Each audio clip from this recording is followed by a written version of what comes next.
And each interaction with him teaches you something. He was very humble, very simple living.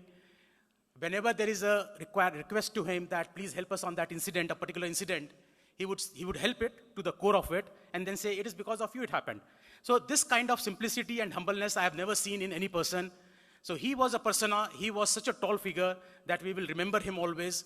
Even during preparation of this annual seminar, most of the time we used to miss him and we thought that if he would have been here, things would have been much easier, much quicker in getting approvals from the authorities or any other thing. So now we have this session where Ms. Bhavina Patel will be talking on him. This session is dedicated to Ganpat Singhvi ji. Before that, we have a small tribute video by our past chairman. Can we have that video, please?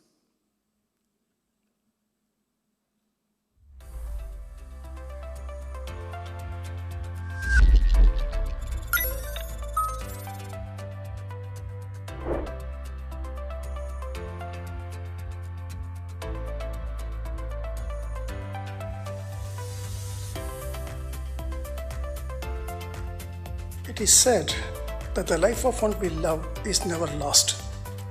Its influence goes on through all the lives it ever touched. You have touched so many of our lives, Ganpat, and we remember you with affection and respect. Om Shanti. Ganpat Singhvi, or Ganpat Saab as we fondly called him, was a doyen of the CA profession in Abu Dhabi. He was an inspirational figure and we remember him even today. His contribution to the CA chapter cannot be measured in words. Good morning everyone. Ever smiling, welcoming, helpful, gracious, pillar of strength, guiding light, resourceful, approachable father figure are some of the thoughts that come to mind when one fondly remembers our founding member and past chairman Shri Ganpat Singhvi ji. Thank you. Ganpat Sir, as he was fondly known to us, was not just a great human being, but an epitome of success, nectar of best values, and rareness of the rare humility. His calming effect was because of his charisma and aura. His warm hugs, a true Jadoo ki chappi, would relieve anyone of any stress in whatever situation he may be. Even if you become an ounce of him, you would have attained much in our life. Though he is not physically amongst us, his words, his smile, and his guiding principle will keep us inspiring in the years to come. Thank you very much. A devoted family man, vibrant and dynamic, ever ready to lend a helping hand or a sympathetic ear, highly professional, just about starts to describe the amazing gentleman we knew, Ganpat Sir. I had the privilege of being his neighbor for the last 15 years, and Diwali was never celebrated in our house without his presence. I wish we can give him a 21-gun salute, but here is a salute to the great man. Hi, this is Ramesh Krishnan, past chairman Abu Dhabi chapter. If I had to say something about Ganpat, I miss him in any meeting room, any party hall. His towering personality, his laughter, his presence itself makes a big difference. We miss you, Ganpat. My sincere thanks to Chairman CA Neeraj and committee members for organizing a full dedicated session in memory of our beloved leader CA Ganpat Singhvi. He was known for his simplicity and humility. He was mentor to me and everything to me. He was great Masiya, my Koti Koti Naman.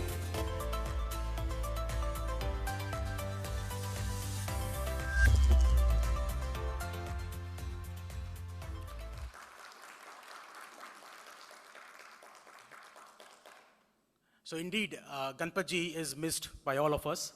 And since this first session is dedicated to him, now we will have Ms. Bhavina Patel ji. She is a motivational, inspiring talk by her will keep the audience motivated. Now I would like to request the introductory video on Bhavina ji, please. Bhavina Mansukh Patel, Para Table Tennis, Class 4. Current ITTF PTT World Ranking 7. Current Asian Ranking 4. Current India rank 1 last 4. Bhavina Patel is India's first medalist in table tennis at the Paralympics. With her silver medal in Tokyo, she is also one of the only 3 Indian women to win a Paralympic medal. She was awarded Sardar Patel Award in 2010-11 and Eklavya Award in 2011-12. She received the National Award for Best Sportsperson in 2015 and the Special Award for Best Sportsperson by Government of Gujarat in 2018. She has represented the country at numerous tournaments around the world and has won many medals.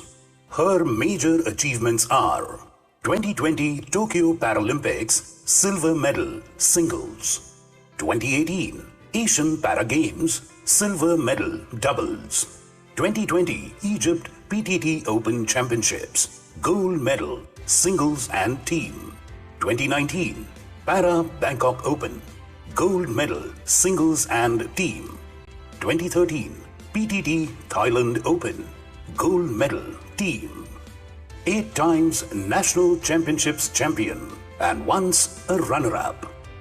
Ladies and gentlemen, let us all welcome Paralympian Bhavina Mansukbhai Patel.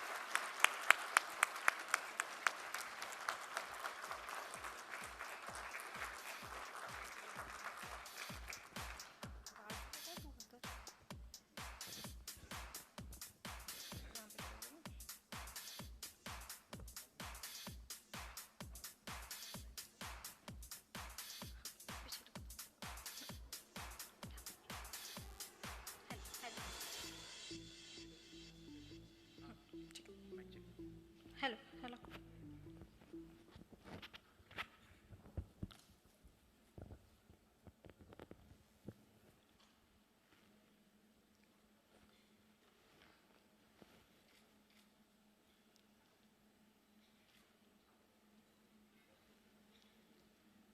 Can I start? Hello everyone. यहाँ आज उपस्थित सभी माननीय एवं विशिष्ट अतिथियों को मेरा नमस्कार। आज आप सबके सामने सम्मिलित होते हुए मुझे बहुत खुशी हो रही है और मुझे अपनी मन की बात आप सबके सामने कहने का जो आज मौका मिला है उसके लिए मैं आप सबका शुक्रिया करना चाहती हूँ।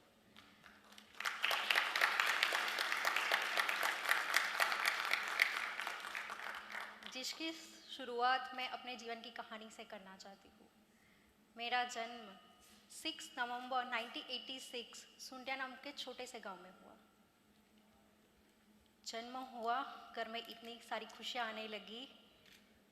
सब मुझे ऐसे ही मानते थे कि लक्ष्मी घर पे आई है, लेकिन ये खुशियाँ ज़्यादा दिन तक रुकी नहीं। 1 साल की हुई और मुझे पोलियो हो गया। पेरेंट्स के लिए एक बहुत बड़ा टेंशन हो गया कि लड़की है, पोलियो हो गया है, किस तरह से दुनिया में जिएगी, क्या कर सकती है, क्या कर सकते हैं हम उनके लिए। बहुत सारे थॉट्स उनके दिमाग में आने लगे। उन्होंने धीरे धीरे करके मुझे स्कूल में भी पढ़ाना शुरू किया। वो मुझे हर दिन उठा के अपने कंधों पे उठा के स्कूल में छोड़ने के लिए आते थे, लेने के लिए आते थे। जब बारिश का मौसम होता था तब बहुत मुझे प्रॉब्लम्स होती थी कि मुझे घर पे ही पढ़ाई करनी पड़ती थी, क्योंकि गांव में अच्छे रोड भी नहीं थे कि जिसकी वजह से कीचड़ भी हो जाता था, तो मुझे लेके कंधों पे उठा के लेके जाने में बहुत प्रॉब्लम्स होती थी। ऐसे करते करते मैंने 12वीं तक अपनी पढ़ाई ख़त्म की और फिर से मेरे पेरेंट्स के लिए एक बहुत बड़ा टेंशन का माहौल आने लगा उनके दिमाग में। उनको लगा कि अब हमारी बेटी को ऐसी क्या शिक्षा दी जाए कि जिसकी वजह से वो अपने पैरों पे खड़ी हो सके। मुझे वैसे करना था पढ़ाई साइंस में, लेकिन गांव में वो सुविधा नहीं थी, स्कूल नहीं थे, जिसकी वजह से मुझे आर्ट्स को ही चुनना पड़ा और आर्ट्स में ही पढ़ाई करनी पड़ी। और जैसे ही 12वीं ख़त्म हुई,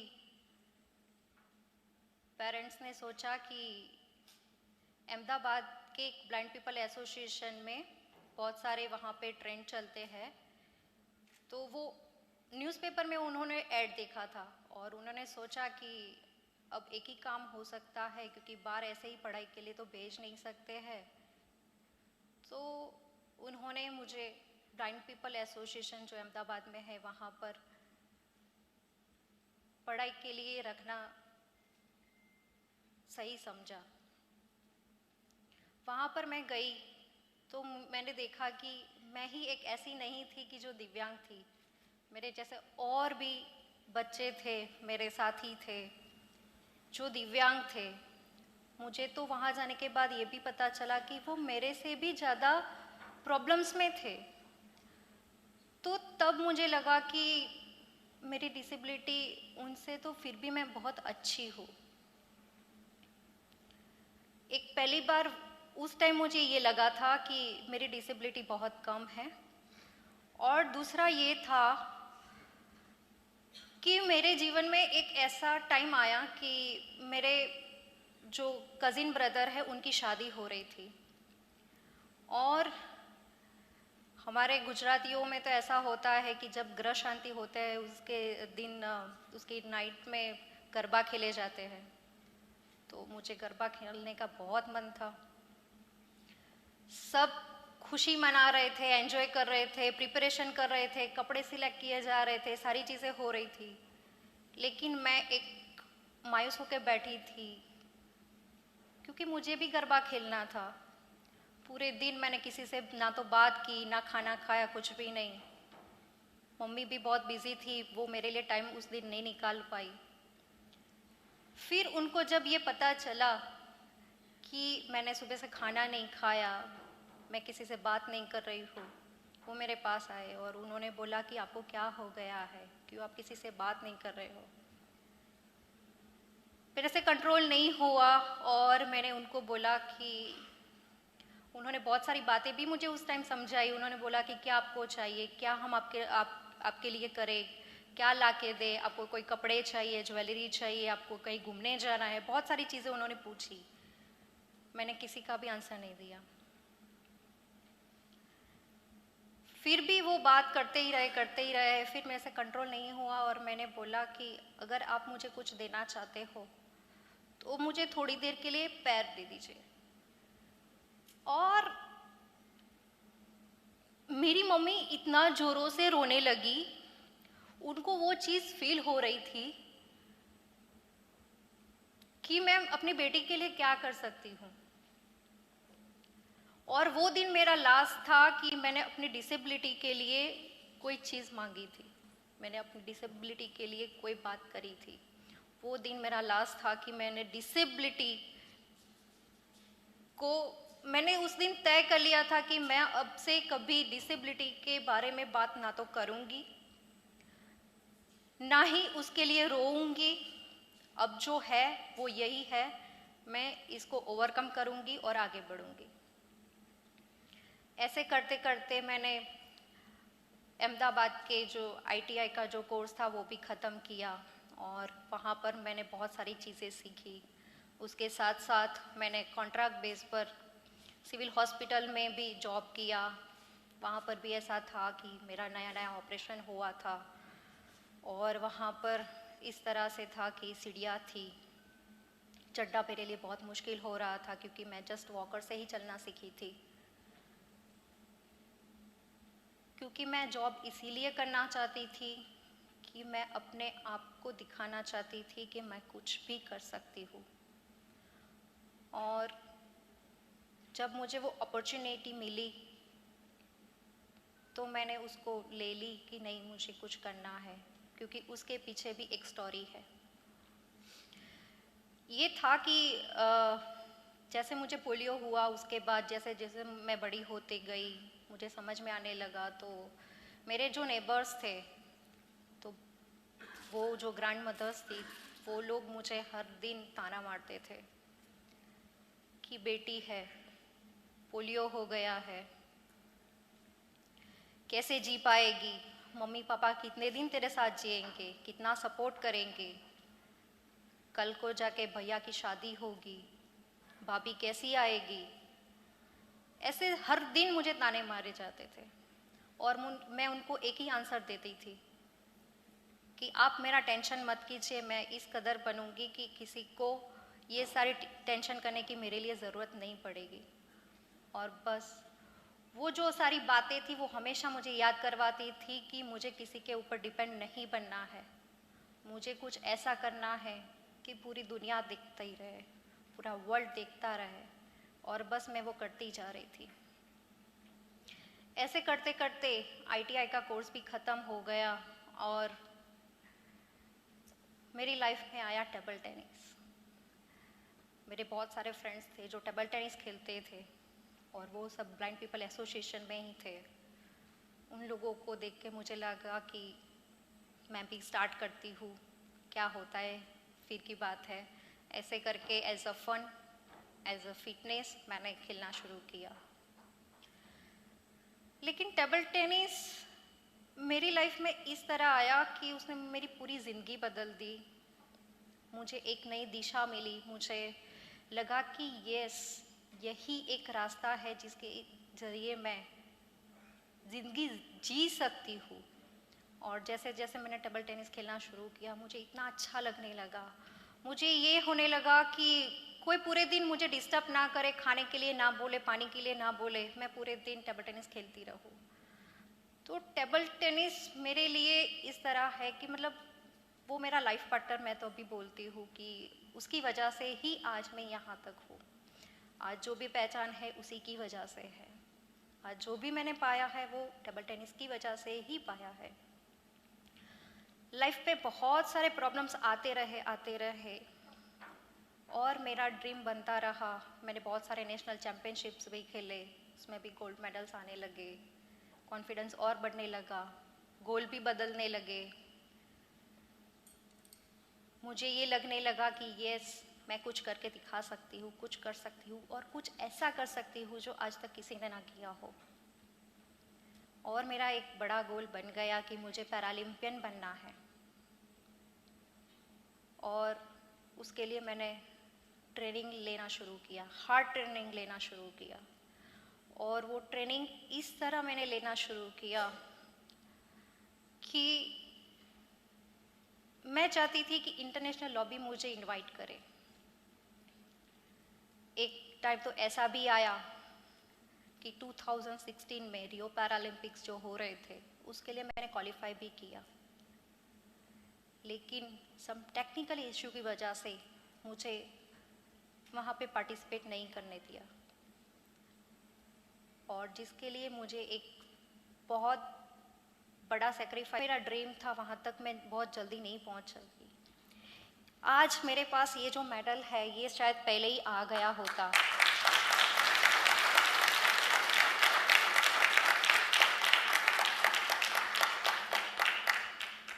लेकिन कुछ कमियों की वजह से मैं पार्टिसिपेट नहीं कर पाई। और मेरे लिए वापस से क्वेश्चन मार्क हो गया कि मुझे अपने ड्रीम तक पहुंचना है, लेकिन कैसे पहुंचूं, क्योंकि फाइनेंशियली इशू मुझे बहुत आए, क्योंकि पापा का छोटा सा गांव में शॉप है, उससे 3 बच्चों को पढ़ाना और उनका भविष्य बनाना बहुत मुश्किल है। फिर भी पापा ने लोन लेके 2016 के जो भी रियो पैरालंपिक्स के टूर्नामेंट्स थे वो मुझे करवाए, क्वालिफाई करवाया, लेकिन जैसे मैंने बताया कि टेक्निकल इशू की वजह से वो मैं नहीं कर पाई। क्वेश्चन मार्क ये हो गया कि मुझे फिर से पैरालंपियन बनना है, पैरालंपिक्स में मेडल जीतना है, देश के लिए कुछ करना है, लेकिन करूँ तो कैसे करूँ। थोड़ा डिप्रेशन भी फील होने लगा कि मैं क्या करूँ, लेकिन फैमिली का सपोर्ट इतना अच्छा था। मेरे हस्बैंड निकुल पटेल है, उनका भी सपोर्ट बहुत अच्छा रहा, जिसकी वजह से मैंने अपने आप को वापस एक्टिव किया और टोक्यो पैरालंपिक्स के लिए प्रिपरेशन करना शुरू कर दिया। और जिस तरह मैंने सोचा था कि इस बार मुझे इंटरनेशनल लॉबी इनवाइट करेगी और मैं वहाँ पर पार्टिसिपेट करूँगी, वैसा ही मैंने करके दिखाया कि इंडिया का पहली ऐसी मैं लड़की बनी कि जो पहले ही क्वालिफाई हो गई थी, पैंडेमिक के पहले ही मैंने क्वालिफाई कर दिया था। इंडिया में फर्स्ट क्वालिफाइड टोक्यो के लिए जो किया था वो मैंने किया था।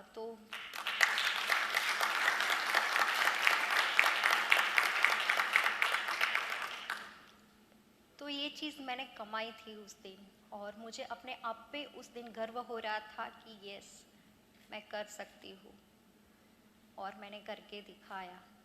ऐसे करते करते टोक्यो पैरालंपिक्स आने लगे।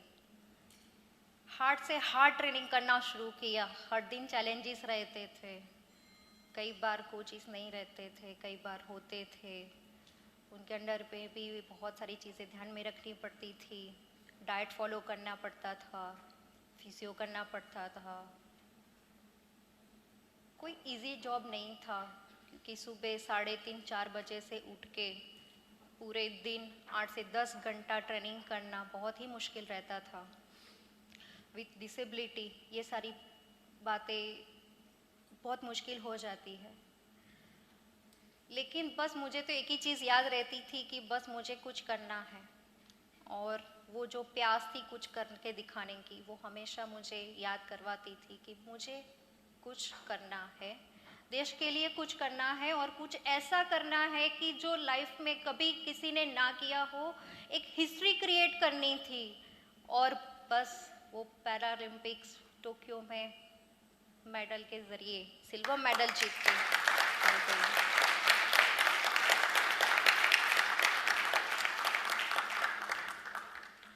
और कुछ चीज़ें मैं ये भी बताना चाहती हूँ कि हमारे देश में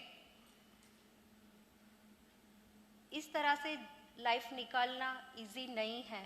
हमारे देश में अभी और भी दिव्यांग व्यक्ति है जिनको सामान्य जीवन जीना बहुत ही मुश्किल हो जाता है, क्योंकि बहुत सारे ऐसे सुधार आने बाकी है।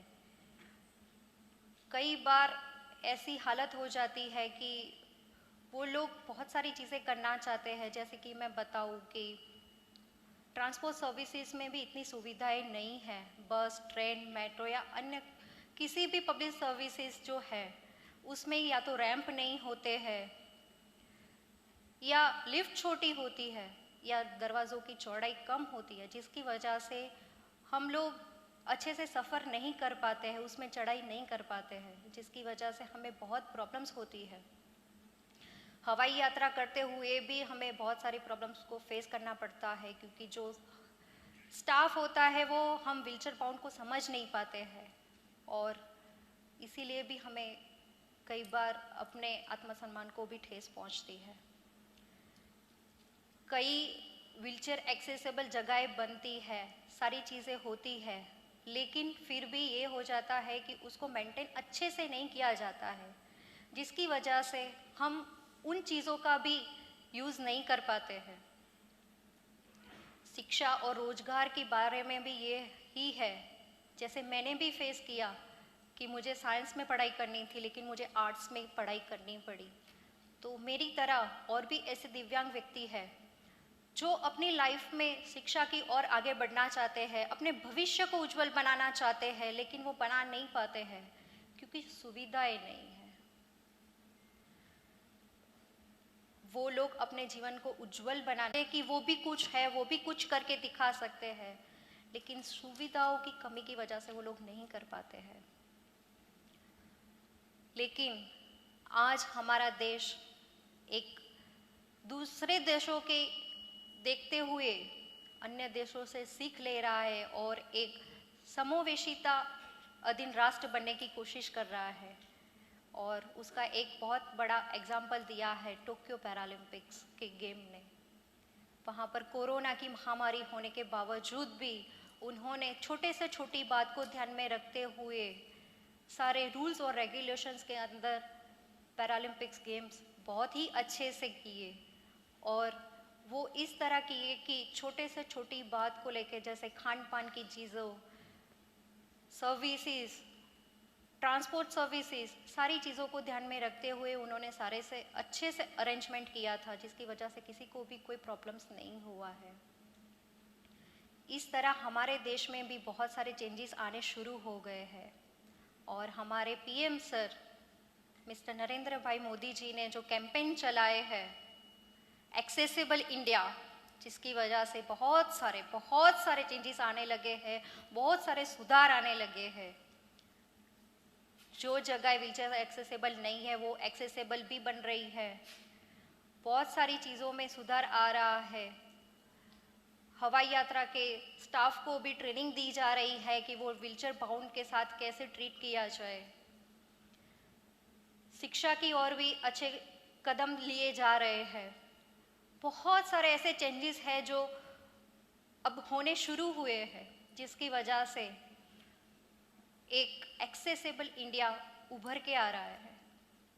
वैसे ही खेलो इंडिया का भी जो कैंपेन चलाया है, जिसकी वजह से खेल भी आज इस तरह आगे बढ़ रहा है और हमारी सरकार और हमारे पीएम सर जिस तरह से हमें सपोर्ट कर रहे हैं, जिसकी वजह से इस बार पहली बार इतने सारे मेडल्स आए, 19 मेडल्स पैरालंपिक्स में आए हैं।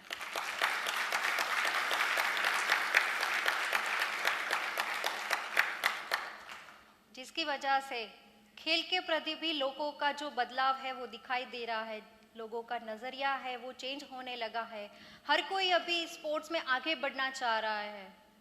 तो ये हमारे लिए भी, हमारे देश में भी अभी जो चेंजेस आ रहे हैं वो सही में बहुत ही काबिले तारीफ है और मैं चाहती हूँ कि ये चेंजेस और आते रहे। हम भी अन्य देशों की तरह एक्सेसिबिलिटी में बहुत आगे जाए और अपने देश को एक समृद्ध राष्ट्र बनाए, ऐसा मैं आशा करती हूँ। और ख़ास करके मैं ये बताना चाहती हूँ कि श्री गणपत जी आज हमारे बीच में भले ही ना हो, लेकिन वो आज हम सबके बीच में ही ऐसा है, वो ऐसा मुझे फील हो रहा है।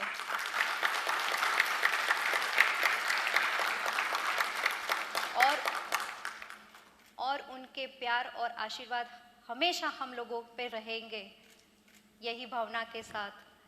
Thank you so much. जय हिंद, जय Bharat.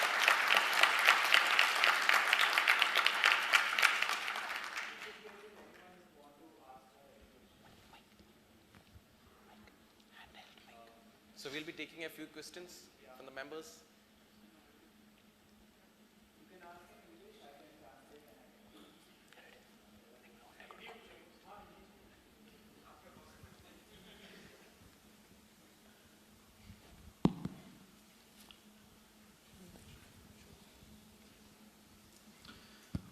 Congratulations, Bhavin ji, Thank you, sir. for winning silver medal at Tokyo Olympics for India. You made us proud. My pleasure. आपकी ज़िंदगी बहुत संघर्षमय रही है। आप खुद इससे गुजरी हैं और गुजर रही हैं। आपने देखा आपसे भी और ज़्यादा चैलेंजिंग लोग हैं। तो ऐसी कौन कौन सी चीज़ें करनी चाहिए अपार्ट फ्रॉम जो आपने फैसिलिटीज़ के बारे में बताया, उसके अलावा, क्योंकि सबको इतने लकी नहीं है उनको अपॉर्चुनिटी मिले या वो रिसोर्सेज या सपोर्ट मिले। काफ़ी ऐसी फैमिलीज से हैं जिनका कोई नहीं है। तो उसके लिए आपने गवर्नमेंट को या प्राइम मिनिस्टर से भी आप मिली, उनको भी कुछ सजेशंस दिए होंगे या और क्या आप देना चाहती हैं, उसके बारे में कुछ बताइए। Yes, definitely sir. क्योंकि पहले ये था कि कुछ चीज़ें बन नहीं रही थी सर, लेकिन अभी बहुत सारी चेंजेस हो रहे हैं, लेकिन जिस तरह जितने फास्ट होने चाहिए उतने फास्ट नहीं हो रहे हैं। जैसे कि आप देख लीजिए कि सारे ही दूसरी कंट्रियों में एक्सेसिबिलिटी पर छोटी से छोटी बात को लेके ध्यान में, मतलब छोटी से छोटी बात ध्यान में ली जाती है। उनके लिए स्पेशल लेन रहती है, रोड स्पेशल रहते हैं, हमारे देश में वो चीज़ें नहीं हैं। कई जगह जो सरकारी अभी भी जो प्लेसेस है वहाँ पर भी अभी एक्सेसिबल जगह नहीं है, वहाँ पर एक्सेसिबल टॉयलेट्स नहीं हैं, रैंप्स नहीं हैं, लिफ्ट्स नहीं हैं, जिसकी वजह से हमें वहाँ जाना होता है फिर भी नहीं जा पाते हैं। मॉल्स वगैरह में भी वही प्रॉब्लम्स है, कई होटल्स के रूम्स वगैरह में भी यही प्रॉब्लम्स है। और इनके अलावा और पॉलिसी भी बन रही है, सब कुछ हो रहा है, लेकिन गवर्नमेंट ऑफिशियल्स का अभी भी नजरिया जो वो चेंज नहीं हो रहा है, उसको कैसे? सर उसके लिए तो यही है कि जैसे पीएम सर ने इस बार बनाया है कि उसको एक रूल की तरह बनाना चाहिए, क्योंकि जब तक रूल बनेगा नहीं तब तक कोई फॉलो करेगा नहीं। मुझे पता है कि व्हीलचेयर एक्सेसिबल एयरपोर्ट पे भी जगह बन रही है, लेकिन नॉर्मल लोग भी वो यूज कर रहे हैं। क्यों? ये ऑलरेडी सबको दिया हुआ है, सबका अलग अलग से दिया हुआ है, तो व्हीलचेयर वालों का यूज करने का मतलब क्या है? तो उसको अच्छे से मेंटेन किया जाए तो आई थिंक वो ज़्यादा बेटर रहेगा, क्योंकि हमें भी हक है एक फ्रीडम वाली लाइफ जीने का और लोगों के साथ अच्छे से जीने का। सारे ही वो है, राइट्स है हम सबको। क्योंकि कई बार ऐसा हो जाता है ना सर कि हमारा हुए भी हम उनको बोल नहीं सकते हैं, उनको कह नहीं सकते हैं, वो लोग उल्टा ही हमारे ऊपर ही वो करने लगते हैं, मतलब बुरी बातें बोलते हैं। तो ये चीज़ें लोगों को समझनी चाहिए। और ख़ास करके ये है कि लोगों की सोच बदल रही है, लेकिन इस तरह नहीं बदल रही। तो उन लोगों के लिए कुछ ऐसे सेमिनार्स बनने चाहिए, सेमिनार्स होने चाहिए, जिसकी वजह से वो लोग ये सारी चीज़ों को समझे। क्योंकि पीएम सर है, गवर्नमेंट तो इसके ऊपर काम कर ही रहा है, लेकिन जब तक वो उसके रिगार्डिंग रूल नहीं बनेगा तब तक ये चीज़ें फॉलो भी नहीं होगी। तो बहुत सारी ऐसी प्रॉब्लम्स है सर कि जो जिसमें सुधार किया जा सकता है। नमस्कार भावना जी, कंग्रेचुलेशंस ऑन योर मेडल। आपने बोला था कि भारत ने 19 मेडल जीते इस बार, ये 1900 तक कैसा हो सकता है? उसके लिए आप क्या सजेशन दे सकते हैं हमारे गवर्नमेंट को? उसके लिए वैसे पीएम सर ने सारी चीज़ें शुरू कर ही दी है, लेकिन फिर भी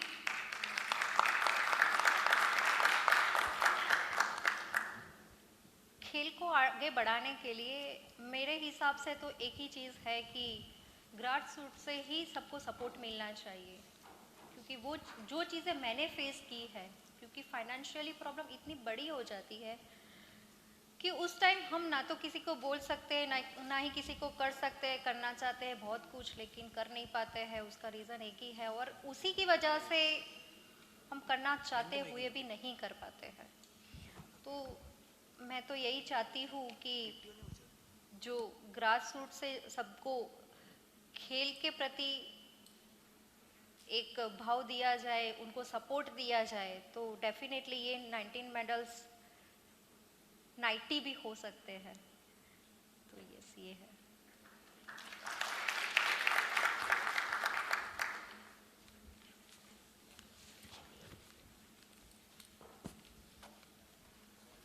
What an inspiration. Thank you, Bhavana, for this. Thank you so much.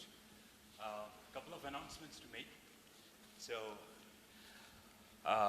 first, let's give a memento to her as a token of appreciation from the CA chapter. For that, let me call our past chairman, Sri Ramesh Krishnan, and also our chairman, Sri Neeraj Jitolia, to the stage.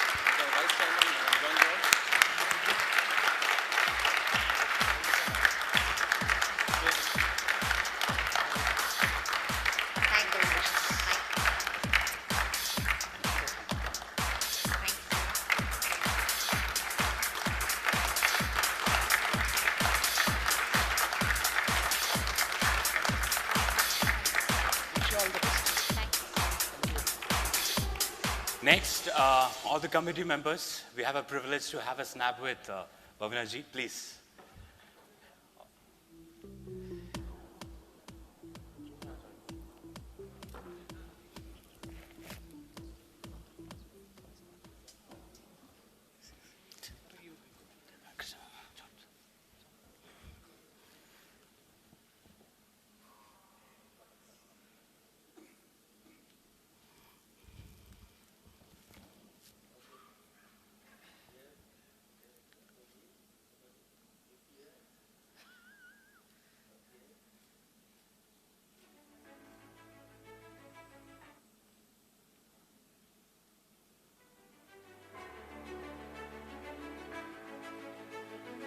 Thank you. Thank you.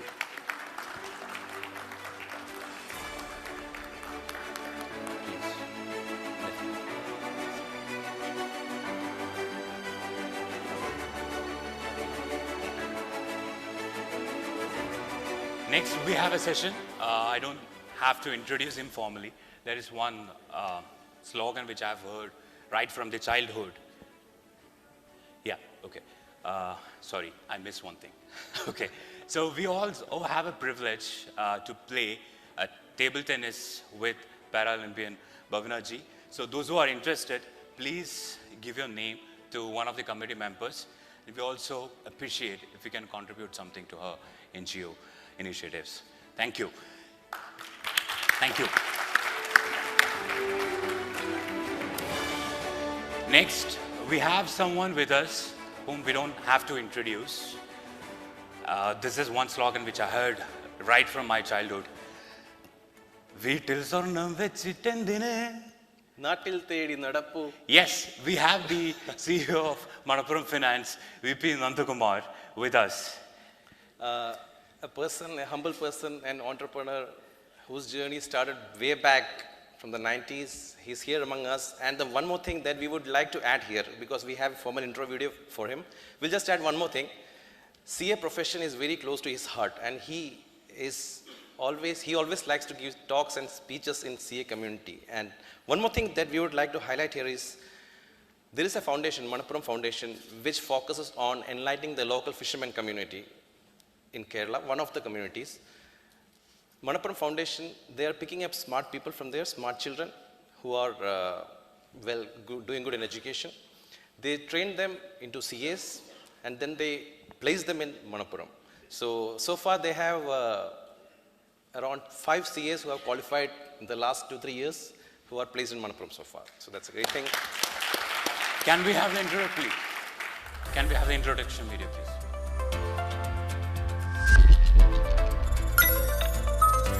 Mr. VP Nandakumar, MD and CEO, Manappuram Finance. Mr. VP Nandakumar is the MD and CEO of Manappuram Finance Limited, one of India's leading non-banking financial companies and the pioneer of the institutionalized model of the gold loans business. His vision, values and leadership were instrumental in scripting this story that touches millions of India's lives. In 1992, he incorporated Manappuram Finance Limited, and within 3 years, he got the company listed on the Bombay. Finance Limited has a strong presence across India with around 4,700 branches in 28 states and UTs with assets under management of about 27,000 crores and a workforce of over 30,000. The Business World magazine profiled him as one of India's most valuable CEOs. In December 2019, the Economic Times newspaper published the ET 500 list of the top wealth creators of 2019, with Manappuram Finance Limited as the chart topper. Mr. VP Nandakumar holds a postgraduate degree in science and additional qualifications in banking and foreign trade.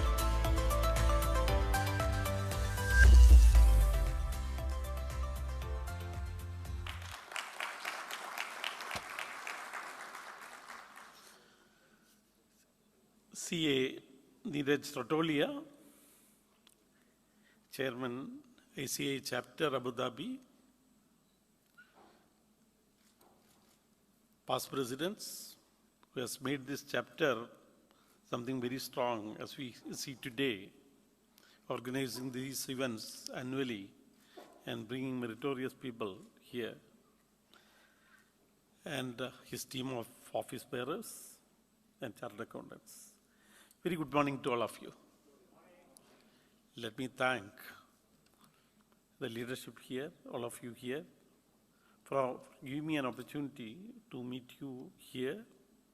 A profession I respect a lot, and I took advantage also in a big way, having employed more than 100 chartered accountants in my companies. So always somebody seeking election in chapters, my company has become a destination.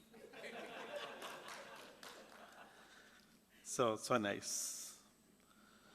So we have seen successful para-Olympian who has fought against all the odds, heavy odds in life, in being successful and won the silver medal in Japan Olympics or Tokyo Olympics. So, as and when you want me to finish my talk, just tell, I will finish.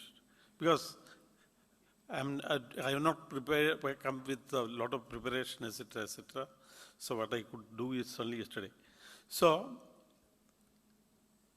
we must have heard about somebody's life who was born in a village and worked in a petrol pump and dreamt of having a refinery of his own, having a mining of his own, distribution of his own. And that ordinary matriculate who was working in the petrol station, in his life, he has built the largest business house in India, which nobody can easily dream of.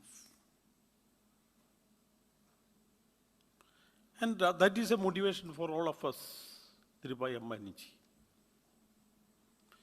We have, somebody has told about us, about the story of two girls, born in Chennai. And yes, they were in the evening, when these little girls quarrel, their mother used to say, go to bed and dream and tell me about the biggest dream you have dreamt of yesterday. Indira Nui has narrated the story about her and how her mother coached her how to dream big. So, we know, we have heard, successful people are not somebody who is doing extraordinary things. They are doing ordinary things, but they do it differently. This is what the Indian trainers Kera used to say. So similarly, we can see and hear many examples in our rural environments. We see soda makers. Why do they do? They do it for a living, soda making. They sell it in cycles. Just their ambition is nothing but, yes, carry it forward. Carry the baton to the next generation. And see, they are taught. They are sent to school. And they are married. They got employment. Then they finished, my agenda is over. And what Pepsi is doing, the same thing.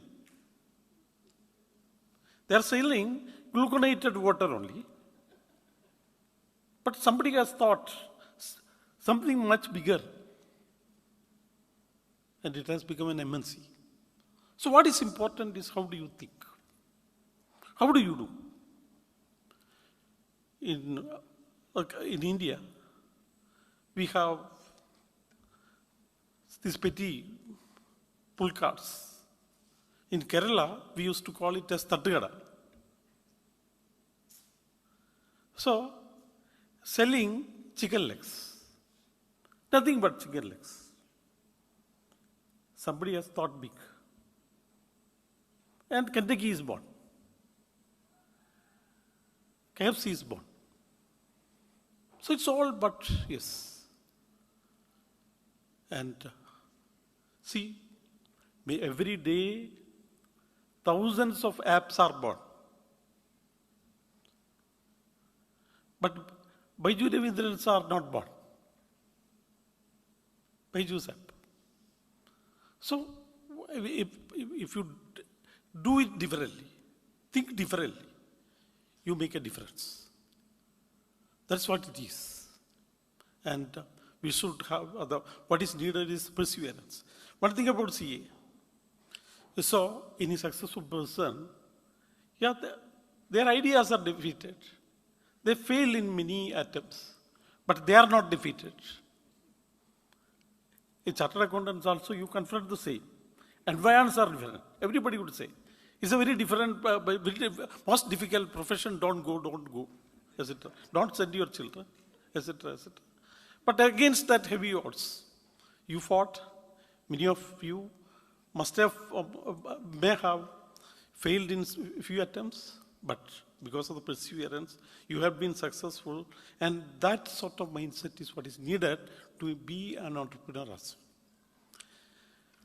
well. And why I narrated a few things. So these are some of the thoughts I had. And so we have seen small pawnbrokers, very small pawnbrokers in Kerala we used to see Pandambane. A little scornfully, people look at it, pawnbrokers, because they are usurious lenders. So, I was brought to this profession because it was my family business, pawnbroking with some discipline and etiquettes to begin with. Then I also thought, yes, I have reached, I have to come to that because of some circumstantial pressure. So when I took over that small business in some 300 square feet area with some 2 employees, when my father passed away, yes, I thought I will do it differently. And it is how the first gold loan company in India is born. It is none other than my company, Manappuram Finance Limited, which has started with just 5 lakhs, with 2 employees. Today, we have an asset under management AUM of around more than 30,000 crores, with a market capitalization of the company over $2 billion US,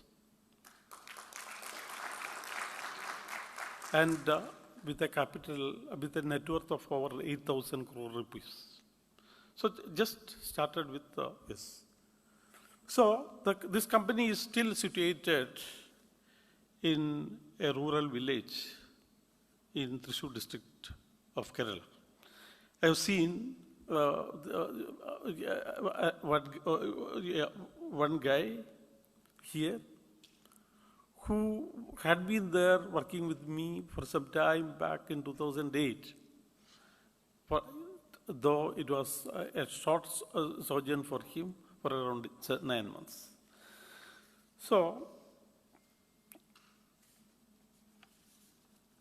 about how this was emerged, I will tell you.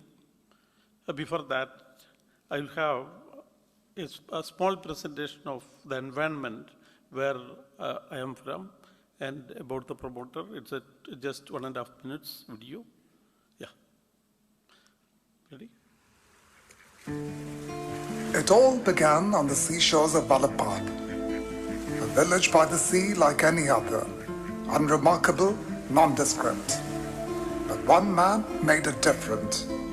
For here, on these beach sands, begins the story of a man and a son who went on to redefine the non-banking financial business in India.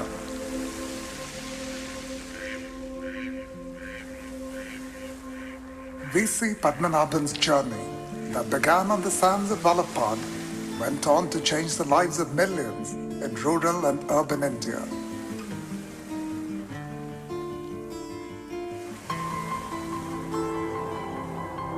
Many decades ago, V.C. Padmanabhan, a son of these very sands, came back from the island of Ceylon, where he had gone to make his fortunes.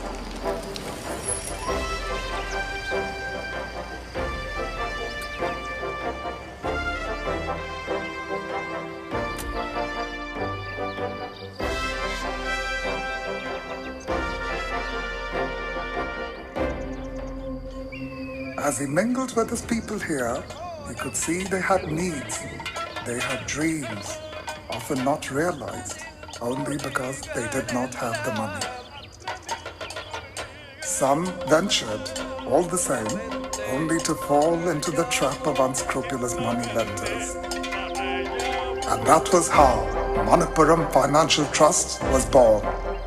Born out of an idea, the power of gold, the power to shape your destiny, change your fortunes with what lies in your own hands. A simple idea, given wings by the steadfast vision of the man who also dreamed, but whose dream was to help ordinary people realize their dreams.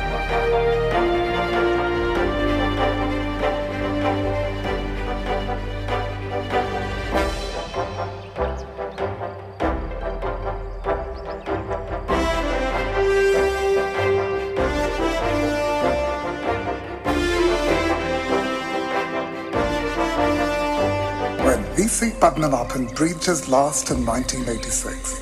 He left behind a modest business with one small office in Valapad. But it had acquired a wealth of goodwill, and that enabled his son to take forward the vision and power its growth. What began by earning the trust of the people of Valapad has now earned the trust of millions all over India.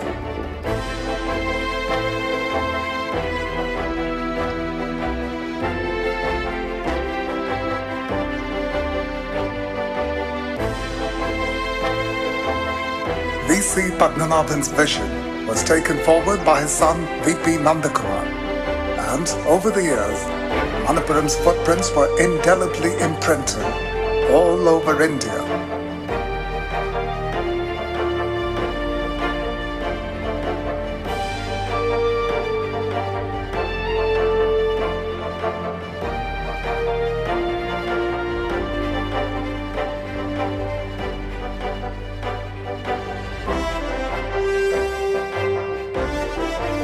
Today, Manappuram Finance Limited dominates gold loans as one of India's foremost NBFCs, managing more than 27,000 crore of assets, with over 4,600 branches across India and more than 30,000 employees.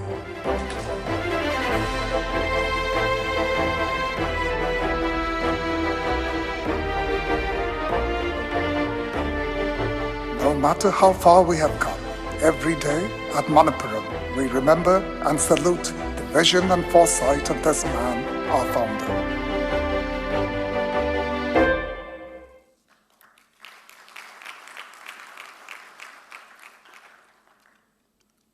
So, before starting about the evolution, I will take a couple of minutes about how gold and India are so intimate. You know, the gold in the country is estimated to be around 25,000 tons. This was done, this estimation was done using ICAI management services by nobody other than Manappuram. Why? Because we were the pioneers. And this is the basis what even Reserve Bank of India holds now. Because we engaged ICAI management services, because we, in our process of evolution, we had to bring FDI to India, we have to bring, we have to bring money through QIPs, etc., etc. So we made a study. So this was done 10 years back. Now you are aware India is importing through official channels around nearly 1,000 tons every year. So what could be the tonnage of gold India has, even though India cannot be claimed as a producer? The Kolar mines, we know, it is not functioning for several years. So it must be somewhere around 40,000 tons. You can assess the value as on today. It is nearly $2 trillion US, nearly. And what you know what is the GDP of India? So where are these gold? These are not with banks, not as gold deposits, don't think like that. Government has initiated several measures to have to bring this gold, ideal gold, into the mainstream. So they have initiated several deposit schemes. You are aware about that, and whether it was successful. No gold from families have gone for deposits. What has gone there is only some temple gold which has come as donation to temples. So yeah, only the tip of the iceberg. Only the tip of the iceberg. Nothing more than that. So why? I would tell why and what India government should have done. So we have made several representations also. So the reason is the gold will be melted and it will not be returned in the same form. Whereas Indian psyche, rural psyche, is so emotionally connected with the ornament. And where are these ornaments? We have made a study using IMAX. So we have found most of this gold of 40,000 tons, these are with the families, mostly hailing from rural and semi-urban. The reason India is underbanked, was underbanked very badly in the past. Now things are improving. But this rural, because of the underbanked nature or unbanked nature, the rural population didn't have any place to store their whatever is the surplus money they have. They used to invest going to the neighborhood jeweler. So in a small way, they accumulated this gold, and over the years, which may be several decades, this much of gold is there with India, with the Indian population. So that's the opportunity as far as the gold and the necessity to bring this gold into the mainstream economy of the country, which will definitely take our GDP to achieve our dream of taking our economy growing at a double-digit level. So, starting with this, so I entered this business, family business, in '86. By '92, I was thinking about that, how to convert this opportunity, into a great opportunity in India. So in '92, I started one company called Manappuram General Finance and Leasing Limited, which is Manappuram Finance Limited now. Yes, in '92. And I want to raise money, but I had to wait for 3 years. It was the time of control of capital issues in '92. We have to have 3 years profitable balance sheet. Only then we are able to list the company. In '95, I got the company listed in not only the regional stock exchanges, those days, regional stock exchanges were there, we are aware, but also in the largest stock exchange, Mumbai Stock Exchange. So I got a company from a rural atmosphere, listing in the stock exchange those days, early 90s, was something very difficult for me, because in a rural area we are not able to get any professionals. In Kerala, where we are from, we didn't have even half a dozen companies which are listed those days. Even the banks from Kerala, those were not listed those days. This was a time I thought of listing my company for the purpose of raising the company, raising capital. This was listed in '95. And for a long time, initially, as the company, all the NBFCs like Sundaram Finance or Sriram, those days, the NBFC means, those days, the mindset was, the NBFC means lending against vehicles, for the purchase of vehicles. And nobody thought about this thing. And people thought it is the domain of pawnbrokers. It's a distressed product. It is, when there are no other options left, then only we use it. So the challenge was how to make this as a lifestyle product. This was the challenge. So it was the time I started. Then in late 90s, about the CRB scam. And the availability of money, everything is lost then. And it was the time when I thought, why this lending against gold cannot be tried for the first time in the company. And it had, I faced with so many difficulties because who will rule? Who will regulate? We went to Reserve Bank. They had no idea because NBFCs, yes, those days they are doing hire purchase only. So we need to use a lot of conviction to the Reserve Bank how to regulate, etc., etc. So we had our own liquidity, etc., etc. Then the funding was the biggest challenge. No banks were willing to fund. And it was the time when ICAI Bank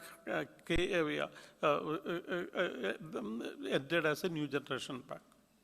We could convince them and we could tell them about how to securitize, etc., etc. I had to work with the legal team personally and come out with a legal tender to securitize, etc., etc. Those days. But later we confronted with the regulatory challenges. They stopped it. So we were starving for funding. Then it was the time when the NBFCs were holding its convention in Singapore. There I could talk about what gold loan means, loan against gold means, because nobody has heard. So then it was the time when Tamashak was entering India through its Fullerton, India. So they heard me talking about this thing. They want to know with a lot of curiosity what it is. Then to start with, they sanctioned me around 500 crores for securitization. There I started the journey. So getting money was not easy. Then when Tamashak entered, then confidence has increased. Then later the Indian banks also started. So for that, even for listing, I had to bring the credit rating for the first time to Kerala. First time. Nobody in Kerala had rated. I got the credit rating from Grizzle and Ikra to start with. For short-term rating, I have one which is the highest rating about the product. This way, the struggle was very long.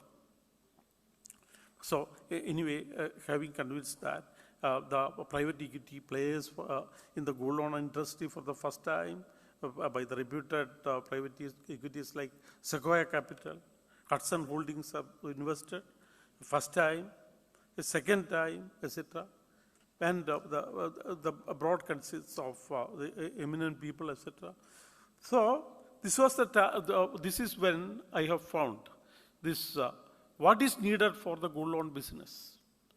Unlike the vehicle loan, the people will not travel with gold for long distance because of the security considerations.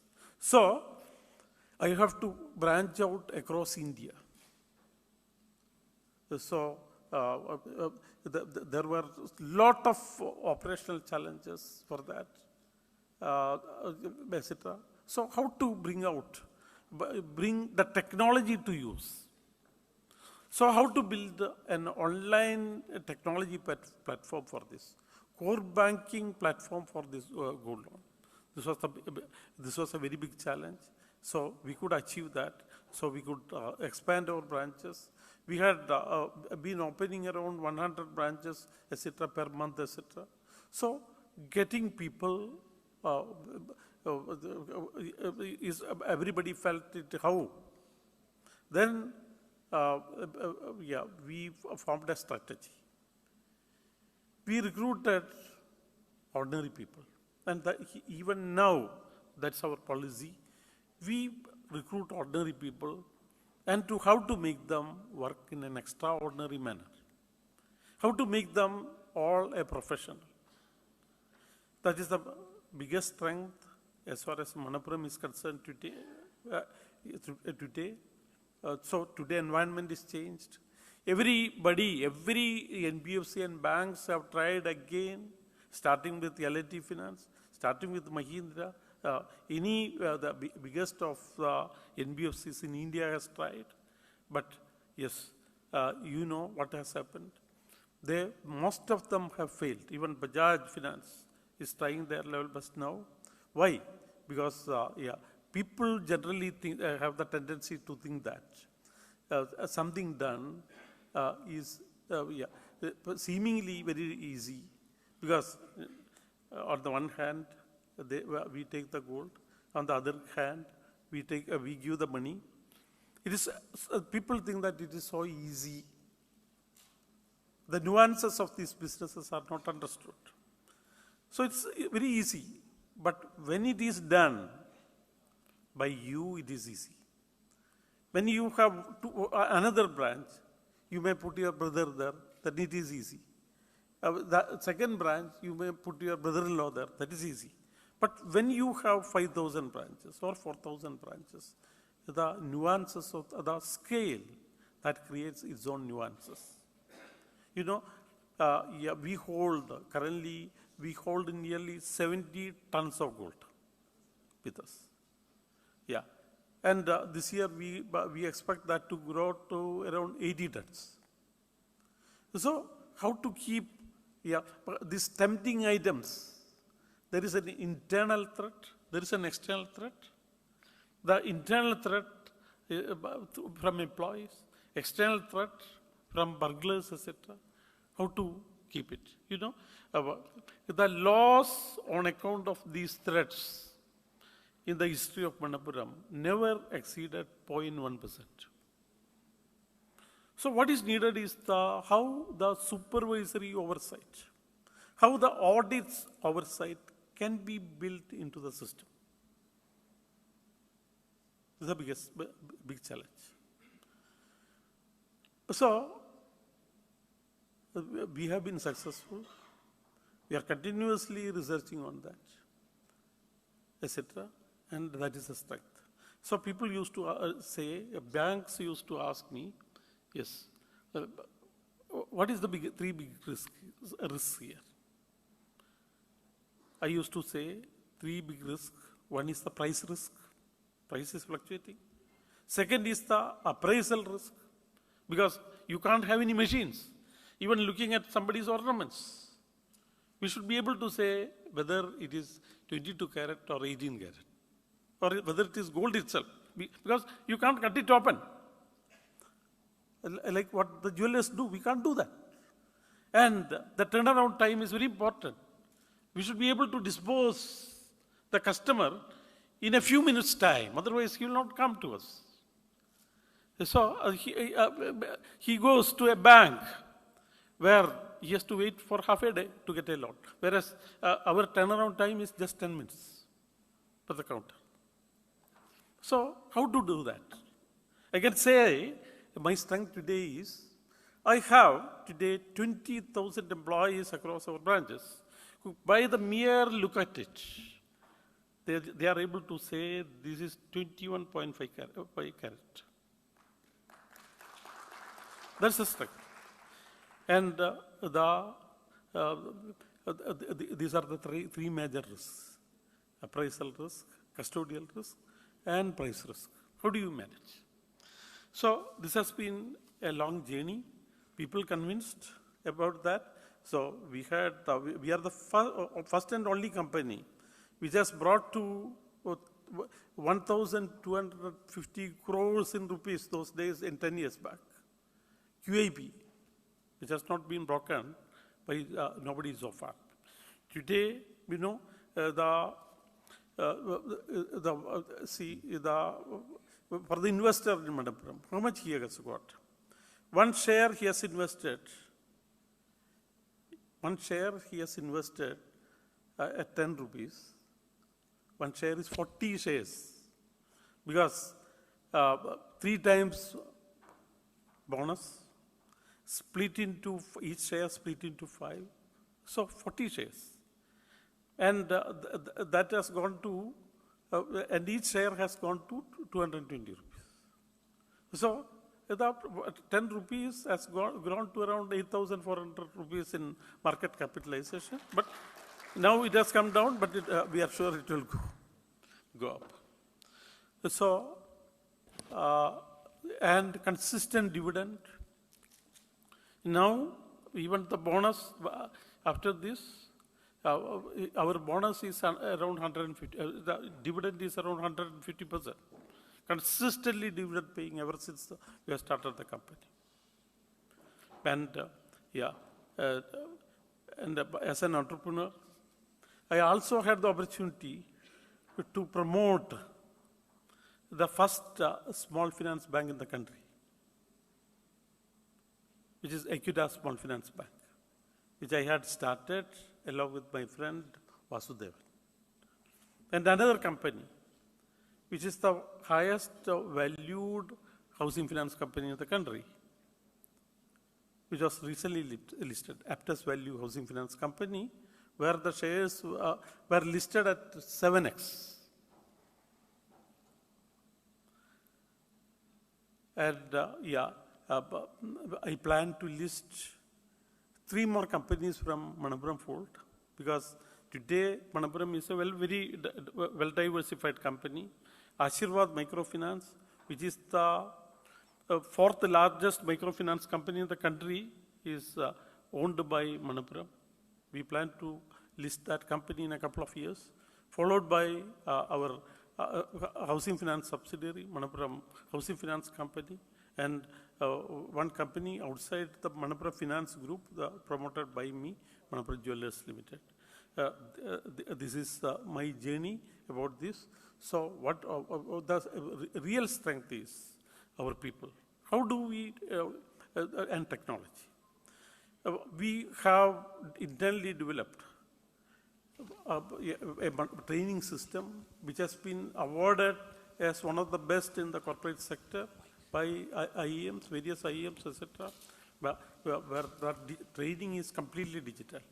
All our employees, the ordinary employees are recruited, ordinary graduates, but we have tied up with various universities, Bharatiyar University, many other universities for the MBA program. We have, through modules, every employee will have to learn. We have tied up with Harvard University, Wharton, IEMs, etc., for training our senior executives. And for domain training, we have tied up with Moody's, etc., etc. And a couple of years back, our debt is traded. We have raised money through dollar bonds, $400 million, yes, which are actively traded in Singapore Stock Exchange. Yes, at the ROI there is around 4%, and it is very actively traded. This is in short of the story. I have few presentations, which will take a few minutes only. With that, I'm ready for answering any questions.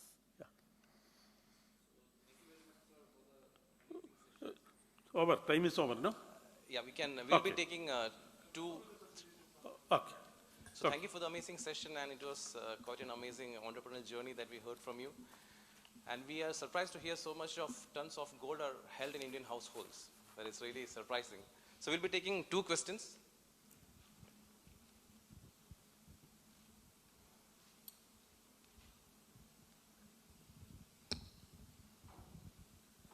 Good morning.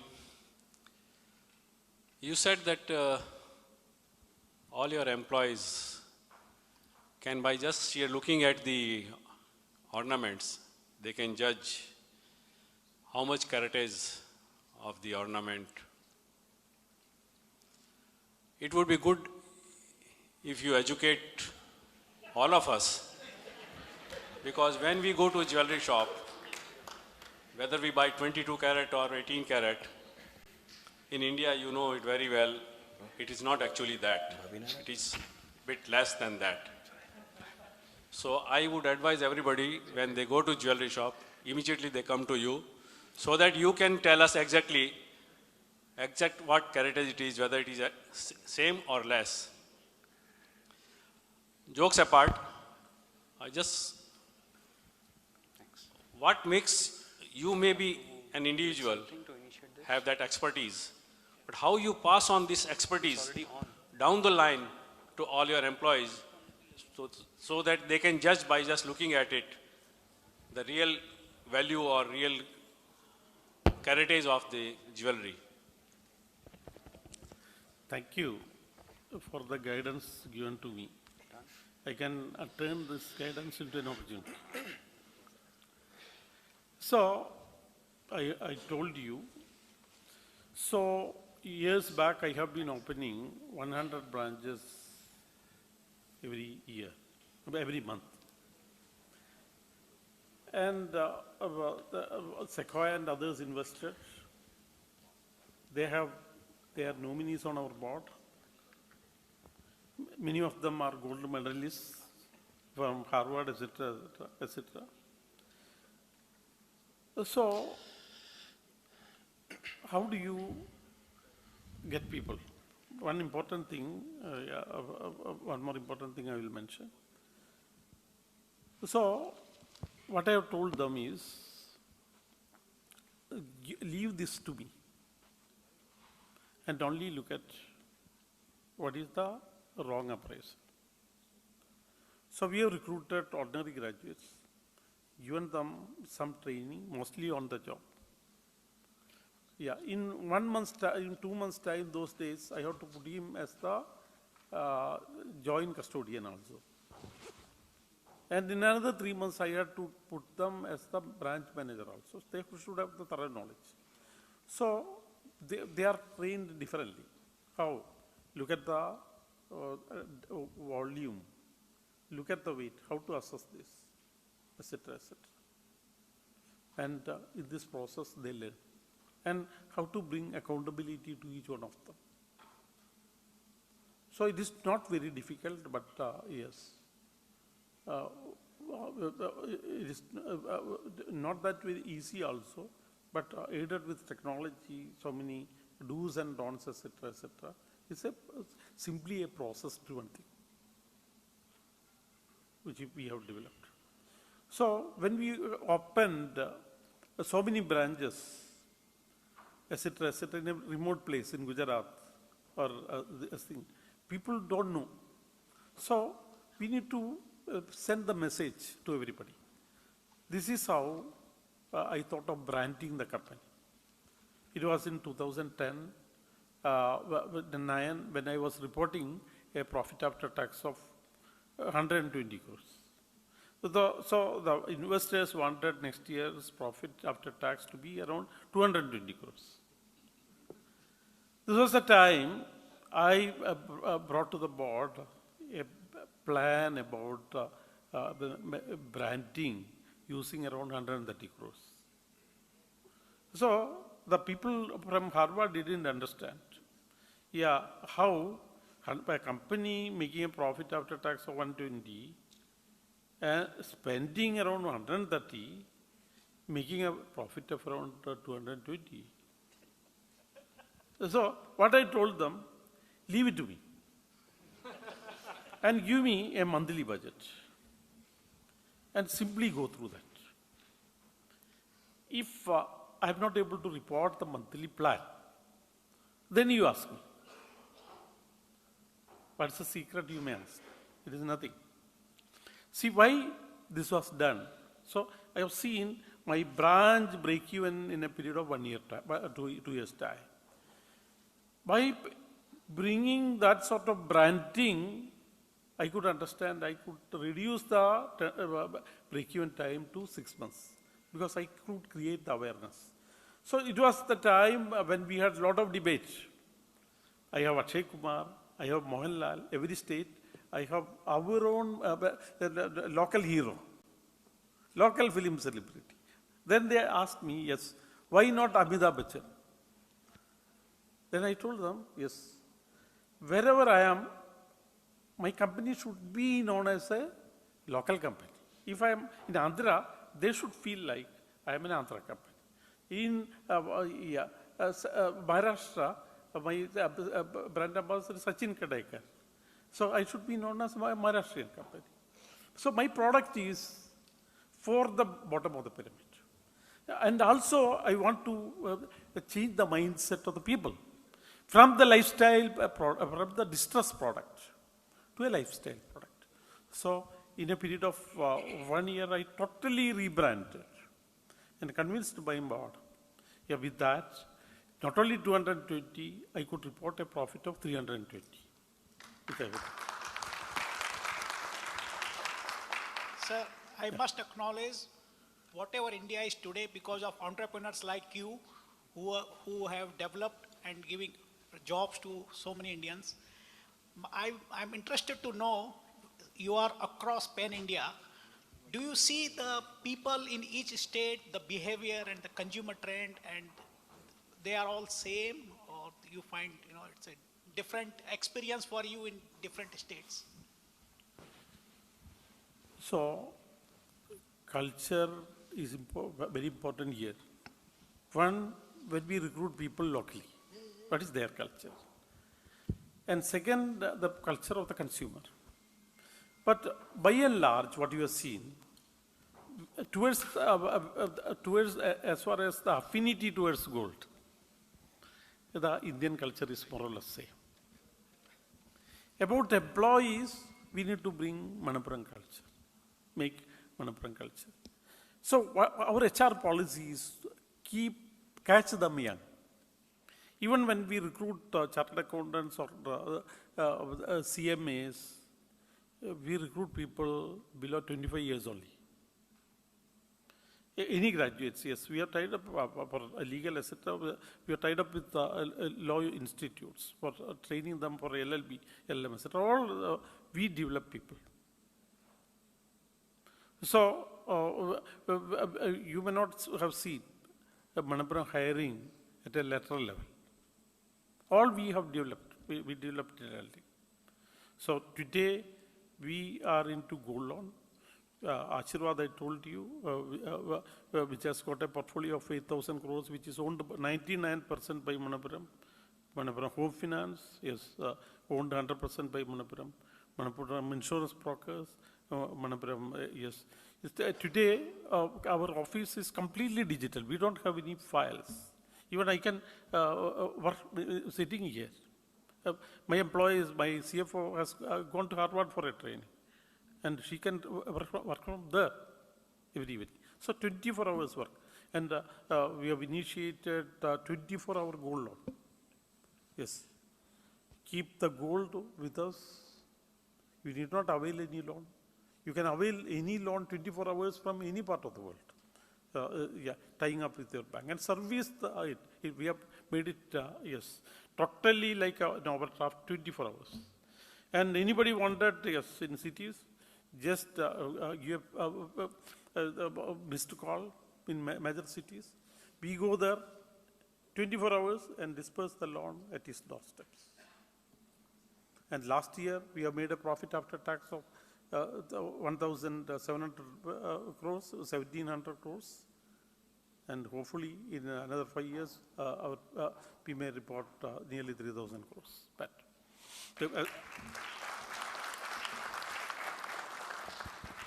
thank you. Due to the paucity of time, we will not be taking any further questions, but VP Nandakumar will be available during the lunch break. As a token of appreciation, we would like to present a memento to VPN. For that, may I invite CA Padmanabhacharya, past chairman, ICAI Abu Dhabi chapter, CA Neeraj Ritolia, chairman of ICAI Abu Dhabi chapter, and also CA John George, vice chairman of ICAI Abu Dhabi chapter. Please.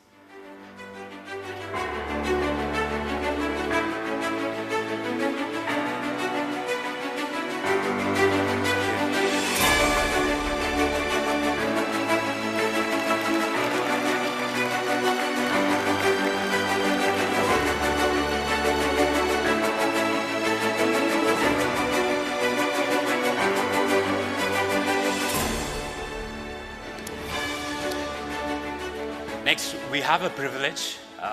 It's an announcement.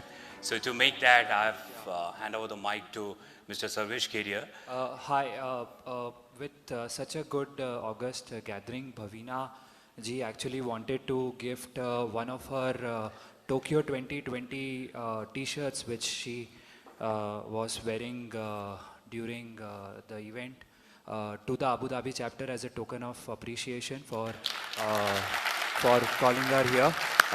It's also been autographed by her.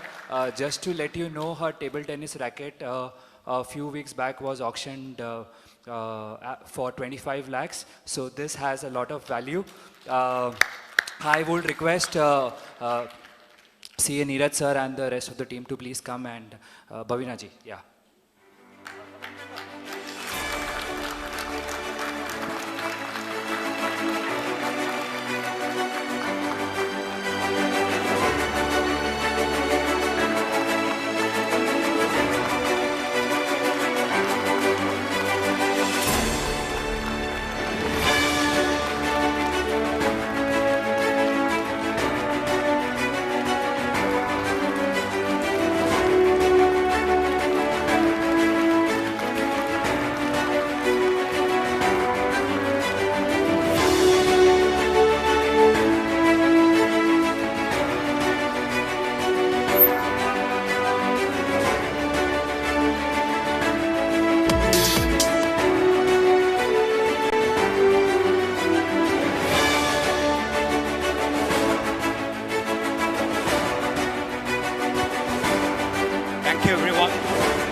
Session. It's a startup session, and I have someone with me who is known as a synonym to startup, I would say, because I've been following him throughout my career. It's none other than Mr. Vijay Tiruthure, Managing Director of Techstars. Can I have his intro video, please?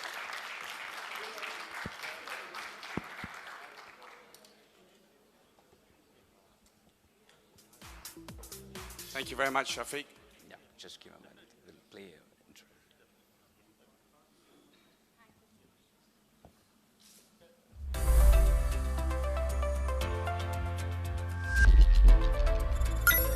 Mr. Vijay Tiruthure, Managing Director, Techstars. Vijay is an impact investor and serial entrepreneur.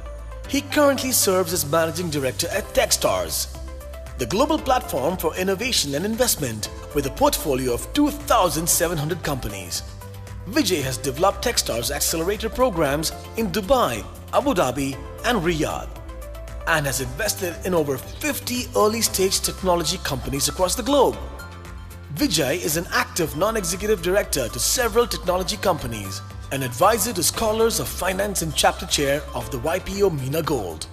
Prior to Techstars, he was the former global CEO and chairman of the Entrepreneurs Organization, based in Washington, D.C.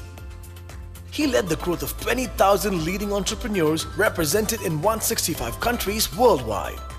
Early in his career, he served in CEO roles and was on the board of the Young President Organization International, a trustee at Richmond University, UK, organizing the 16th Commonwealth Games Committee. Over to you. Thank you very much, and thank you for the very kind introduction. It's a good morning. It's a pleasure to be here with esteemed individuals from the finance professional. I'm here to talk about startups as well as investment from the point of view of early stage investments or venture capital. I was really inspired by Mr. Nanda Kumar, the gentleman who spoke before me, of his journey, and that is actually a very good lead into what we'll be discussing this morning. So allow me to begin to talk about a few principles that we believe that drives entrepreneurship. Firstly, we believe that entrepreneurs can truly change the world, and I think Mr. Nanda Kumar was testimony of that as he spoke before us. The second thing is that we believe that through collaboration, innovation can happen. And the third thing we believe is that great ideas can come from anywhere, whether it's from India, from the Middle East, South America, from every corner of the world, innovation and ideas can exist. So with that in view, we have decided to form an organization and to build a platform for innovation and investments. And over the past 15 years, Techstars has grown from leaps and bounds for the simple idea of starting an accelerator back in 2007 in Boulder, Colorado. And then increasingly, we've onboarded several corporates from around the world, including the likes of Microsoft, Barclays, Disney, Nike. And then in 2017, we saw our first IPO with SendGrid being listed on exchange. In the last 5 years particularly, we have developed several innovation ecosystems around the world, including here in Abu Dhabi. And we've also seen a number of companies being acquired by large corporates, for example, the likes of PillPack by Amazon. This year in particular, it's been a truly exciting year. We've seen 5 companies being IPO'd within our portfolio, and our portfolio size has grown to the value of over $70 billion in terms of market cap. And entering into 2022, we're now investing at the rate of 500 companies annually. So what exactly do we do? Over the last 15 years, Techstars have got over 48 programs around the world. We've delivered close to 300 classes of companies. Each class comprises about 10 to 12 companies. And we've seen close to 2,700 graduates from our programs. And at the same time, we've also partnered with over 100 corporate companies around the world, the likes of Barclays Bank, Mubadala Investment Company here, Cargill, Ford Motor Company, Disney, Nike, to name a few, in various verticals that we work with them on certain domain knowledge expertise. Including that, we've also developed a footprint around the world with communities helping startups to grow and flourish. And today, we've also have seen a good number of funding backing these companies. In fact, if I look at the last 10 years, these companies have cumulatively raised close to $17 billion in funding. Techstars is present in over 40 countries around the world today, 40 cities, I should say, around the world today. And our footprint speaks to a great number of ecosystem developers, like here in Hub 71 in Abu Dhabi, as well as investor community around the world, a good number of VCs around the world that invest and co-invest with us, both on our global funds, but also directly to our portfolio companies. So today our mission is to help these individuals, being startups, being investors, being enablers, to collaborate on an innovation platform so that they can co-invest and help grow these companies. Our corporate partners will include the likes of Cargill, Equinor, Sony, Ecolab, to name a few. But over the last 15 years, we've seen close to about 20 unicorns being developed because of this collaboration with corporates around the world. So a question you might ask is, what stages do typically these startups go through from a funding funnel? So quite simply, most of these companies start with a seed stage, and then typically they engage angel investors, and then moving on to Series A, B, and C. Techstars usually invest at seed stage or pre-seed of the life cycle of these companies. And so what typically you can look at is these companies, in terms of maturity, will have just a simple idea. They might have a minimal viable product, or they may have just a few handful of customers, but commercially not viable as yet. But that's the stage that we take interest in these companies, we take the risks, and we invest in them.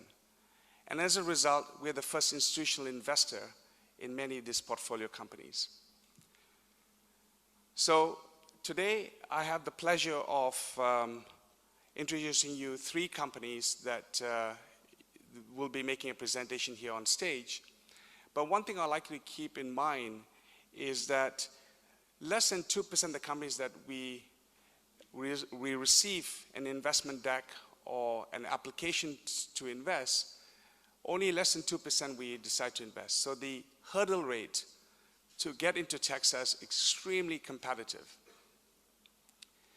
The second thing I'd like you to take away from here is that 85% of these companies that we've invested in are active and thriving. Now, you take a moment to listen to that fact point, because generally speaking, startups don't survive in the first 2 to 3 years of the life cycle. And so here what we've seen is that only a small amount of failure rate, that's about 15%, that don't make it beyond a time frame of 3 years. So, the 3 companies that I have the pleasure to introduce to you this morning, being the first is Three Wheels United, operating out of India, and they are basically a fintech platform for electric mobility in emerging countries. And Cedric Tandong will be presenting that in a few minutes.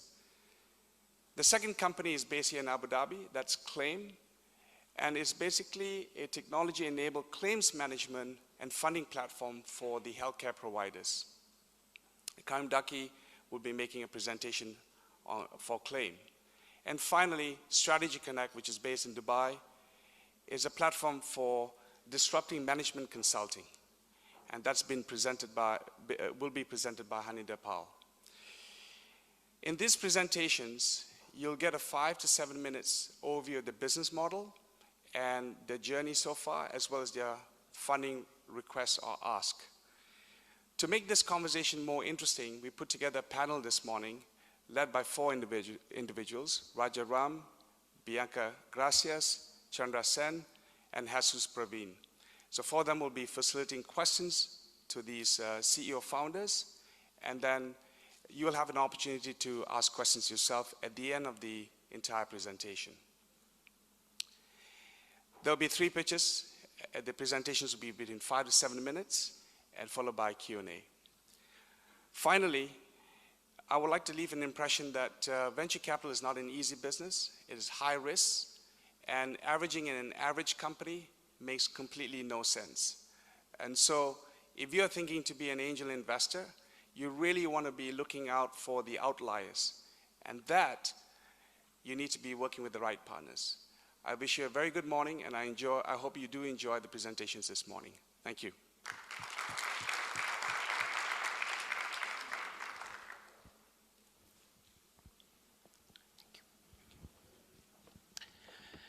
So let's start the pitching session.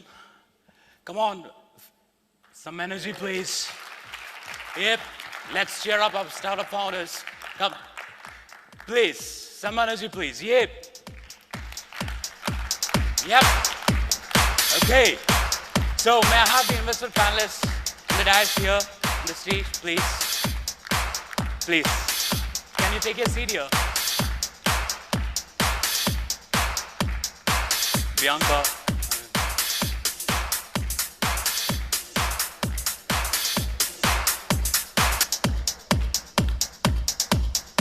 Thank you, console team, for this music. Thank you. Let me first introduce the first startup. It's an interesting person. He is not an Indian, but he is in the ground and making an impact in the Indian economy. It's none other than Mr. Cedric Tandong. Can I have his introduction video, please?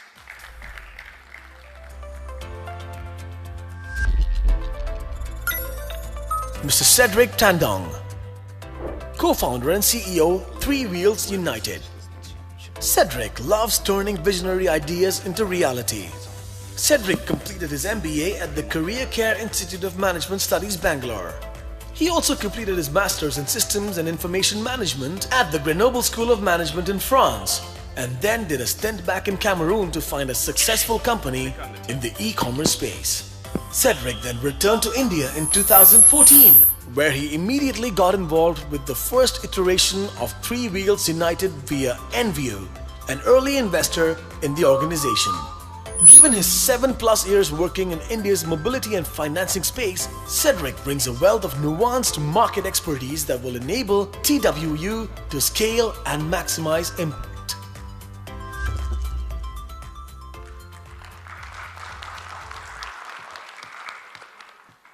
Good morning, everyone. It's a pleasure to be here. Can we have the presentation? I'm Cedric Tandon. I'm the CEO and co-founder of Three Wheels United. I'm going to tell you today about the opportunity that exists in the EV space, particularly in India, where we play. Well, the market itself is a $4.2 billion market today, and it's expected to grow 30 times by 2030. Why Three Wheels would lead and change this market is it's growing. We're in the right segments, 2- and 3-wheelers. India has the largest markets in this. We've proven the business model. We've been doing this for about 7 years, funded over 4,000 drivers to buy electric vehicles. At core, we're a tech company. Fintech is where we excel, and we do it quite well. We've built, beyond the 4,000 drivers we finance, we've built a community of 50,000 drivers who would be clients for us tomorrow. Because of all of the reasons I mentioned above, we have possibly the best performing portfolio in the market. Historically, our defaults have stayed below 1% during our entire tenure. We've created strategic partnerships with the large players in the market, the likes of Mahindra and Piaggio, Uber in the aggregator space, Porter, and others that I'll talk about. And we do have the right team and investors, some of which are VJ, for example, Techstars is one of them, Asian Development Bank is, and others. Let me tell you about the problems in this market. We talk a lot about EVs, but the challenges remain that these vehicles just recently came on road and have not been proven. Drivers worry about charging the vehicles and range anxiety. Drivers don't know if they're going to earn money, given that there's a new type of asset on the road.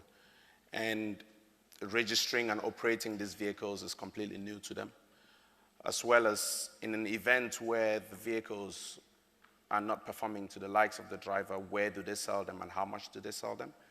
And the key one where we play a role is the lack of affordable financing. This market runs almost over 90% on financing, and only about 10% of these drivers to have access of loans through our standard banking systems. What Three Wheels has created is a platform to solve all of this.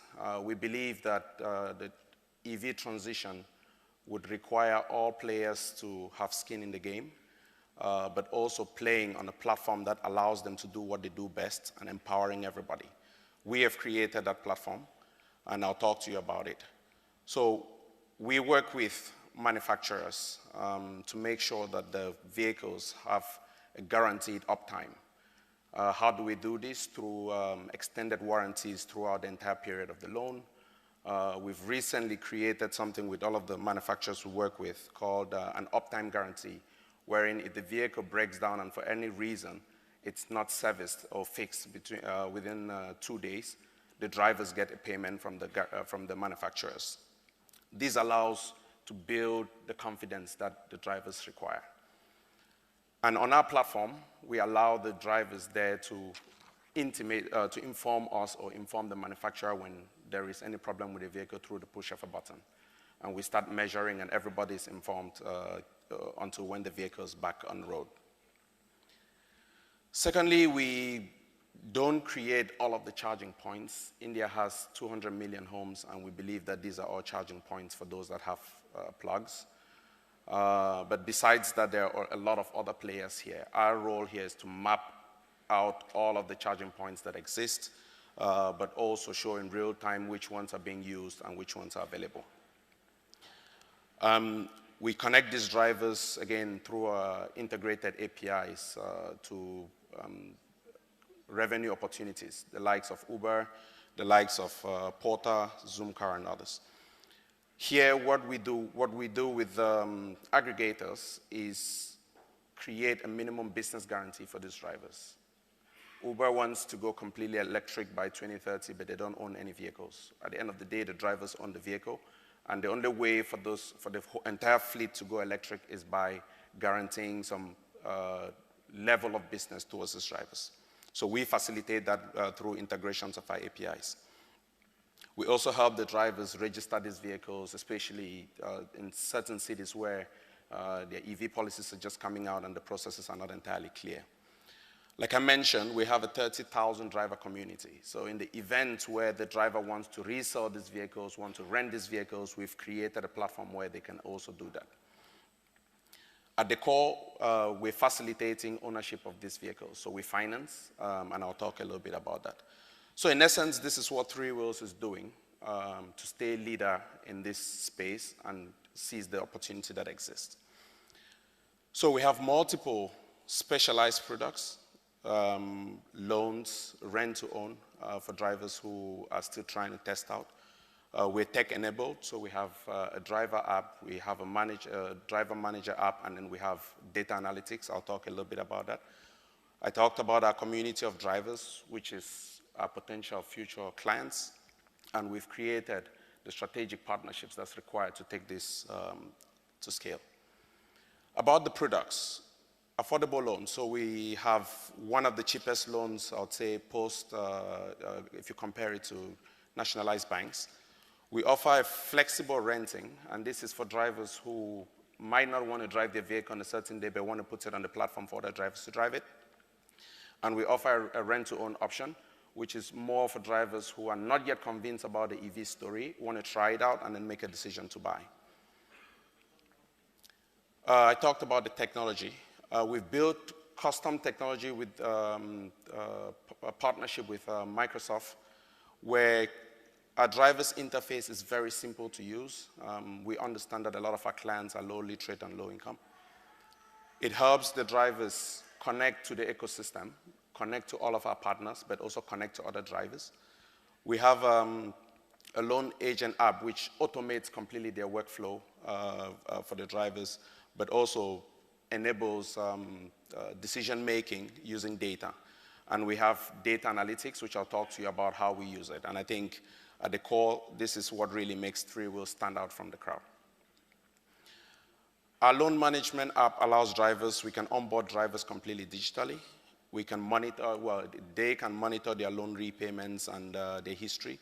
They have access to providers, so they have access to service stations, to charging points, to other drivers if they want to sell their vehicles, etc. But also they can monitor their vehicle, the health of their vehicle. They can report if the vehicle isn't working well, etc. The Loan Manager app automates workflow. So we have proprietary data-driven decision-making where we don't overflood our loan managers with, they might end up with a portfolio of 150 drivers. They don't have to follow up with 150 drivers every day. Our decision-making tool picks out the 10 drivers that really require their time and pushes that to them and suggests what actions needs to be taken. This makes us, I would say, one of the most efficient companies in loan management while achieving the same portfolio quality. It allows the loan managers to also review which drivers are paying and how they're paying. It allows them to collect both cash and digitally, and they can monitor every transaction from start to finish in real time. Then we have the back end, which is a lot about analytics and machine learning and AI. I think this is the true power of what Three Wheels is about. So we have a bird's eye view from of every loan client as well as every vehicle. We can look at portfolio level right up to a single vehicle where it's traveling from anywhere across the world. Similarly, our portfolio is not just broken down to the traditional 30, 60, 90 days. We go down to weekly and daily monitoring, and we can go as far as looking at each client where they're paying on that particular day. So what the magic behind this is that we have data from driver repayment behavior. We create personas. We have data from the vehicles and the driving behaviors of this data. We have data for different service providers in different cities. And it allows us to make real-time decisions in managing our portfolio. So saying a creating a persona and creating a risk profile for a particular driver, and how possible is it that they're going to default and what actions we need to take. But beyond that, we can also make future decisions. We know which vehicles between Mahindra and Piaggio performs better in what cities.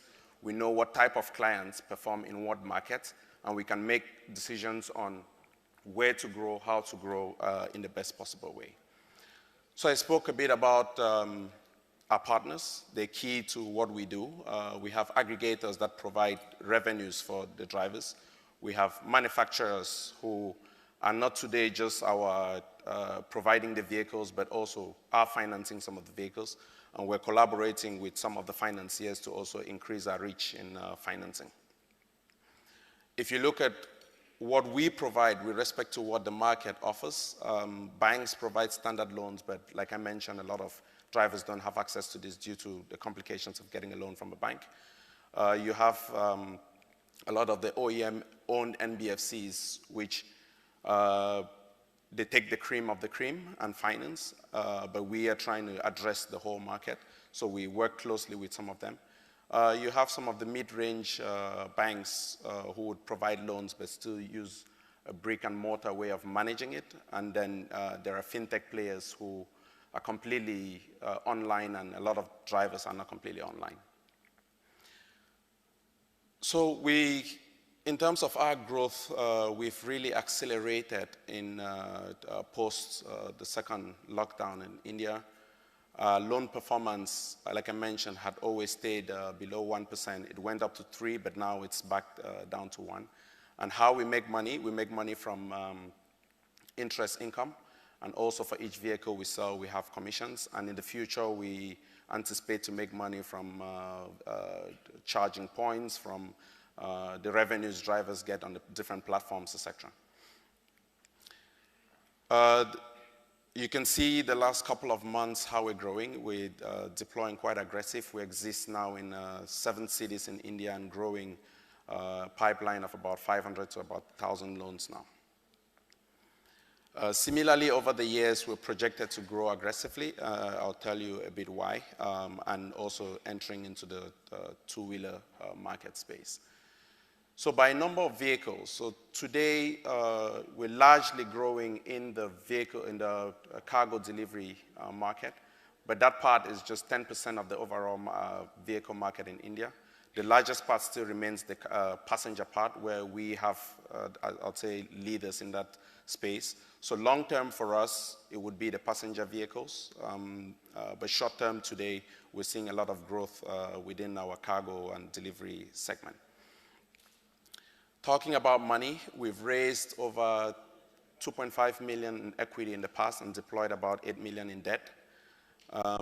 We're currently raising a 5 million round, of which 4 million is already committed. We're just looking for a lead investor, and alongside match that with debt. And that would lead us to a Series B, which we expect to raise that round towards the end of 2022 or later in 2023. We have a team, a very diverse team. There's myself. We have our COO, who's a veteran in the vehicle manufacturing space. My co-founder, Kevin, who has a lot of experience in finance. We have a CTO who came out from Microsoft, and our community head. This is a management team, but we have a team of about 40 people, all based in India, doing this amazing work. And we're supported by a lot of experience, again, including Vijay, who sits on our board, and Hisham Farouk, who is the CEO of Grand Thoughts right here in Dubai. Well, let me come to the opportunity. Recently, we have CSR, part of the government arm, who's approached Three Wheels United to use our platform to deploy electric vehicles in India. The plan is to deploy about 300,000 three-wheelers as well as 700,000 two-wheelers. What they would do is acquire these vehicles at reduced price, give it to us, finance us up to 60% for each vehicle, and then we deploy the vehicles and recover the money over time.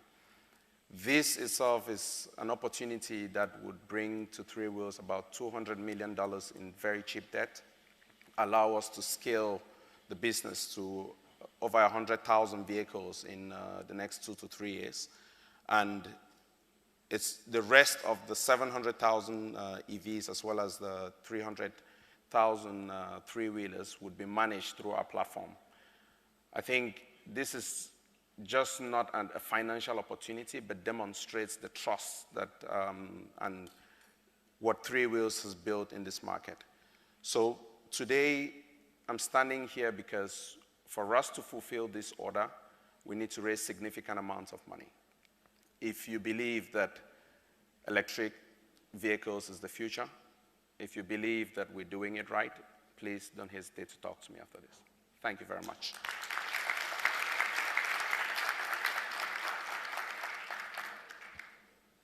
Questions? Hello, yes.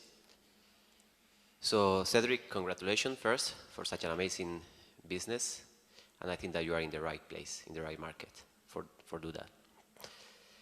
I have many questions, but I think that I only can ask one. So what makes Three Wheels United unique for the drivers to go to you rather than to go to one of the competitors? Thanks very much, and I think I appreciate that question. Usually I would give a pitch spiel, but today for this audience I would really say how it is. I think Three Wheels was built ground up. We started as a driver community organization. So we truly understand the pain points of a driver.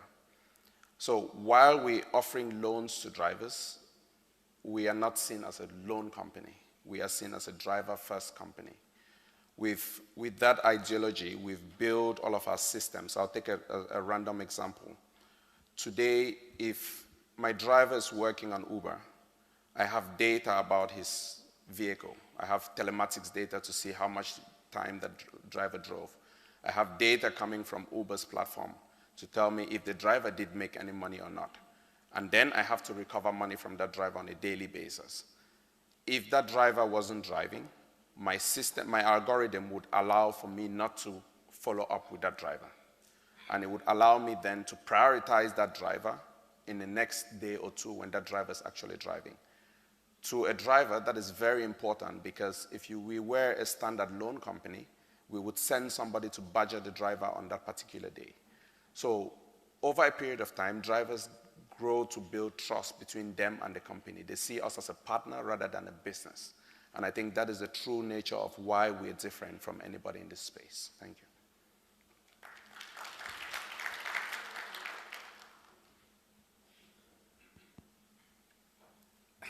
First of all, Cedric, on my personal part, I would like to applaud you for your initiative coming out of France, setting up business in the tech cauldron that is Bengaluru. That says a lot about your initiative. Having listened to your pitch, I'm trying to get my way around how you have bulletproofed your business, because your business, the players on two ends of your business spectrum, one on the manufacturing side, like the Mahindras and Piaggios and others, and then you have the other end, that's the auto rickshaw drivers, right? Mm-hmm. Their businesses have a lot of complexities, like the infrastructure on one side, manufacturing, lithium batteries, yes, charging stations, which you don't have any control on. No. On the other side, you have the auto rickshaw drivers, mm-hmm, who are quite fickle-minded in terms of adaptability to electric vehicles and all that. Yeah. from your business perspective, which sits in the middle, as I see it, how do you minimize the impact of these complexities, and where do you think you can, build? Thank you very much. Thank you. I think that's a very interesting question, and I'll try to answer it to the best of my knowledge. So I think my general belief and my general view in the industry we play in is that we have to focus on doing what we do best and enable other people do what they do best. The risk would always exist with the vehicle. A driver would always be fickle. I think we can take an example of when Ola started in India. We thought drivers would not move to use technology and book rides, but that's completely changed. I think we're in that space today where we're dealing with, like you mentioned, very fickle-minded people, but we've also understood that whatever business model we develop has to support their financial health. I think once it supports their financial health, whatever needs to be done by the driver would be done by the driver to achieve that outcome. On the other part, on the OEMs, I am of the opinion that they need to have skin in the game so that we are completely aligned. When we started about a couple of years back in 2016 with Mahindra, we were just a partner. They made vehicles, they sold the vehicles to drivers, we financed the drivers, and we recovered. Today, for example, we're in partnership with Piaggio, and part of that partnership is Piaggio funding over 60% of the vehicle cost, right? What that implies is Piaggio has an interest to be there throughout the life cycle of that vehicle. Because if the vehicle doesn't work, the driver doesn't make money, I don't recover the money, Piaggio doesn't get paid. So I think to really make it work, we have to go deep into these partnerships. All we're doing as Three Wheels United is providing the platform to do that. So I can tell Piaggio in a certain city, say in Chitraduga, your vehicles are breaking down twice than they are in Bangalore. And they're breaking down for XYZ reasons, and you need to fix that, right? I think once we are at that level of partnership, then the system would work. So that is the best of my answer I can give. Thank you.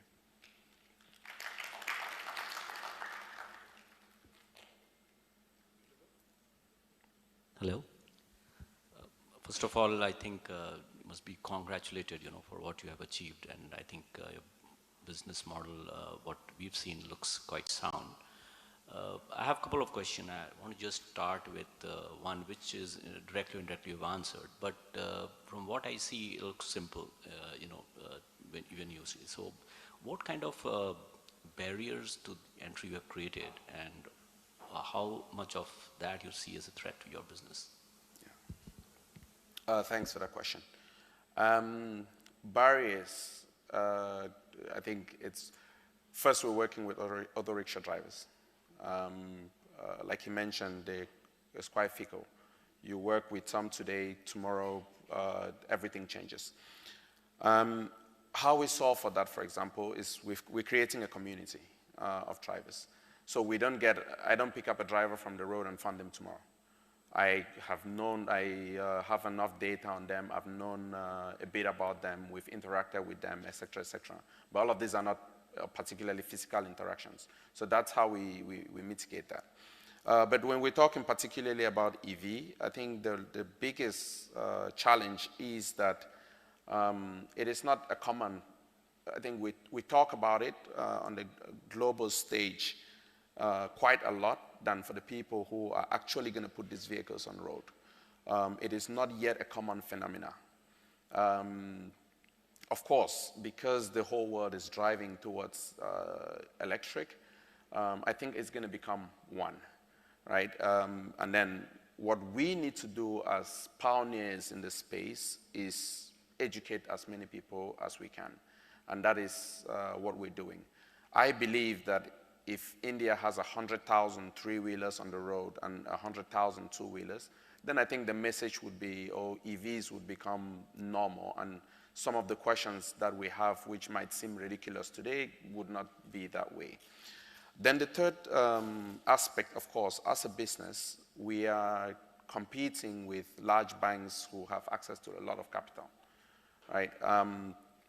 We're competing with other NBFCs who have, again, a lot of access to capital. But I think that this is where a tech company differentiates itself with a standard, with any normal operating company. It is my conviction that because of the data or the model that we've built, we would stay ahead of the market. And that is not just because it's not just a wild guess, it's because we actually have the right information to make the right decisions. So I think these are the three top, I would say, bottlenecks and challenges that exist for us as a business model, and that is how we're going to deal with them. Thanks.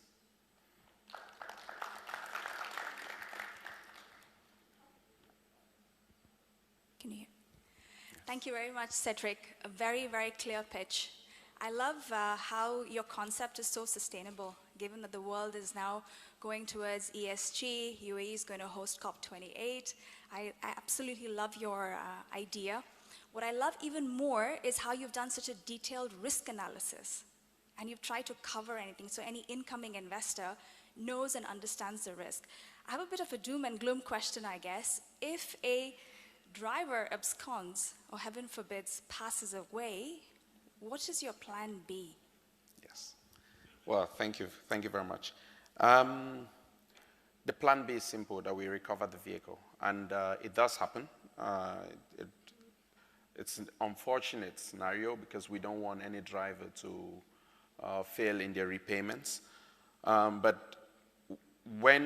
if you look at our model, we recover money on a daily basis. And the reason we do that is because our clients have a daily economy. What we've seen is drivers fail to pay bank loans. If you look at the same target segment with nationalized banks, the default rates are somewhere around 30%, while we have maintained 1%. The reason I believe we've maintained 1% is that we collect the money when it's actually there. We're helping the drivers create the money, so we know when they're creating the money, and we are there to collect and give them the tools to actually collect that money in time. So before we recover a vehicle for a driver, so what I call default in the case of 3 wheels is any driver who's gone beyond 60 days. Before 60 days, there are 60 different payments that would have been missed. There are a lot of different action points that we take between that. And besides those action points, because we've understood the repayment history of that driver, the system suggests how best to motivate this driver to repay. So there's a lot of action that is, I'd say, taken before we actually reach the point of collection. But once we've reached that point, it has to be firm and swift, right? Because otherwise the message to other drivers is that if you are just reluctant in your payment because you don't want to pay. For example, a driver is making money. We can see that he's driving the asset, making money, but not paying. We go out and recover the vehicle. Just so that that message doesn't go to, the wrong message doesn't go to other drivers. When we recover it, we put it back on our platform to rent it out to other drivers, or we sell it to, we give out a loan for a new driver. So that's what we do.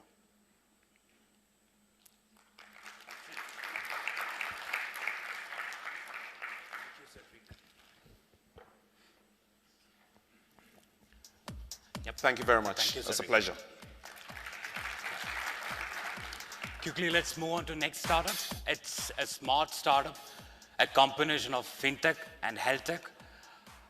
Let me introduce Mr. Kareem Daki, the co-founder and CEO of Claim.ai. Can I have the intro video, please?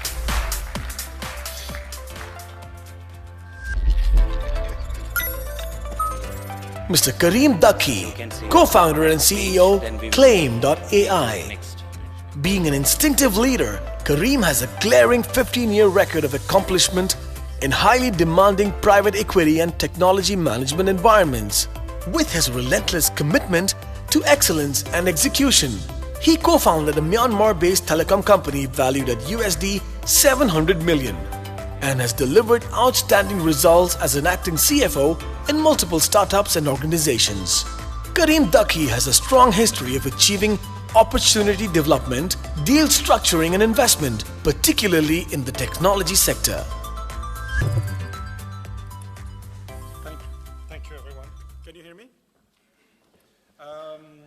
First of all, I'm not Indian, as you can see, but I do have a connection with this community. I used to be a CFO myself, and I was managing finance organizations, and I know how difficult it is for you by the end of the month to keep the organization rolling. So, thanks to all of you for the hard work that you do in your organization every day.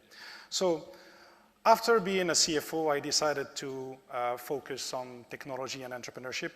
And together with my partner, we've created Claim, which is at the intersection of finance and healthcare. So what we try to do, and I think this is a common theme that we've seen today, is new way of lending money. We've seen it with Mr. VP earlier. We've seen it with Three Wheels. And this is another flavor of it dedicated to healthcare. And you can see how technology today allow us to serve what the banks are not serving. So our project is about tech-assisted medical receivables purchase. Next slide, please. Next slide. Next slide. Yeah. So what you see here is something that the insurance companies don't want you to see. It's essentially the number of days it takes them to settle your bills to the doctors after you've visited the doctor. On average, in the UAE, it takes 113 days for the healthcare providers to get paid 90% of their claims. So in addition to that, the fact that this money is not coming on time, you have claims that are being rejected. You go and then say, okay, sorry, the insurance doesn't cover it. So on one hand, you have a P&L issue, and I'm going to talk finance now. On the second hand, you have a cash flow issue.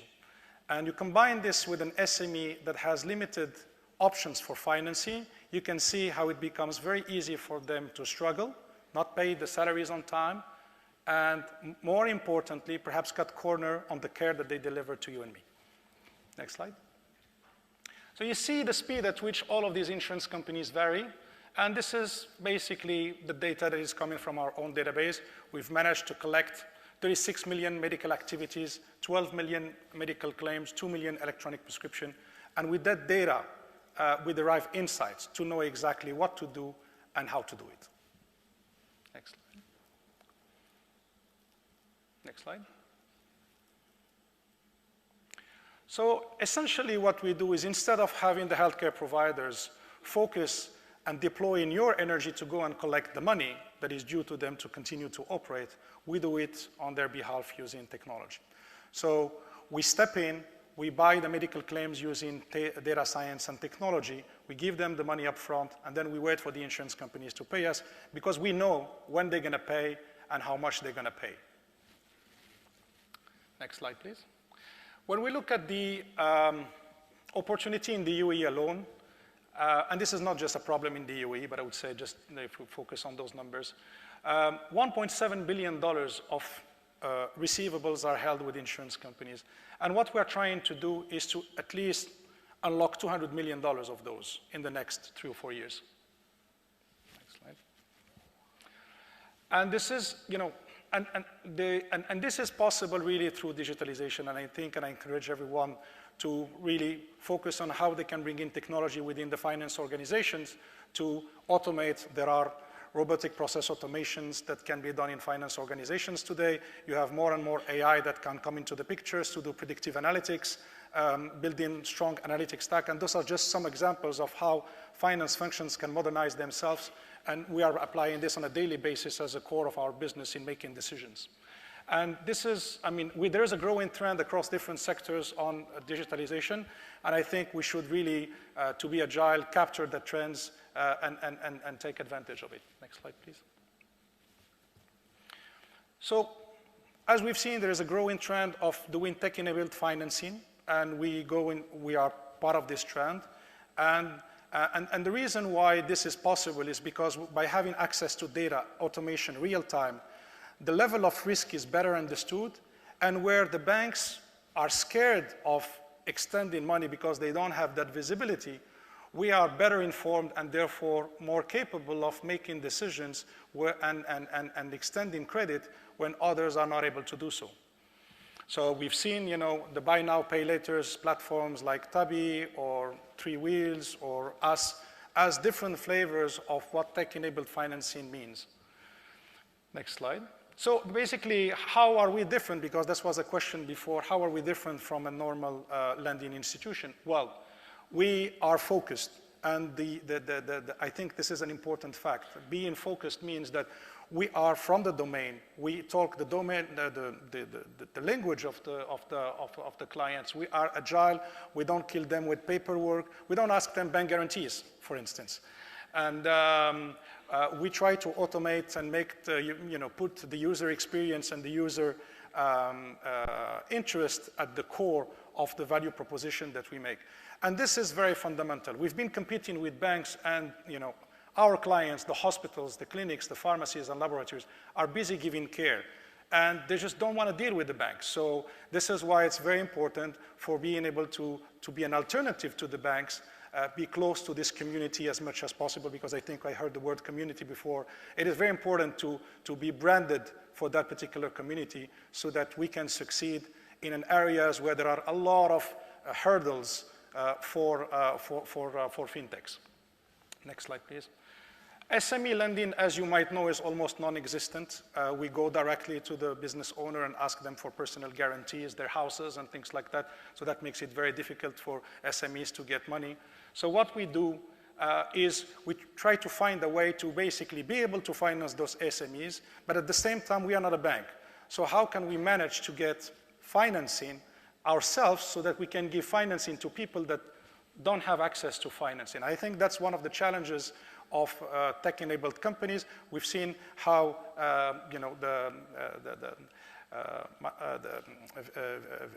VPN before they've done it, and they had to get a lot of lending companies to do that. So the challenge is, how do we convince lenders, we as a startup that don't have a balance sheet, that don't have a proper P&L, that are losing money, to give us money to give to others? As you can see and imagine, this is a very, very challenging task, but I can tell you that we are managing to do that. And we even got a term sheet from a bank, which is something that is unheard of, only after 11 months of operation, losing money every month, not having even a single audited financial statement. We managed to get a loan from the bank, and because we know how to talk to the banks and what is going to give them the comfort, we put that to use for SMEs that are not necessarily organized to be able to get that from the banks through the platform and through technology. Next slide. So this is what I'm saying here is, how can a startup can finance larger or more established healthcare institutions? Well, we don't have money, because I'm going to be asking for money, and we are losing money, basically, right? Next slide. So venture debt is one of the instruments. It's not the only one, but I'm pretty sure you're familiar with other trade finance loans or term loans, etc. So I wanted to talk specifically about venture debt. So venture debt is essentially dedicated finance funds that are extending loans to companies that are younger in their life cycle, but they do it as a combination of high yield, and that high yield is achieved through relatively high interest coupon, but you add on top of it what you call warrants, which is, okay, if your company succeed and reach a valuation of $100 million, $200 million, $300 million, we want a part of the pie because we've helped you grow. So this combination of, I would say, an instrument that says debt and equity is something that some funds are dedicated to and focused on and are keen on deploying. So a lot of the startups now that are doing tech-enabled lending rely on venture funding to be able to get the funding that they need. So you start with a very high cost of capital. So you need to place your risk at a higher cost of capital. But over time, as and when you prove the model and you show that there are payments, and the data is also very important to collect that information. So you keep collecting the information, you're showing that there is a good repayment cycle, etc. And slowly by slowly, you give confidence to more traditional lenders that can give you capital at a lower cost. But that's the starting point for startups like us to be able to get that funding. Next slide. So it helps to fuel growth, extend runway, or increase the valuation of the company without diluting the capital, the capital of the company. Next slide. I think we can just skip this one now. So the debt financing, it has advantages. It doesn't dilute the owner's portion of the equity. They don't have claim on future profit. The obligations are predictable and can be planned. Interests are tax deductible, and the debt financing offers flexible alternative for collateral and repayment options. But debt has been repaid. It's difficult to get it. You need guarantees, and that's what traditional debt financing is about. Next slide. In terms of equity, again, no obligation to pay at a regular timeline. Money doesn't have to be returned, but at the same time, it brings dilution. So the venture debt comes in between both, where there is a little dilution, not too much, but with certain characteristics of the debt. So that was just a small introduction on venture debt in general and how do tech-enabled startups get funding from investors. Next slide, please. I think next slide. Next slide. So about Claim now. So next slide. So we are a fintech company dedicated to healthcare. What we do is we finance healthcare providers, hospitals, clinics, pharmacies, and laboratories. For that, we have built an ATM for them where they go, they submit the claim, and they get the money up front in 7 days.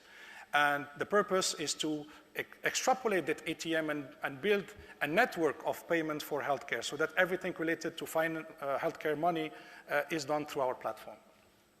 And the role of a platform is very fundamental, because if the platform is not there, you are a traditional lender, and a traditional lender, is not something that is really exciting for the clients that we serve. So we deal with providers. We have a suite of products for regulators when it comes to data and analytics, because we've developed the expertise to look into the insights of the claims and healthcare data. And this is something that can be extrapolated beyond, the way we are currently monetizing the funds. Next slide, please. In terms of numbers, so we received, when we met with Vijay, it was 11 months ago. We didn't even have a company. So it was, we had to incorporate the company in December of 2020. We received our first set of institutional money from Techstars.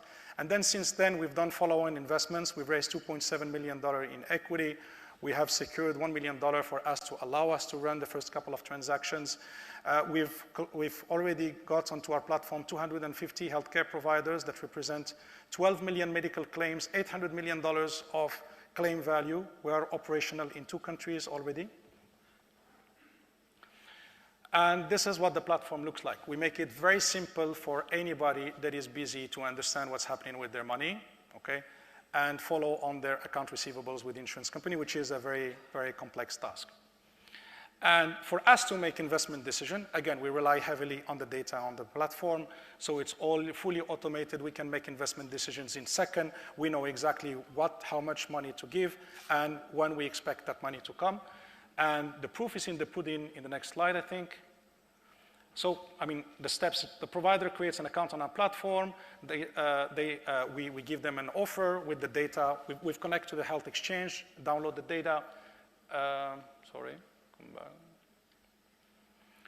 They sign documents electronically, and then we start dispersing the money, and then we collect the money directly from insurance companies. Next slide.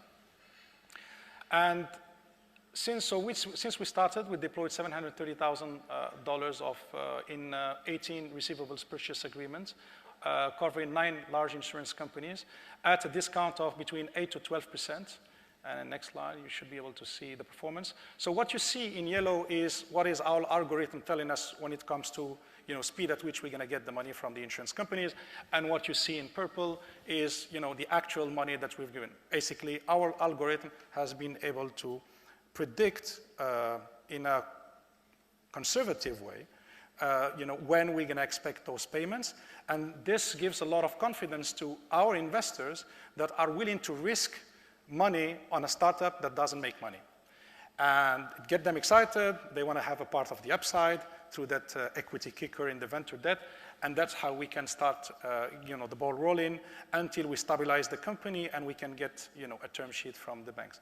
I think that's it for the time being. We are growing fast. We are going to start raising Series A in the next 2 months. So I think it's in the next couple of slides. There's an ask slide. We are planning to raise $10 million of equity and $15 million of debt. Out of this $15 million of debt, we've already gotten a term sheet of $5 million. Believe it or not, we got a term sheet of $2.5 million from a bank, but they want my house in exchange. You can, if you believe that this is a project that of interest of somebody in your community, we're happy to speak and tell you more about this. Thank you very much.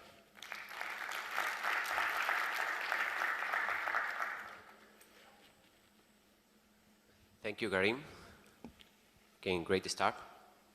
And congratulations. I think that you are serving a very interesting niche that the commercial banks are not really touching. But how do you know that you are purchasing the claims at the right price? And how secure are you that you are collecting them? Okay, I mean, when you extend credit, it's not about taking a gamble on the upside. It's always about securing the money coming back. And the technology stack that we built is really to do that, is to give us a clear insight into what is happening and whether or not we are confident that that money is going to come back. So when we have 12 million data points and we are collecting, every time a healthcare provider connects to our platform, we get 2 years of historical data. That adds up to our database. And with that insight, we know exactly what's going on. It's as if we have done on steroid 250 times,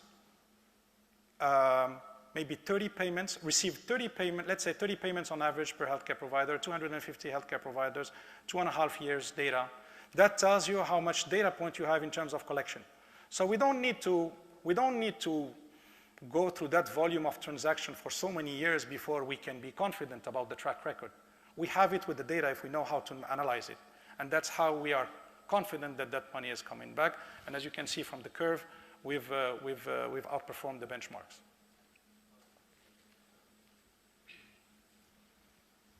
Thank you, Karim.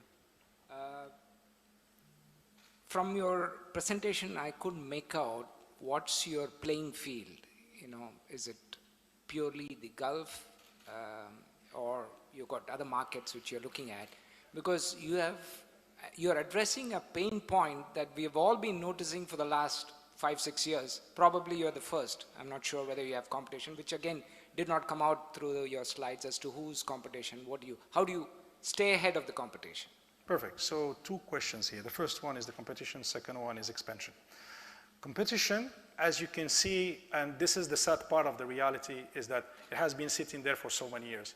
And sometimes I talk to my partner, I said, but how come nobody has done anything about it before? I don't have the answer why it was not done. And I think I have a little bit of an answer, which is, in general, change is scary and people don't necessarily want to embrace into change.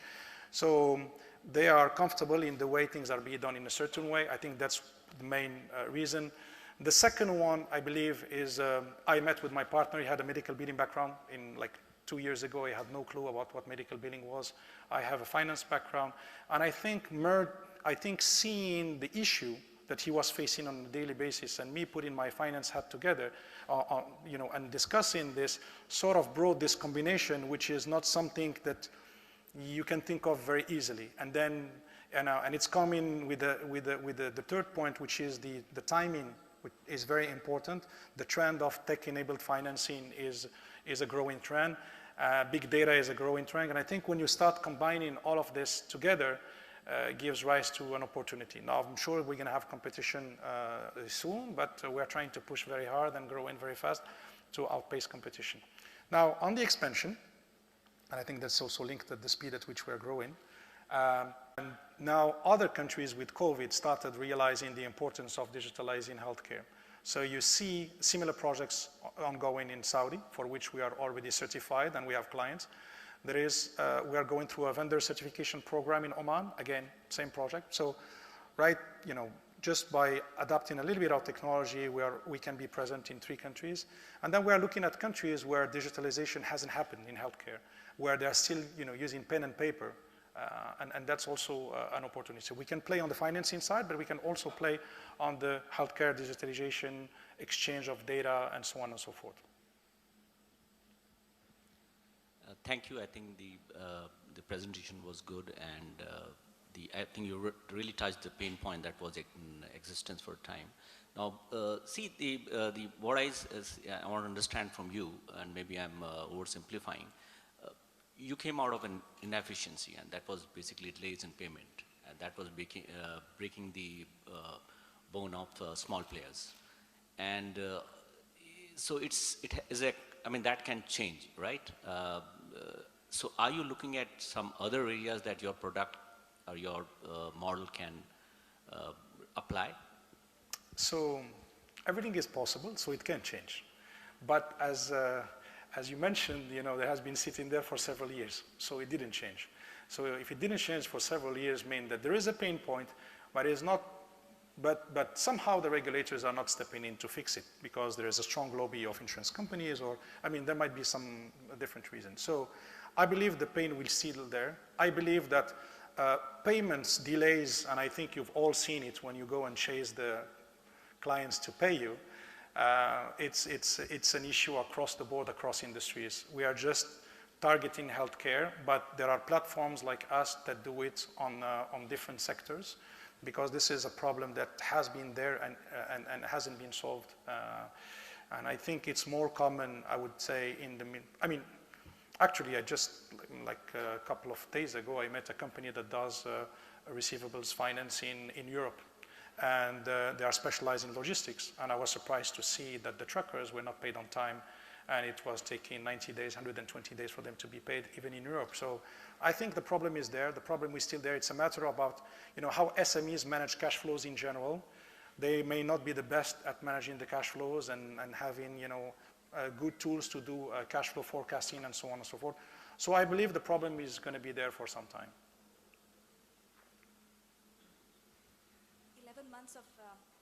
11 months of being fabulous. Congratulations. Thank you. My question is rather simple. What is your legal structure as you scale through the Middle East to attract investors?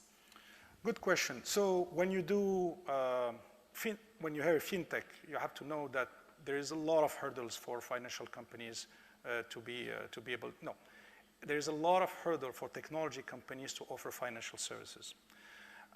There are many reasons for that. I mean, there are legitimate reasons, making sure that, you know, the consumer is protected, investors are protected, there is no money laundering and so forth. So there are some valid reasons to have some regulation there. But there is a non-valid reason, which are the banks not making it easier on the fintechs to innovate because they know they're going to be disrupted.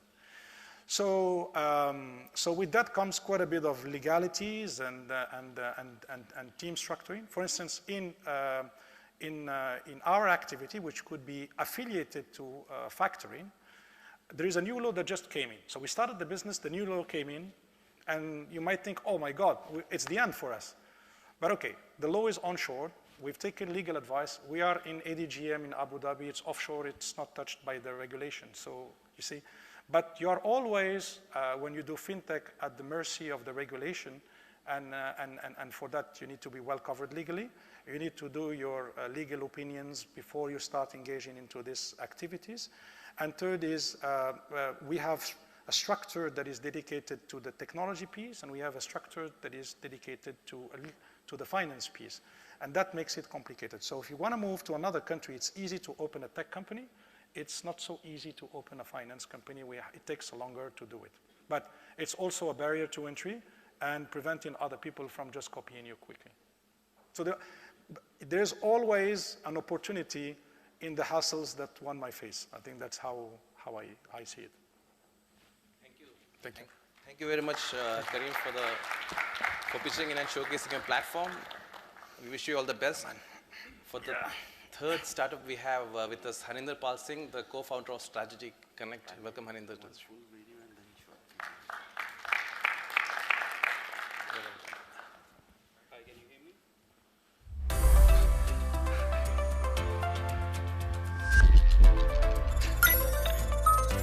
Mr. Haninder Pal Singh, co-founder and MD, Strategy Connect. Haninder Pal Singh has more than 10 years of experience in management consulting, business operations, financial planning, and due diligence across MENA, India, Southeast Asia, and US markets.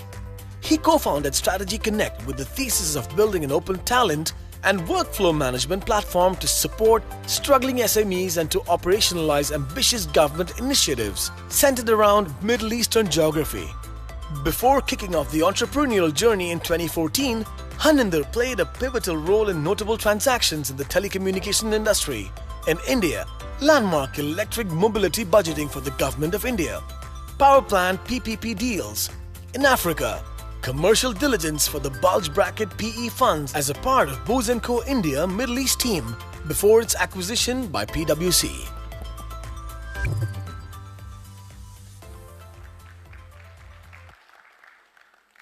Thanks a lot.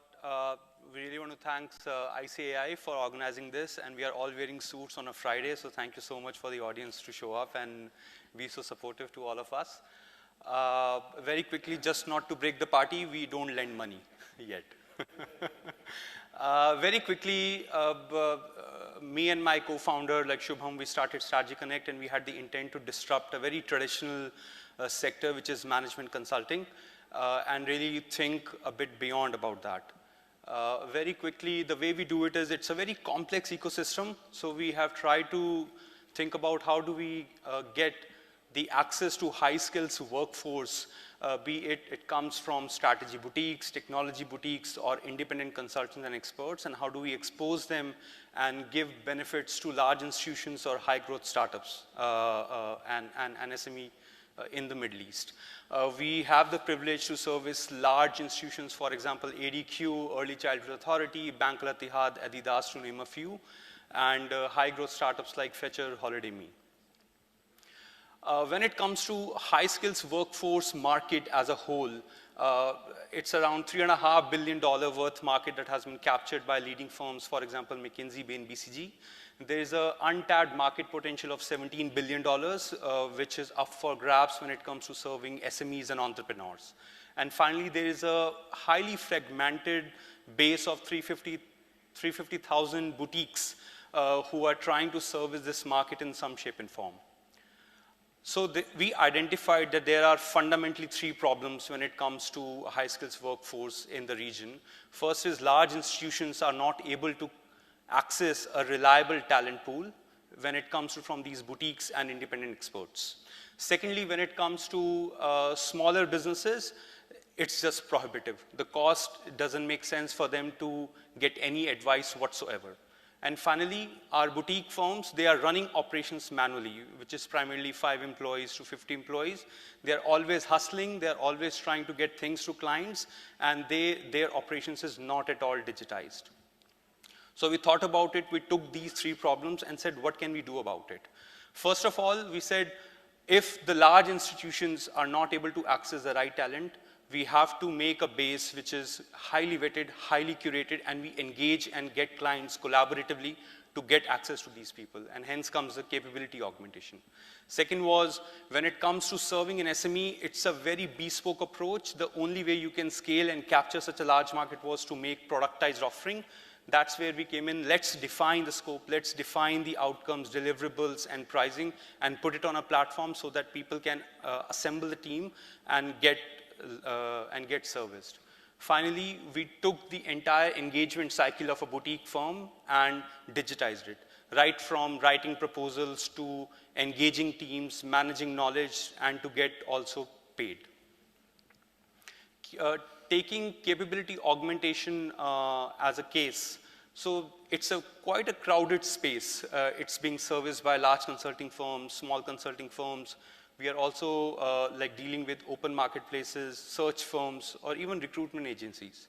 The idea is the way you differentiate yourself is point blank that we first come in and say that we deliver more than 50% cost savings to a client. And we have a lot of live examples on it. And we always build a team which is led by a subject matter expert. So it's not a bunch of generalists trying to solve a problem and trying to reinvent the wheel. And this complex deployment of consultants is managed through our proprietary talent management engine. And at any given point in time, we have 50 to 60 consultants deployed at the client, mostly remotely.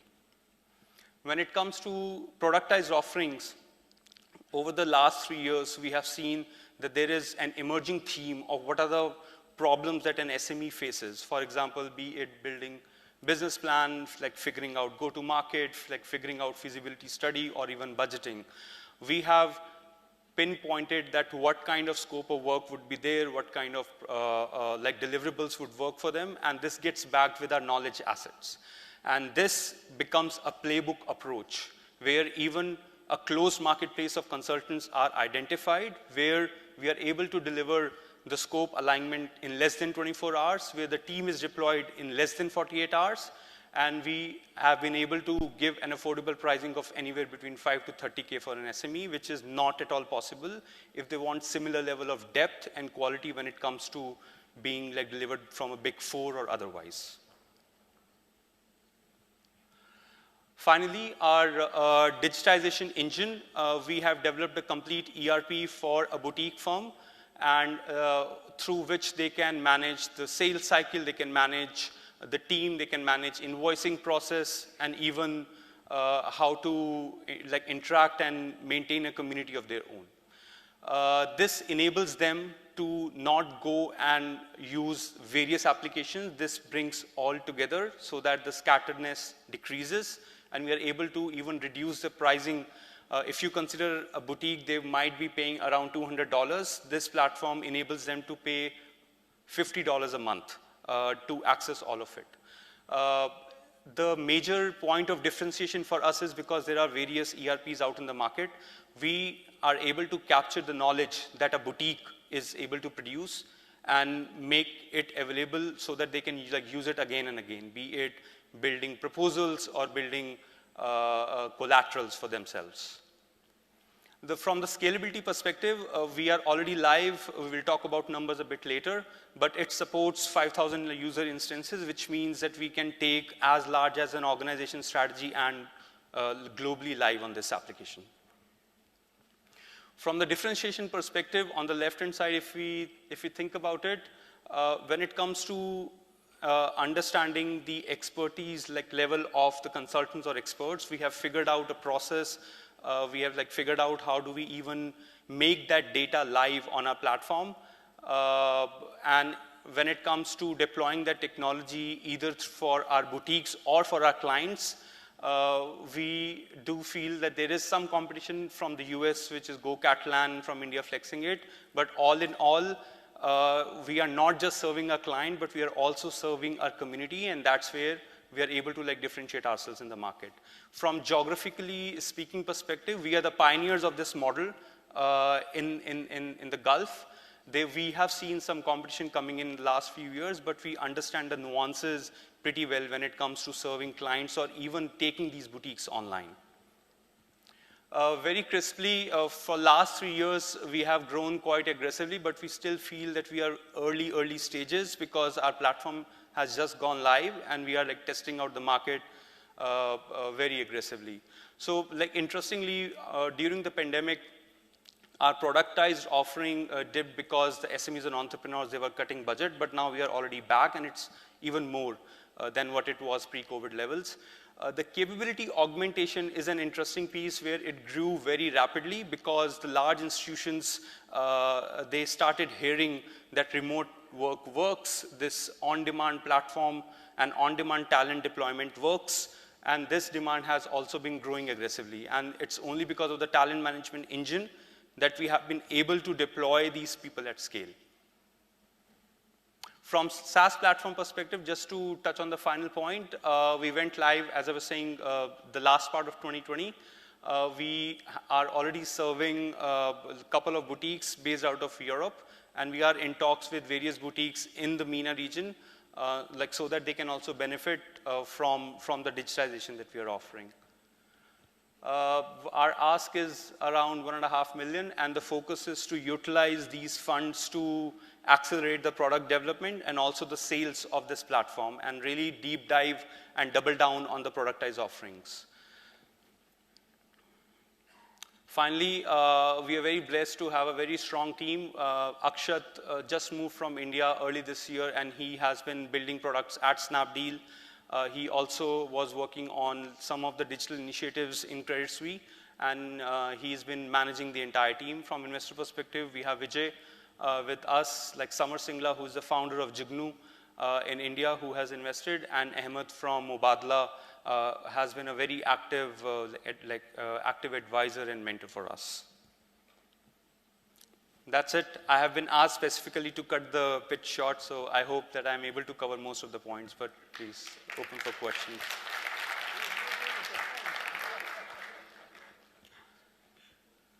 I'll go, yeah. I mean, we're all under pressure right now, so I don't think you're alone there. Yeah, so I mean, absolutely, this is a gap that we all have been seeing, getting quality resources, at affordable cost, especially for the companies that are growing. And the question is, how do you control the quality aspect? I mean, and how does you keep it away from your platform? Yeah, no, I think it's one of the problem statement that we have been thinking about day in, day out. There are certain checks and balances that we have deployed. So there are essentially three parts to it. First is we delegate the curation of the resources to the network. So if we know that these 50 or 100 consultants are star consultants, they are always interviewing someone. So they are always curating, and that benefit goes out to them and it accrues to them. And secondly, it's also about understanding from when you are recording someone's experience and someone's expertise, it's not about that what they can do, what they have delivered is more critical. So getting that data down, even getting that references down, and making sure that this person has done what he has said. So that's the second checkpoint. And third checkpoint is basically you test the people on the job. So there is also a feedback mechanism that clients offer almost on a weekly or a bi-weekly basis where you are able to rate an expert or a consultant. So those are the three ways we always try to say that how the community which is growing is of high quality and can do the job.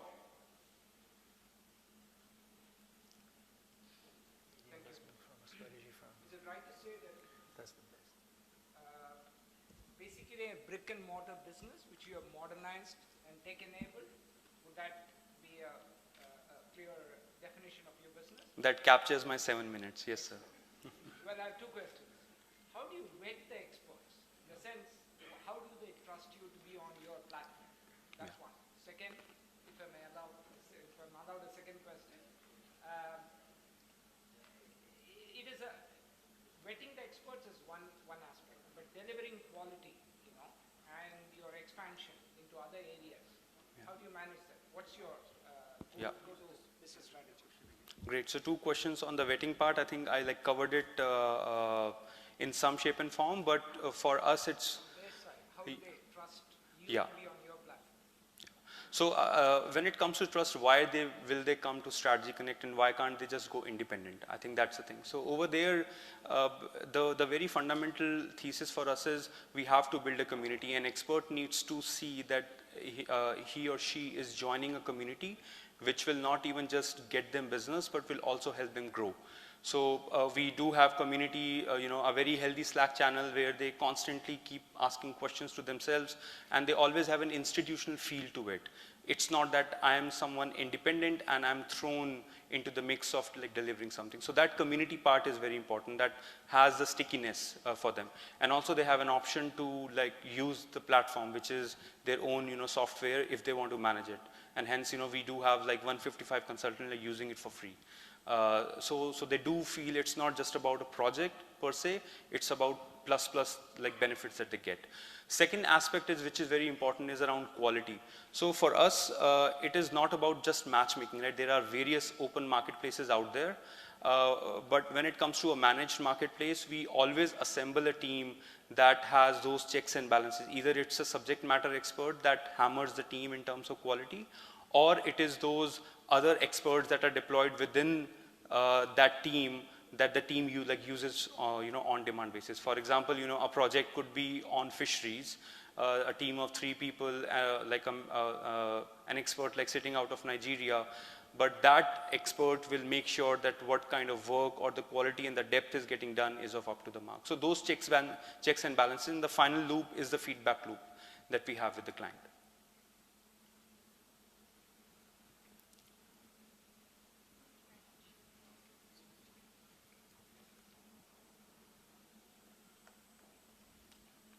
thank you very much, Haninder, for pitching in. And that was nice to hear from you, and we wish you all the best. Thanks a lot. Thanks a lot, everyone. Really appreciate your time.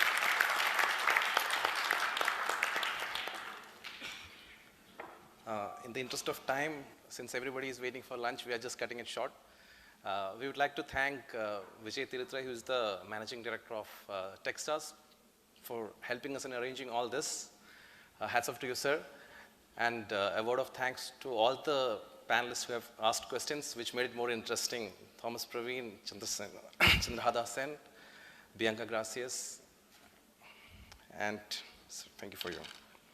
And just a memento of appreciation, we would like to invite our startup founders onto the stage. One by one.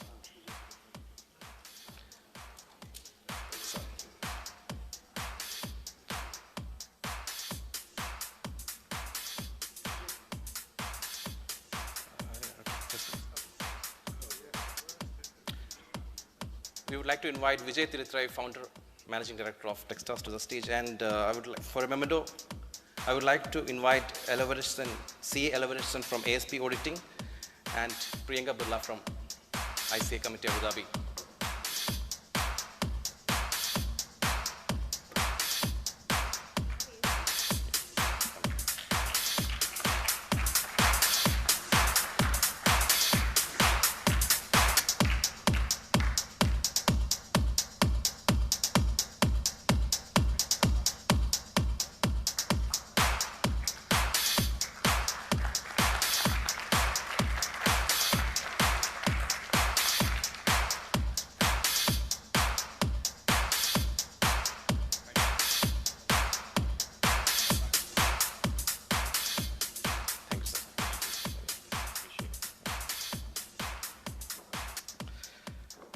Now I would like to invite CA Manoj from MBG Corporate Services and CA Anand from ICAI Committee to give the memento of appreciation to Mr. Cedric Tanton, co-founder and CEO of Three Wheels United.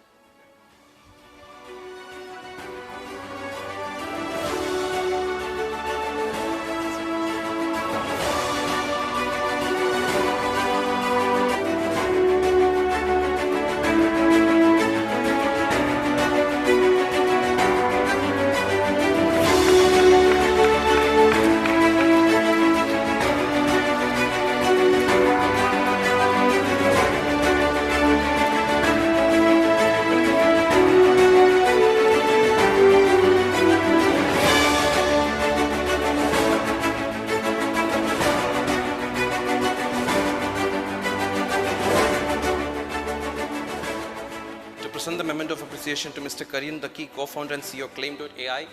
I would like to invite CA Ramesh Mahalingam, Ideal Management Consultants, and CA John George, Vice Chairman of the chapter.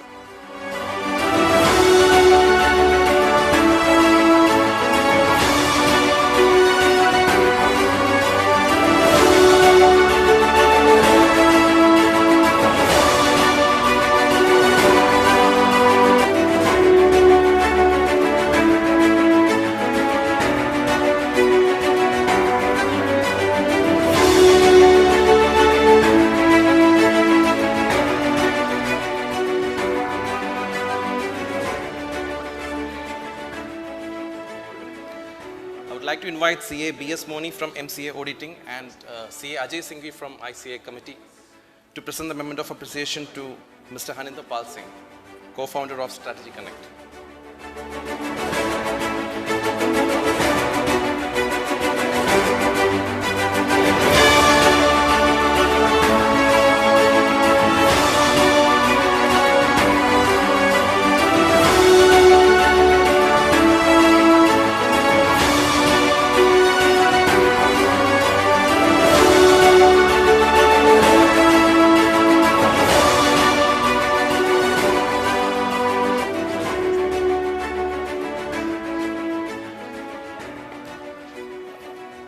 So we'll be breaking for lunch now, and we'll be coming back at 1:10. So we just have a break of 50 minutes. So lined up, we have 3 sessions in the afternoon. So just be on time and enjoy your lunch. Thank you, everyone. Please enjoy your lunch. Thank you, panelists. Thank you, speakers. So we will meet after at 1:10. Thank you.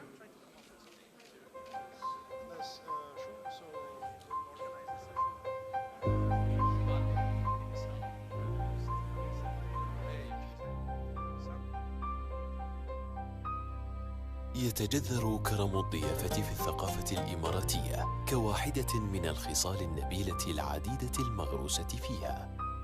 لقد ورثنا عن الآباء والأجداد المؤسسين لهذه الدولة العظيمة سمات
يتجذر كرم الضيافة في الثقافة الإماراتية كواحدة من الخصال النبيلة العديدة المغروسة فيها.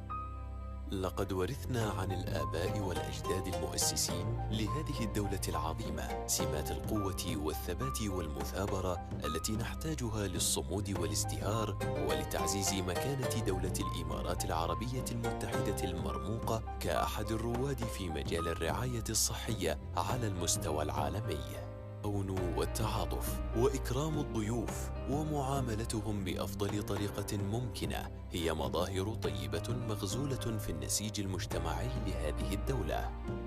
وانطلاقا من إيماننا بذات القيم المتمثلة بالتحلي بالقوة والشجاعة والصمود، عملنا على تأسيس مدينة بورجيل الطبية سعيا لتقديم أفضل خدمات الرعاية الصحية لشعب الإمارات العربية المتحدة وتجسيد ثقافتها الغنية وتراثها العريق وتقاليدها الطبية.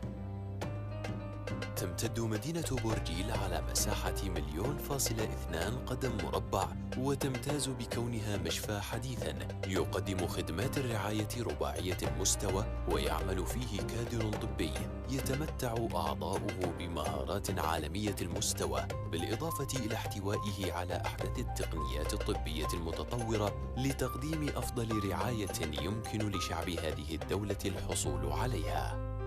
توفر المدينة الطبية بيئة مستوحاة من أسلوب الحياة والفنون والثقافة التي تحتضنها دولتنا وثقافتنا العظيمة، فهي تتبنى نهجاً شاملاً لمساعدة المرضى على التعافي بشكل أسرع وإعادة الحيوية إلى أجسادهم والشعور بالاسترخاء والراحة للعودة إلى حياتهم بصحة أفضل. هدفنا الأول والأخير هو الحفاظ على صحتك، وبإمكانك أن تكون مطمئناً بأنك في أيد أمينة. يسعدنا تلبية جميع احتياجاتكم على مدار الساعة طيلة أيام الأسبوع. مدينة بورجيل الطبية، مستقبل الرعاية الصحية.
Planning and forecasting are more vital today than ever.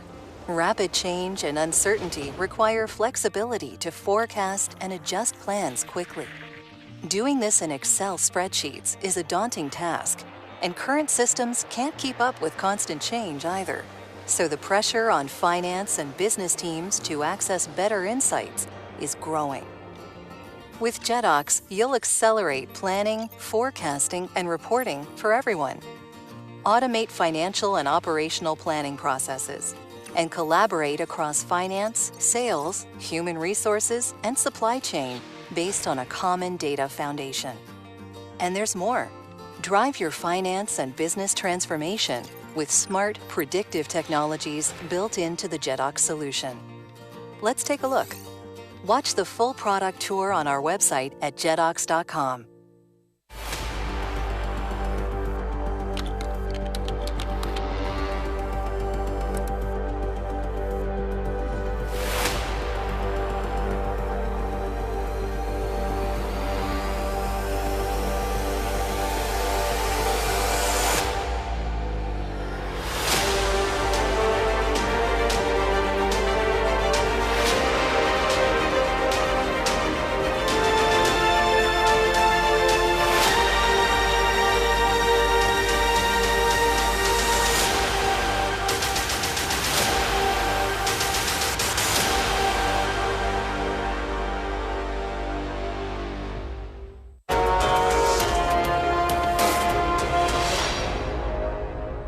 My name is Silvarasan, people call him Prince. I am a fellow member of Institute of Chartered Accountant since 1996. ASP auditing was established in 2004 in Dubai. In 2018, we extended our operations in Bahrain. Our group was established in the year of 1989 in India at Chennai. And presently, it is operating in the name of Ilavasan and Chandrasekhar & Co. and have the two branches. Over 32 years, we have more than 8,000 customers globally.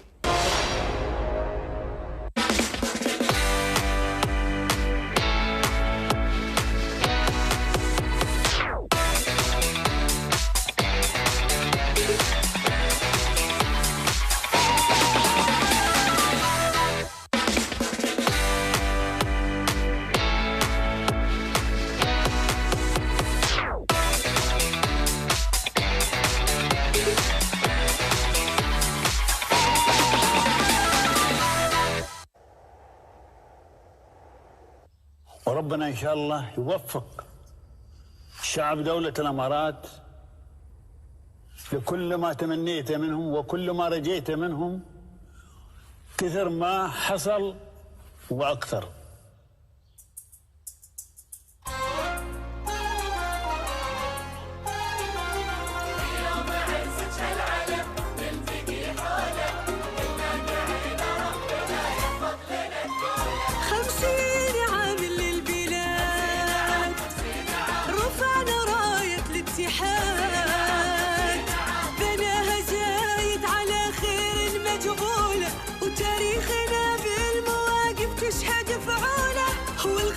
تبصم لنا والسمرة والرولة، هذا وطن فخرنا من يقدر يطوله.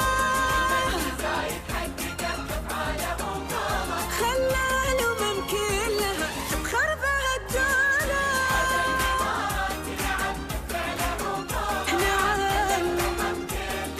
نعم جيتوا الأرض التسامح تفرحوا معانا، فرحتكم ببلدنا زي ما تكون بلدكم، عايشين بحب وتفاهم يلي مجمعانا.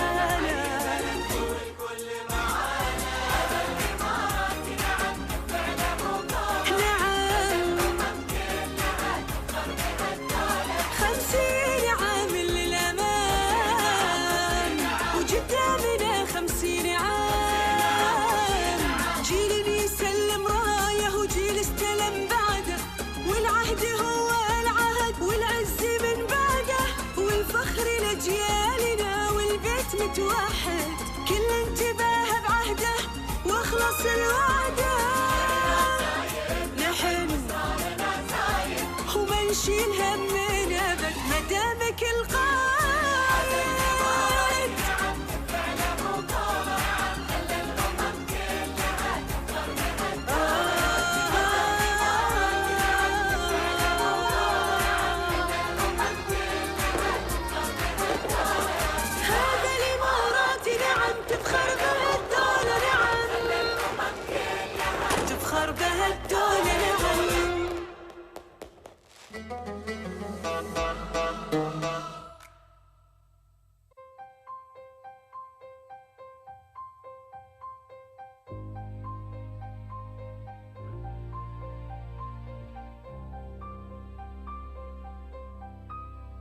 يتجذر كرم الضيافة في الثقافة الإماراتية كواحدة من الخصال النبيلة العديدة المغروسة فيها.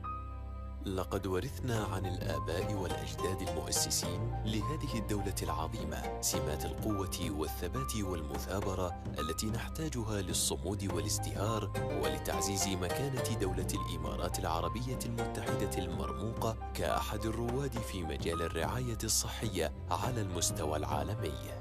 التعاون والتعاطف وإكرام الضيوف ومعاملتهم بأفضل طريقة ممكنة هي مظاهر طيبة مغزولة في النسيج المجتمعي لهذه الدولة. وانطلاقا من إيماننا بذات القيم المتمثلة بالتحلي بالقوة والشجاعة والصمود، عملنا على تأسيس مدينة بورجي للطبية سعيا لتقديم أفضل خدمات الرعاية الصحية لشعب الإمارات العربية المتحدة وتجسيد ثقافتها الغنية وتراثها العريق وتقاليدها الطبية. تمتد مدينة بورجيل على مساحة 1,2 قدم مربع، وتمتاز بكونها مشفى حديثا يقدم خدمات الرعاية رباعية المستوى، ويعمل فيه كادر طبي يتمتع أعضاؤه بمهارات عالمية المستوى، بالإضافة إلى احتوائه على أحدث التقنيات الطبية المتطورة لتقديم أفضل رعاية يمكن لشعب هذه الدولة الحصول عليها. توفر المدينة الطبية بيئة مستوحاة من أسلوب الحياة والفنون والثقافة التي تحتضنها دولتنا وثقافتنا العظيمة، فهي تتبنى نهجا شاملا لمساعدة المرضى على التعافي بشكل أسرع وإعادة الحيوية إلى أجسادهم والشعور بالاسترخاء والراحة للعودة إلى حياتهم بصحة أفضل. هدفنا الأول والأخير هو الحفاظ على صحتك، وبإمكانك أن تكون مطمئنا بأنك في أيد أمينة. يسعدنا تلبية جميع احتياجاتكم على مدار الساعة طيلة أيام الأسبوع. مدينة بورجيل الطبية، مستقبل الرعاية الصحية.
Planning and forecasting are more vital today than ever. Rapid change and uncertainty require flexibility to forecast and adjust plans quickly. Doing this in Excel spreadsheets is a daunting task, and current systems can't keep up with constant change either. So the pressure on finance and business teams to access better insights is growing. With JetOx, you'll accelerate planning, forecasting, and reporting for everyone. Automate financial and operational planning processes, and collaborate across finance, sales, human resources, and supply chain based on a common data foundation. And there's more. Drive your finance and business transformation with smart, predictive technologies built into the JetOx solution. Let's take a look. Watch the full product tour on our website at jetox.com.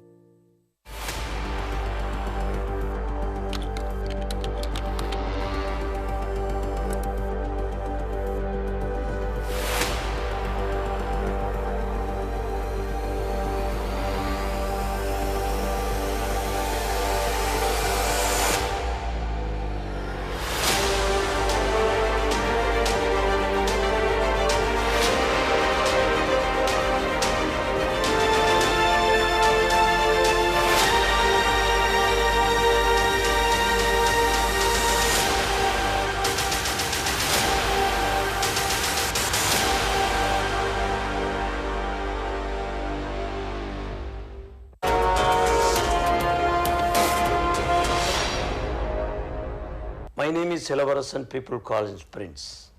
I am a fellow member of Institute of Chartered Accountant since 1996. ASP auditing was established in 2004 in Dubai. In 2018, we extended our operations in Bahrain. Our group was established in the year of 1989 in India at Chennai. And presently, it is operating in the name of Ilavasan and Chandrasekhar & Co. and have the 2 branches. Over 32 years, we have more than 8,000 customers globally.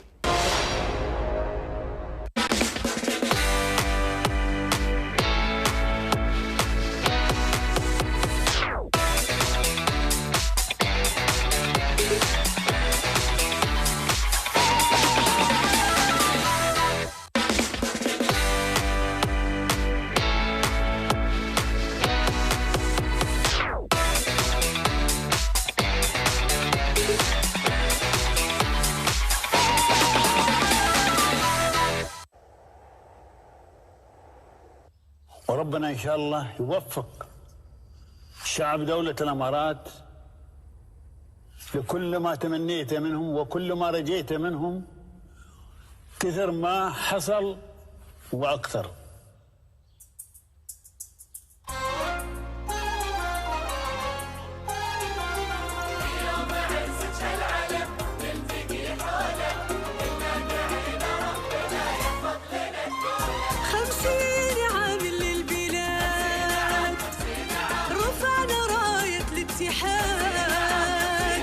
بناها زايد على خير مجهولة وتاريخ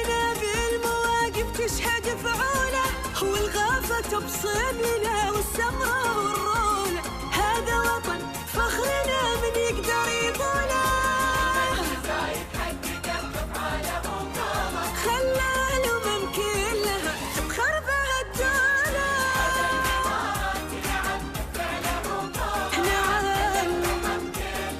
نعم جيتوا الأرض التسامح، تفرحوا معانا فرحتكم ببلدنا زي ما تكون بلدكم، عايشين بحب وتفاهم يلي مجمعانا.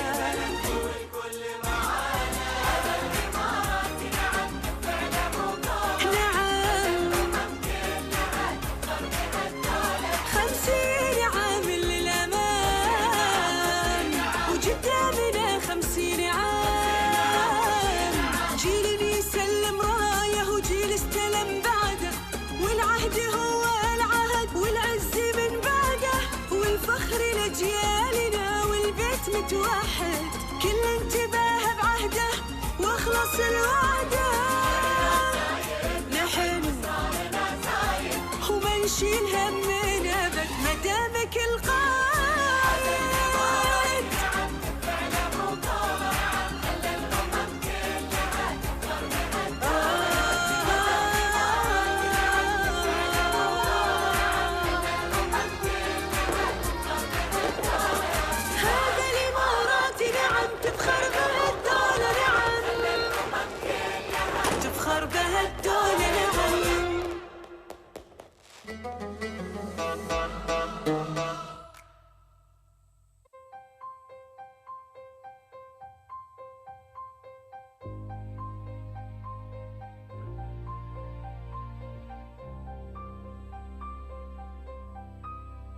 يتجذر كرم الضيافة في الثقافة الإماراتية كواحدة من الخصال النبيلة العديدة المغروسة فيها. لقد ورثنا عن الآباء والأجداد المؤسسين لهذه الدولة العظيمة سمات القوة والثبات والمثابرة التي نحتاجها للصمود والازدهار ولتعزيز مكانة دولة الإمارات العربية المتحدة المرموقة كأحد الرواد في مجال الرعاية الصحية على المستوى العالمي. التعاون والتعاطف وإكرام الضيوف ومعاملتهم بأفضل طريقة ممكنة هي مظاهر طيبة مغزولة في النسيج المجتمعي لهذه الدولة. وانطلاقا من إيماننا بذات القيم المتمثلة بالتحلي بالقوة والشجاعة والصمود، عملنا على تأسيس مدينة بورجيل الطبية سعيا لتقديم أفضل خدمات الرعاية الصحية لشعب الإمارات العربية المتحدة وتجسيد ثقافتها الغنية وتراثها العريق وتقاليدها الطبية.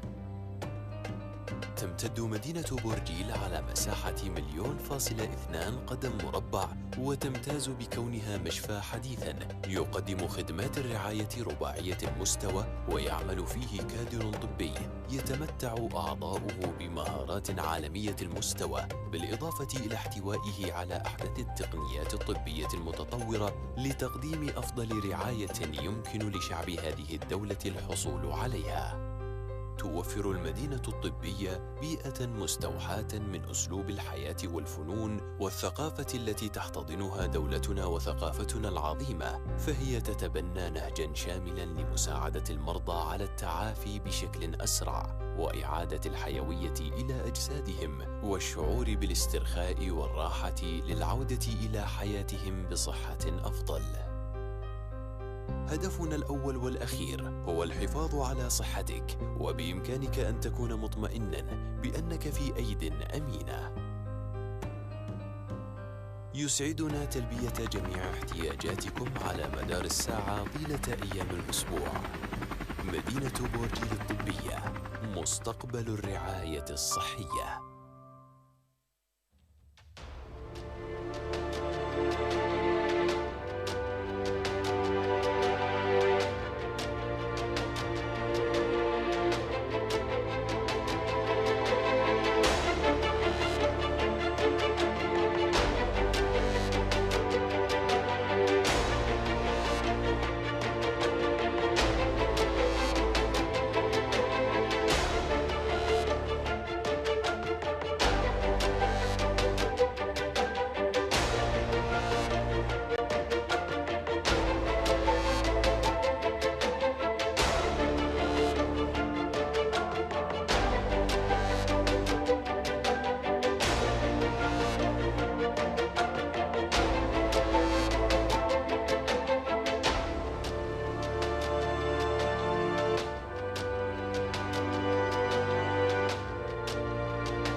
Planning and forecasting are more vital today than ever.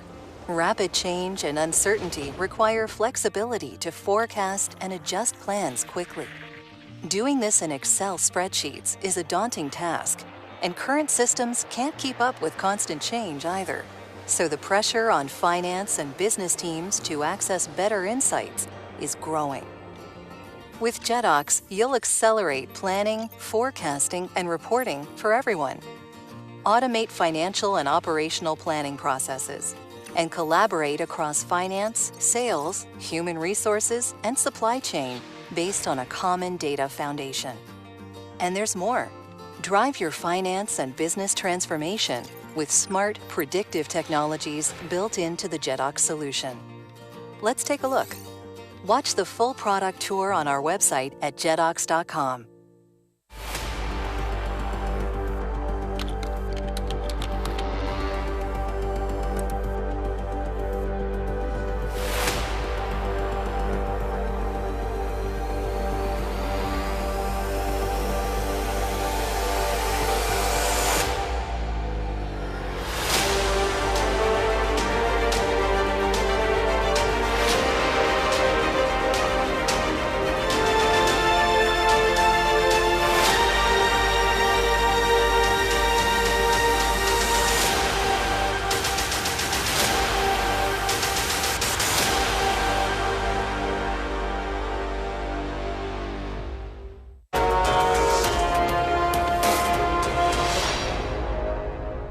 My name is Silabarasan, people call him Prince. I am a fellow member of Institute of Chartered Accountant since 1996. ASP auditing was established in 2004 in Dubai. In 2018, we extended our operations in Bahrain. Our group was established in the year of 1989 in India at Chennai. And presently, it is operating in the name of Ilavasan and Chandrasekhar & Co. and have the 2 branches. Over 32 years, we have more than 8,000 customers globally.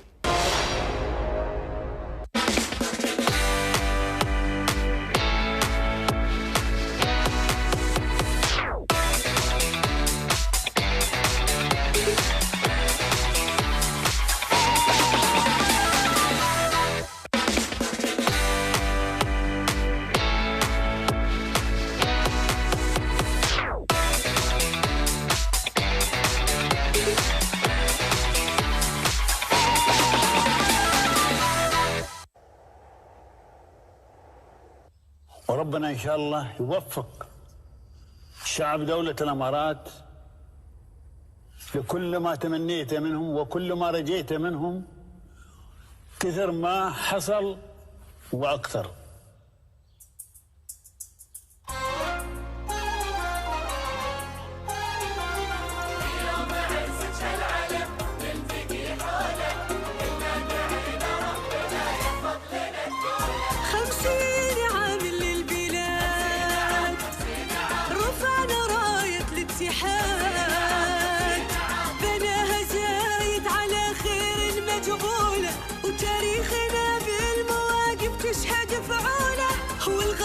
تبصم لنا والسمرة والرولة هذا وطن فخرنا من يقدر يطوله خلى الأمم كلها تخربها الدولة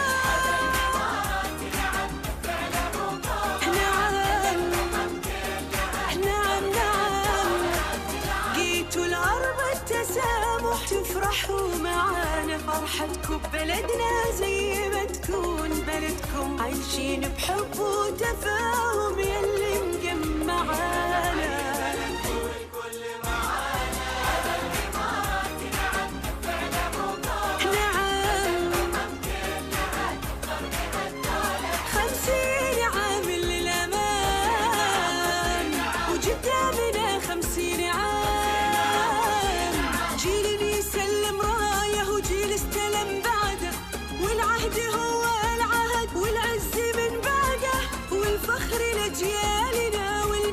واحد كل انتباه بعهده واخلص الوعده نحن وما نشيل همنا ابد مدام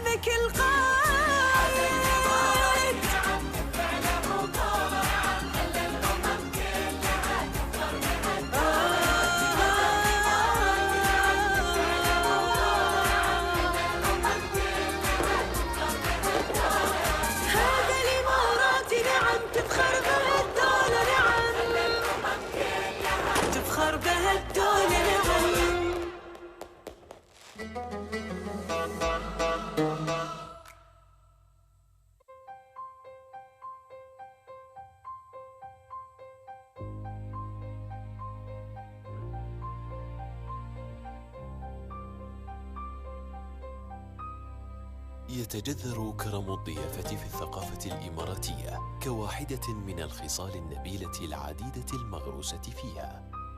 لقد ورثنا عن الآباء والأجداد المؤسسين لهذه الدولة العظيمة سمات القوة والثبات والمثابرة التي نحتاجها للصمود والازدهار ولتعزيز مكانة دولة الإمارات العربية المتحدة المرموقة كأحد الرواد في مجال الرعاية الصحية على المستوى العالمي.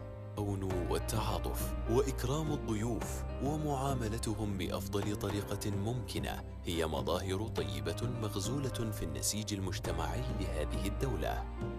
وانطلاقا من إيماننا بذات القيم المتمثلة بالتحلي بالقوة والشجاعة والصمود، عملنا على تأسيس مدينة بورجيل الطبية سعيا لتقديم أفضل خدمات الرعاية الصحية لشعب الإمارات العربية المتحدة وتجسيد ثقافتها الغنية وتراثها العريق وتقاليدها الطبية.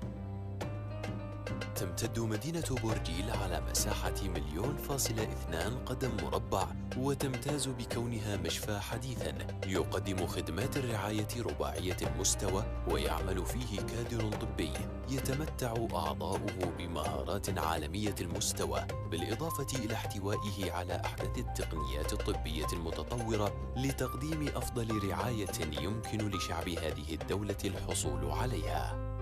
توفر المدينة الطبية بيئة مستوحاة من أسلوب الحياة والفنون والثقافة التي تحتضنها دولتنا وثقافتنا العظيمة، فهي تتبنى نهجا شاملا لمساعدة المرضى على التعافي بشكل أسرع وإعادة الحيوية إلى أجسادهم والشعور بالاسترخاء والراحة للعودة إلى حياتهم بصحة أفضل.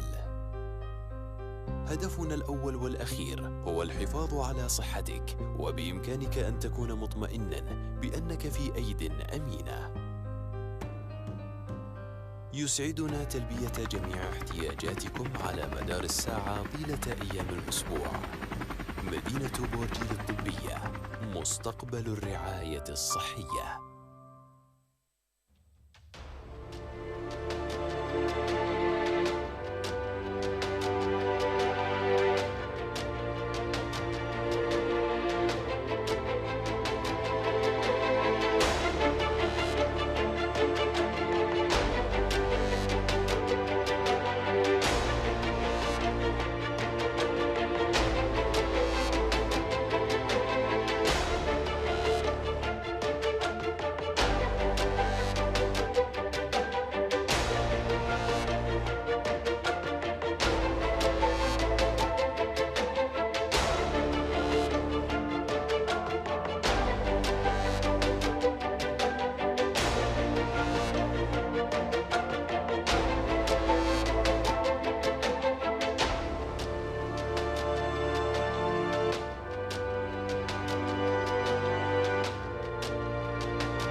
Planning and forecasting are more vital today than ever.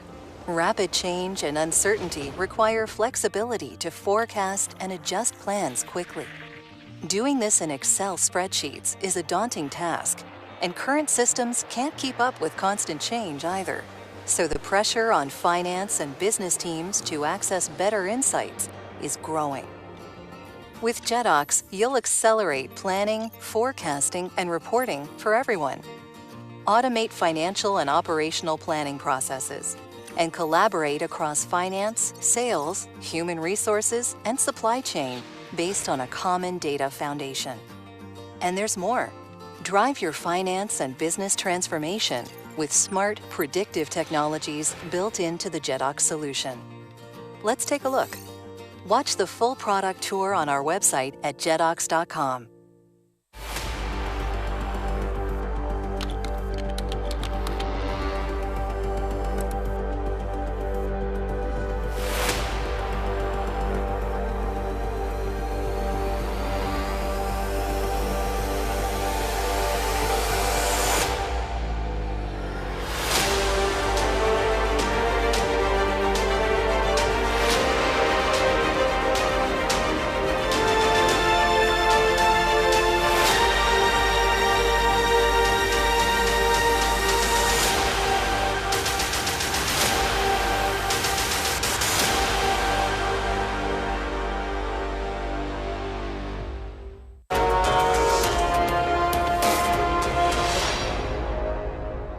My name is Silvarasan, people call him Prince. I am a fellow member of Institute of Chartered Accountant since 1996. ASP auditing was established in 2004 in Dubai. In 2018, we extended our operations in Bahrain. Our group was established in the year of 1989 in India at Chennai. And presently, it is operating in the name of Innovarasan and Chandrasekhar & Co. and have the 2 branches. Over 32 years, we have more than 8,000 customers globally.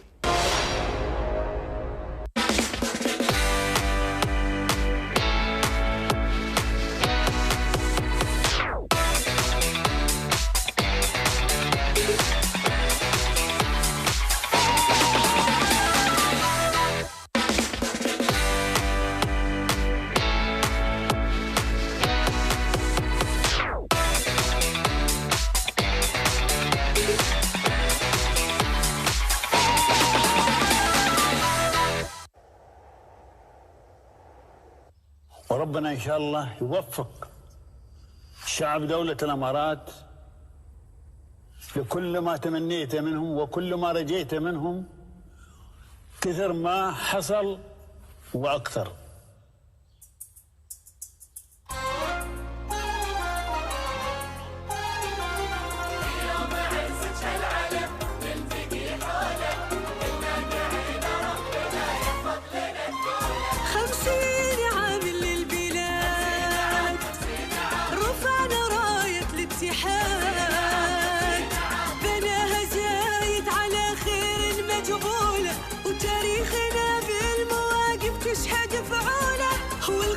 تبصم لنا والسمرة والرولة هذا وطن فخرنا من يقدر يطوله خلى الأمم كلها تفخر بهالدولة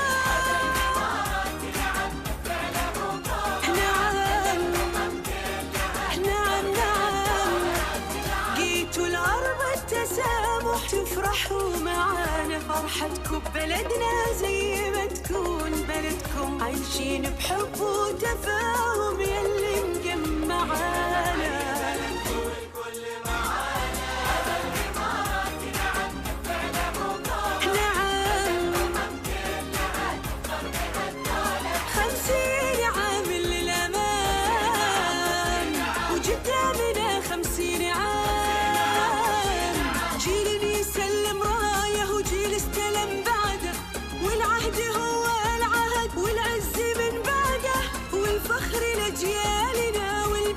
واحد كل انتباه بعهده واخلص الوعده نحن وما نشيل همنا ابد مدامك القائد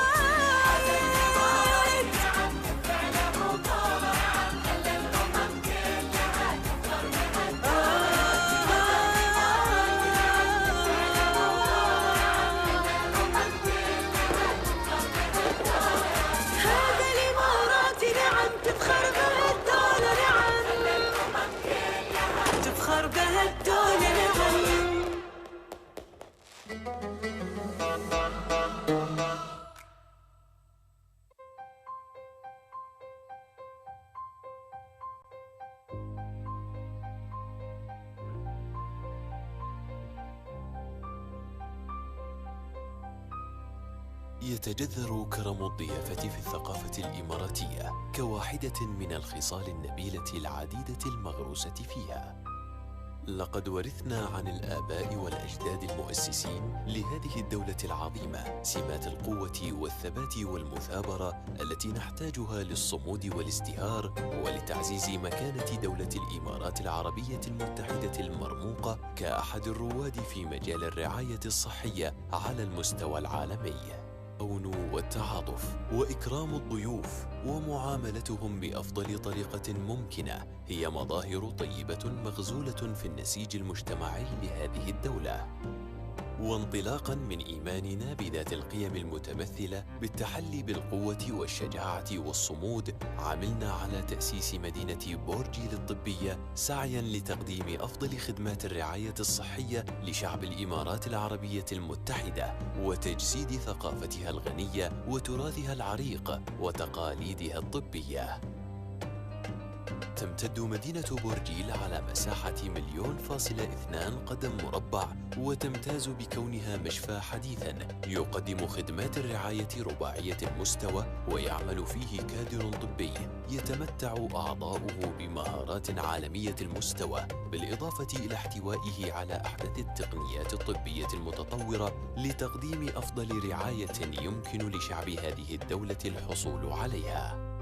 توفر المدينة الطبية بيئة مستوحاة من أسلوب الحياة والفنون والثقافة التي تحتضنها دولتنا وثقافتنا العظيمة، فهي تتبنى نهجا شاملا لمساعدة المرضى على التعافي بشكل أسرع وإعادة الحيوية إلى أجسادهم والشعور بالاسترخاء والراحة للعودة إلى حياتهم بصحة أفضل. هدفنا الأول والأخير هو الحفاظ على صحتك، وبإمكانك أن تكون مطمئنا بأنك في أيد أمينة. يسعدنا تلبية جميع احتياجاتكم على مدار الساعة طيلة أيام الأسبوع. مدينة بورجيل الطبية، مستقبل الرعاية الصحية.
Planning and forecasting are more vital today than ever.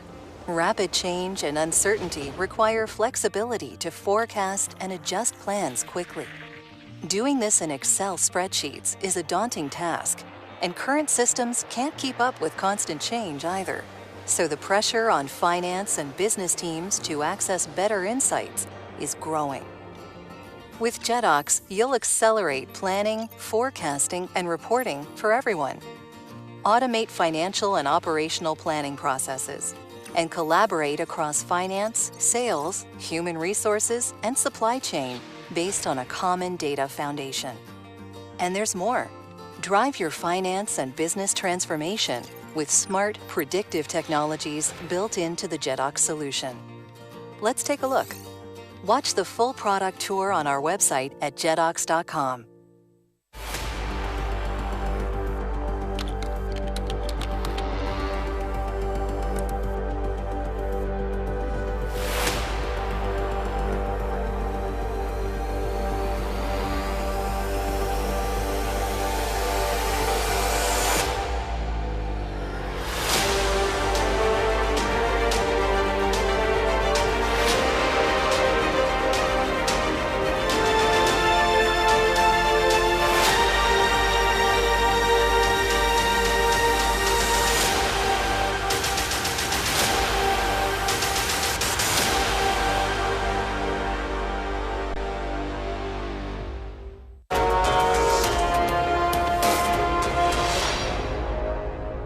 My name is Silvarasan, people call him Prince.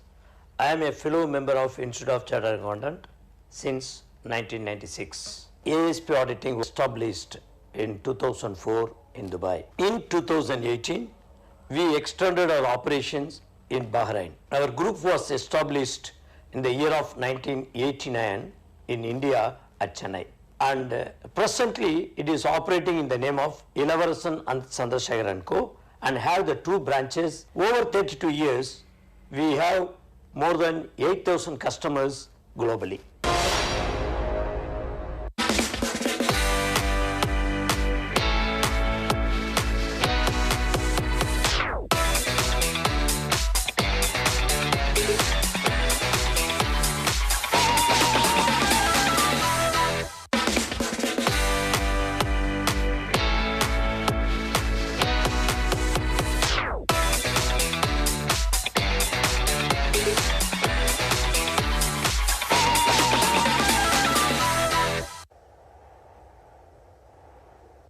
وربنا إن شاء الله يوفق شعب دولة الإمارات لكل ما تمنيت منهم وكل ما رجيت منهم كثر ما حصل وأكثر.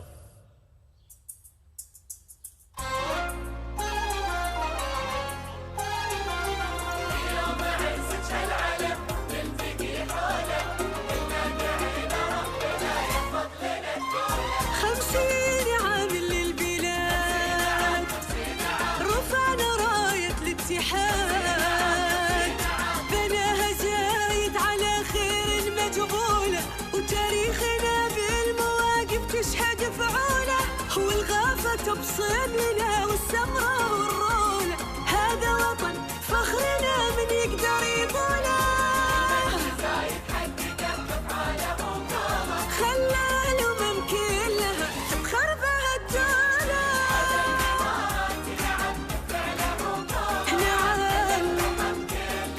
نعم نعم جيتوا الأرض التسامح تفرحوا معانا، فرحتكم ببلدنا زي ما تكون بلدكم، عايشين بحب وتفاهم يلي مجمعانا.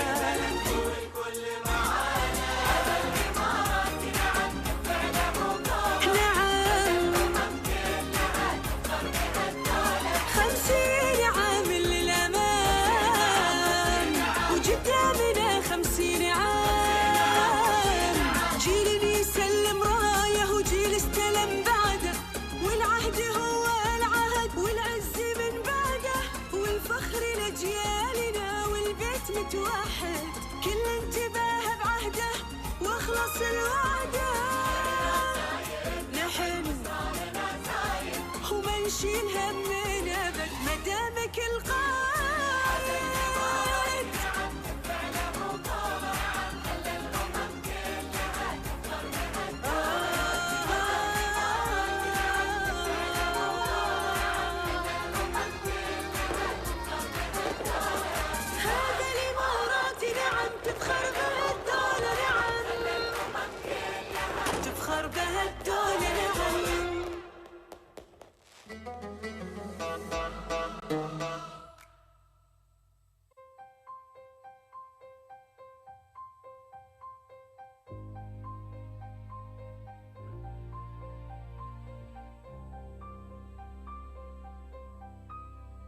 يتجذر كرم الضيافة في الثقافة الإماراتية كواحدة من الخصال النبيلة العديدة المغروسة فيها.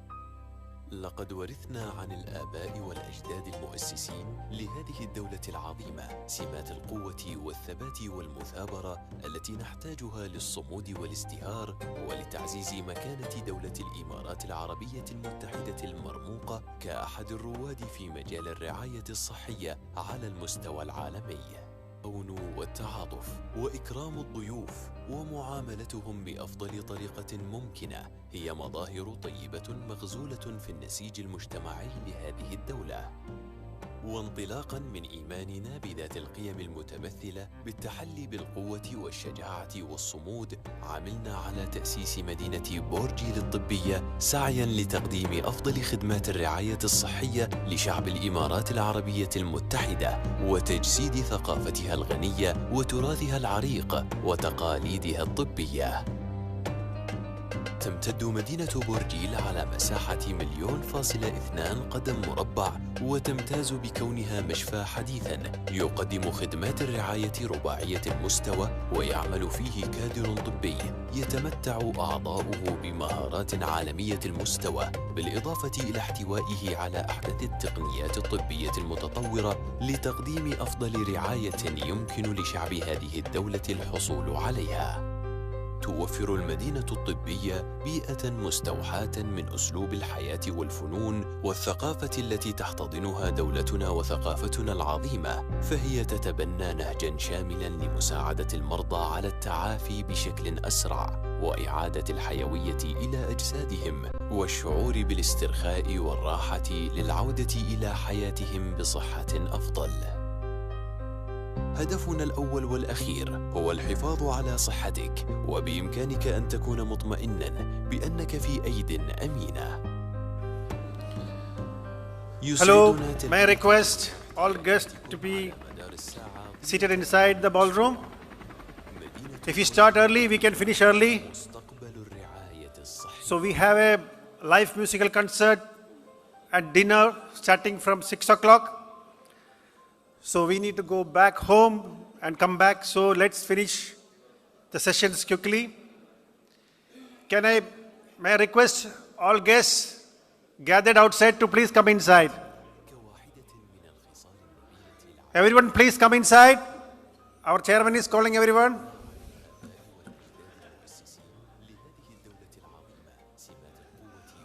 We need to start.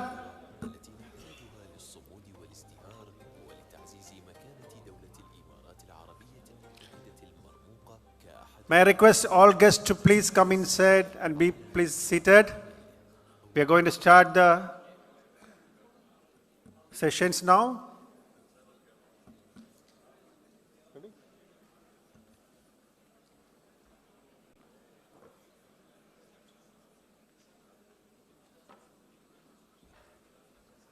Good afternoon and welcome back. We hope you had an amazing lunch, and it's not the time to sleep now. We have 3 back-to-back amazing sessions lined up. So the MC with me for this session will be Monish Mohan, who is part of the media team. Welcome on stage, Monish. Yeah, please, you can introduce yourself. Hi. A very good afternoon to all. I can't hear you. Yeah, that's better. So, thank you, Anu, for the introduction. And we are running towards our last section. And I believe this will be the hottest section that we are going to have. So, I'll be introducing the most eminent personality, the face of CA fraternity, who is none other than CA Nihar and Jumbansaria. Sorry. So, I welcome him. And yesterday, I went there to pick him, I and Anu. So it was in the midnight, and I was expecting a tired person, but an energetic person came to me who was talking from the airport till here, just asking about the seminars, what is the update, how is Neeraj Ratolia, how is John, all the names. I was really wondering how many chapters we are having. And this person is remembering all the names and inquiring each arrangements, how was this section, how was this section. And today morning also he had conducted a lot of sections through the online, and he had find time for us. And he has one session after this. After this he is going in another session for 2 hours from 2:30 to 4:30. So that is the dedication, and I have Anu told to limit it with 1 minute, but I have a lot to say. But we have a limited time. So I am welcoming, sir, our current acting president of ICAI India. Welcome, please welcome, sir.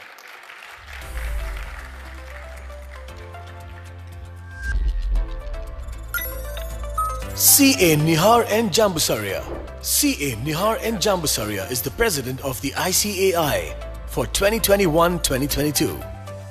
As the president of ICAI, CA Jambusaria is also chairman of all standing committees.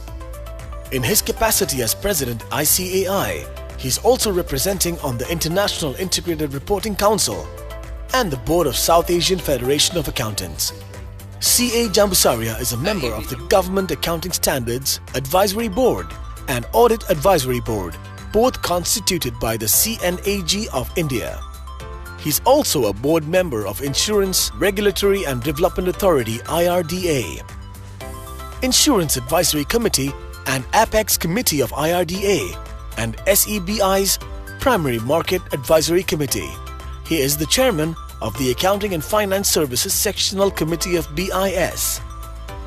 CA Jambusaria has attended and contributed to national and international seminars and has addressed more than 900 seminars and conferences.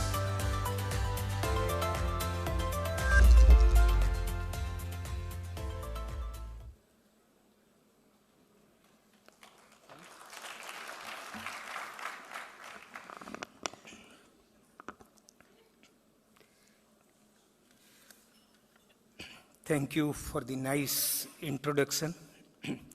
Good afternoon, everybody. The chairman of Abu Dhabi chapter, chairman of so many other chapters who have joined, past president of ICAI, C.A. Prafulla Chhajetji, and everybody who made it possible to come and attend this conference.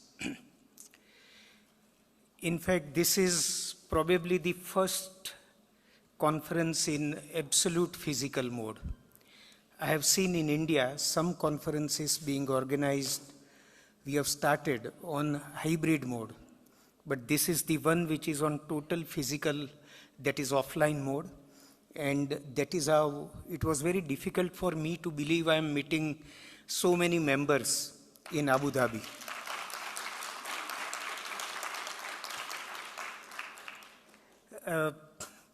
Let me at the outset compliment the Abu Dhabi chapter for conducting so many programs. I was looking at what activities the chapter has conducted, and particularly in 1.5 years of pandemic time, you have conducted almost 6,000 webinars, and that too touching upon subjects which are not traditional, and those subjects which we normally discuss in the normal webinars, but touching upon technology, touching upon, see even today's theme line, building resilience, becoming stronger, and time has completely changed. When I recall the period before the pandemic, when our core subjects were either audit or finance or taxation or some very closely related subjects. Time has come when in 1.5 years, we have learned that time has completely changed, the world has changed, new life will be very different, and therefore, we need to learn so many other skills and so many other subjects. Particularly, technology emerged as a very strong contributor to our survival and ray of hope.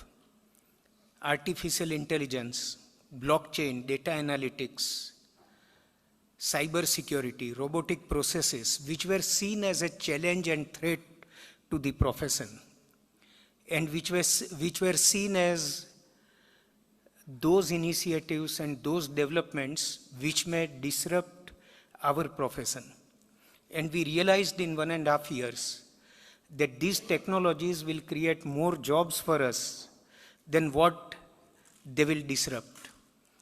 And it is only because of technology that even you could conduct so many webinars, you could be in touch, you could keep your tempo right, positive attitude, and even some of the health initiatives like marathons and exercises, which chapters in Middle East have started. Same thing is happening in India, and we can see that if this continues, probably there will be more balancing of life than what we had ever before. And we will certainly grow stronger in true sense. We were all talking about profit, development of profession, how we measured. in terms of work, in terms of money, and in 1.5 years, every government of every country has started talking about sustainability. The climate change, and yesterday only I was inquiring with Monish and those who came to the airport, what is the temperature level here, and is it the same as what it used to be, say, 2 years back, 3 years back? And they told that in 4 years it has gone up almost 4 degrees. It never exceeded 43, 44, and in last year it went up to 48. And at the same time, even the lowest temperature went up to 0, which was never the case. They could see snowfall here. And this shows that probably we will have to shift our approach from profitability to sustainability. Protect the earth. And that is the first priority of every country. I could see Prime Minister of India speaking 6 months back about triple bottom line. And we all as accountants learned profit as single bottom line. Now the world is talking about profit, people, and planet. Perhaps time will come when we will have to start talking about planet first, then people, and then profit. That is the threat to the world. Again, sustainability does not stop here. It covers within its ambit so many areas like gender equality, poverty, education, and healthcare, which is the utmost priority at present of every country. And we will have to maintain it because pandemics like COVID can disrupt health situation or health level of every individual. Let me also talk about one development which happened during this period when we were virtually connecting with each other and when Foreign Secretary, Government of India, addressed one of the webinars, and we put a proposal before him that our overseas chapters should be given status equivalent to FICCI, CII, and other premier institutions which they enjoy in all countries of the world. And he readily agreed and said that I will get it sanctioned, and he got it sanctioned, actually. So now I would request chairman of all chapters who are present here, and we have discussed it on virtual mode also, take full advantage of this status equivalence which has come to the institute in this manner.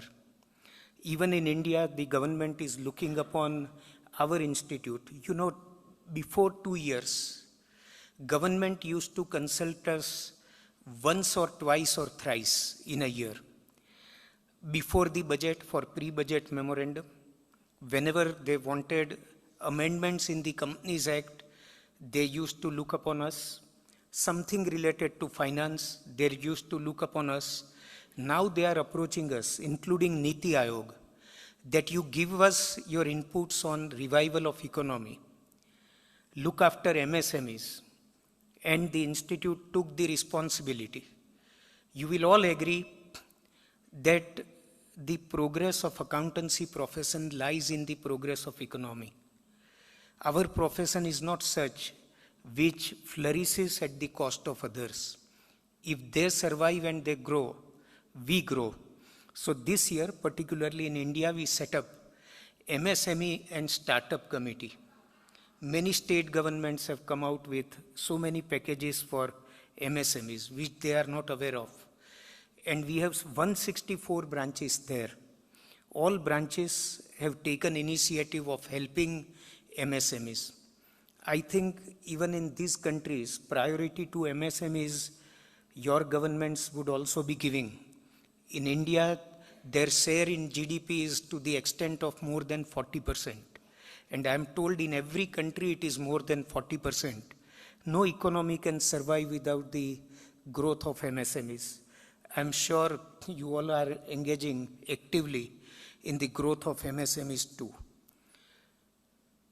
This year, particularly our institute has started one initiative on which we have received reactions from so many chapters, and that is finance and tax literacy.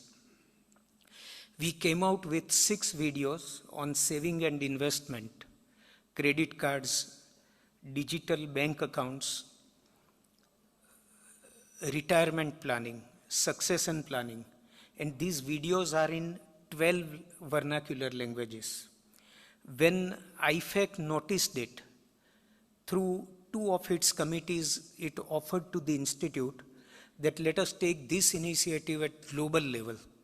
I would request all chapters to join this initiative of the institute and make this as a trademark of our profession. Again, you will appreciate finance literacy among common citizens would help our profession. Audit is one area which is being criticized by people, that if there is a smallest fraud, first they would look upon auditor, what auditor was doing.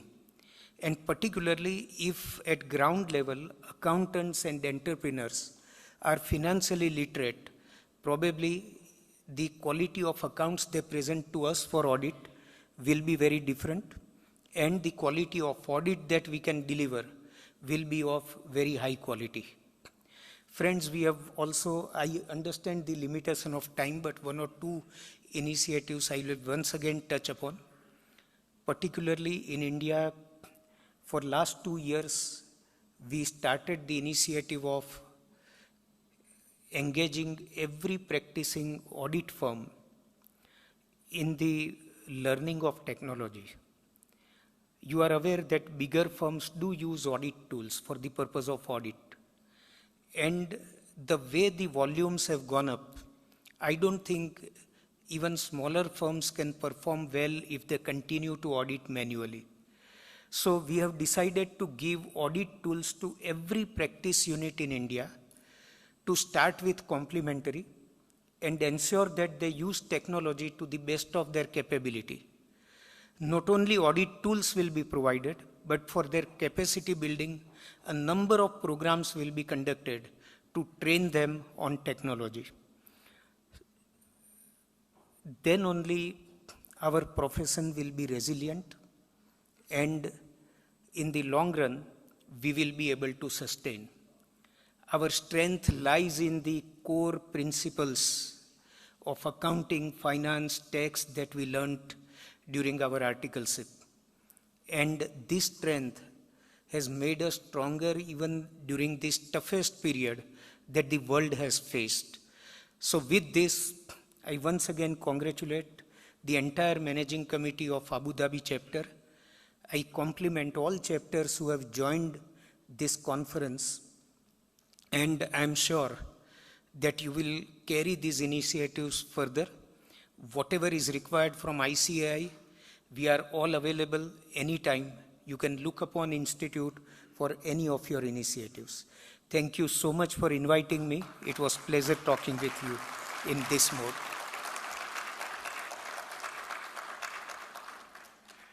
Thank you, President Sir, for your wonderful note to us. And of course, thanks again for gracing the occasion. I understand that you were supposed to come yesterday morning, but you had an engagement with Honorable Minister Piyush Goyalji in the afternoon, and that's why you have to change your timing. What we can assure you that on overseas chapter being created as equivalent to CII and FICCI, we are engaging with Commercial Secretary on a regular basis with Indian Embassy. Most of the trade fairs or any information that is being sent to us from the Indian Embassy is being shared with all the members, and where members actively participate into those events. And even Embassy appreciates all our efforts, what we have been doing. So we assure you that we are doing our best here in Abu Dhabi chapter. And I hope all the chapters are doing the same. Thank you, sir. Actually, you touched upon yesterday. I will take 1 minute. Neeraj ji touched upon yesterday's meeting. And I think you reminded me of yesterday's event. It was to commemorate 5 years existence of our Indian Institute of Insolvency Professionals of India. We set up this company on 25th November 2016, and 5 years were completed yesterday. And I have I'm speaking on this only to just tell everybody that this is new area of practice which has emerged, and not only in India, with global insolvency law which is coming up and which countries are combining to make it happen. I think even in these areas, insolvency practice or insolvency law will become more relevant. In India, in 5 years, this company has delivered its bets. Today in India, 63% of insolvency professionals were registered with triple IPI, our Section 8 company. And 75% of insolvency assignments are given to these 63% professionals. Among 63% who have qualified, 90% are chartered accountants. And we have come out with multidisciplinary partnerships. So now architects, advocates, company secretaries, cost accountants, valuers, actuaries, they can all join in one firm, become partner, and deliver best of services in the area of insolvency. Thank you.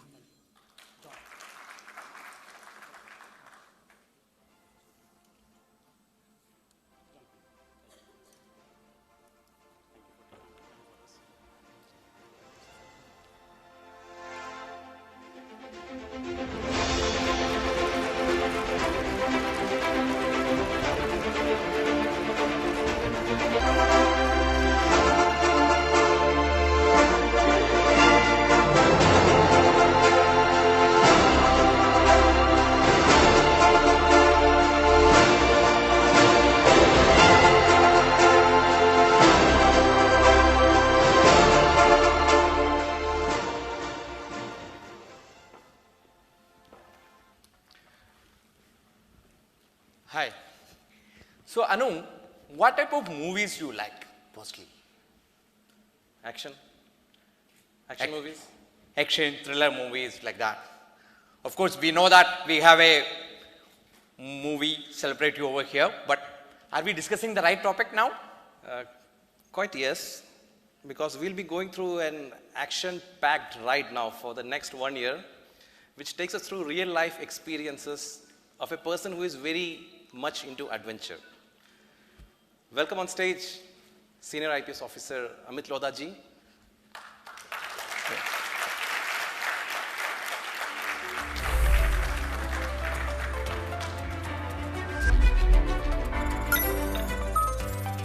Mr. Amit Lodha, Senior IPS Officer, IG rank and author.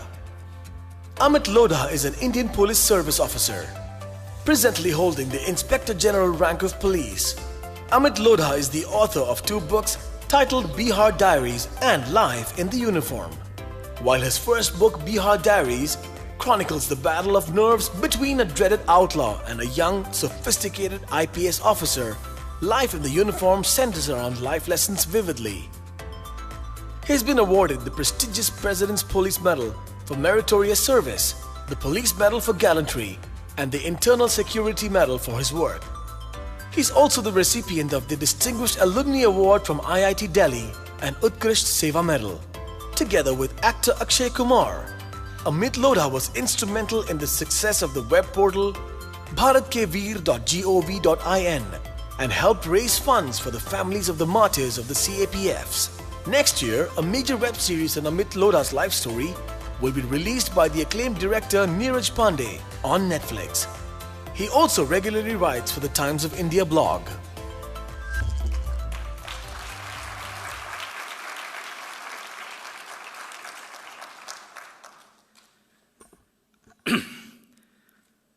Good afternoon, ladies and gentlemen. I'm really wondering what a police officer is doing among so many chartered accountants here. But anyway, I'm feeling right at home, first of all, because all of you are from India. And I've discovered that I have many distant relatives living here, working as chartered accountants. It's like homecoming for me. Thank you so much for the warm reception and the lovely introduction. I'll just speak about that one particular incident which happened with me when I was in Bihar a long time back, 15 years back, when I arrested this dreaded criminal called Ashok Mehto. And after that, I would like all of you to ask me as many questions as possible because I love interacting with people. And it's not very often that you find a serving police officer amongst yourself. So you can ask me as many questions as you want. So in 2005, when the government changed in Bihar, you know how the things were there. It was a very challenging state that time, and it was almost a functioning anarchy. Things were very, very difficult that time. And I was the blue-eyed boy of the previous government for the right reasons. And then the government changed, and suddenly I was transferred out to a non-district posting, and I was bereft of all the accoutrements that come with my service, the bungalow, the bodyguards, the car, everything, and I felt absolutely helpless and very frustrated that for no reason I've been put in the docks. And I was relegated to a post where there was no salary for 6 months.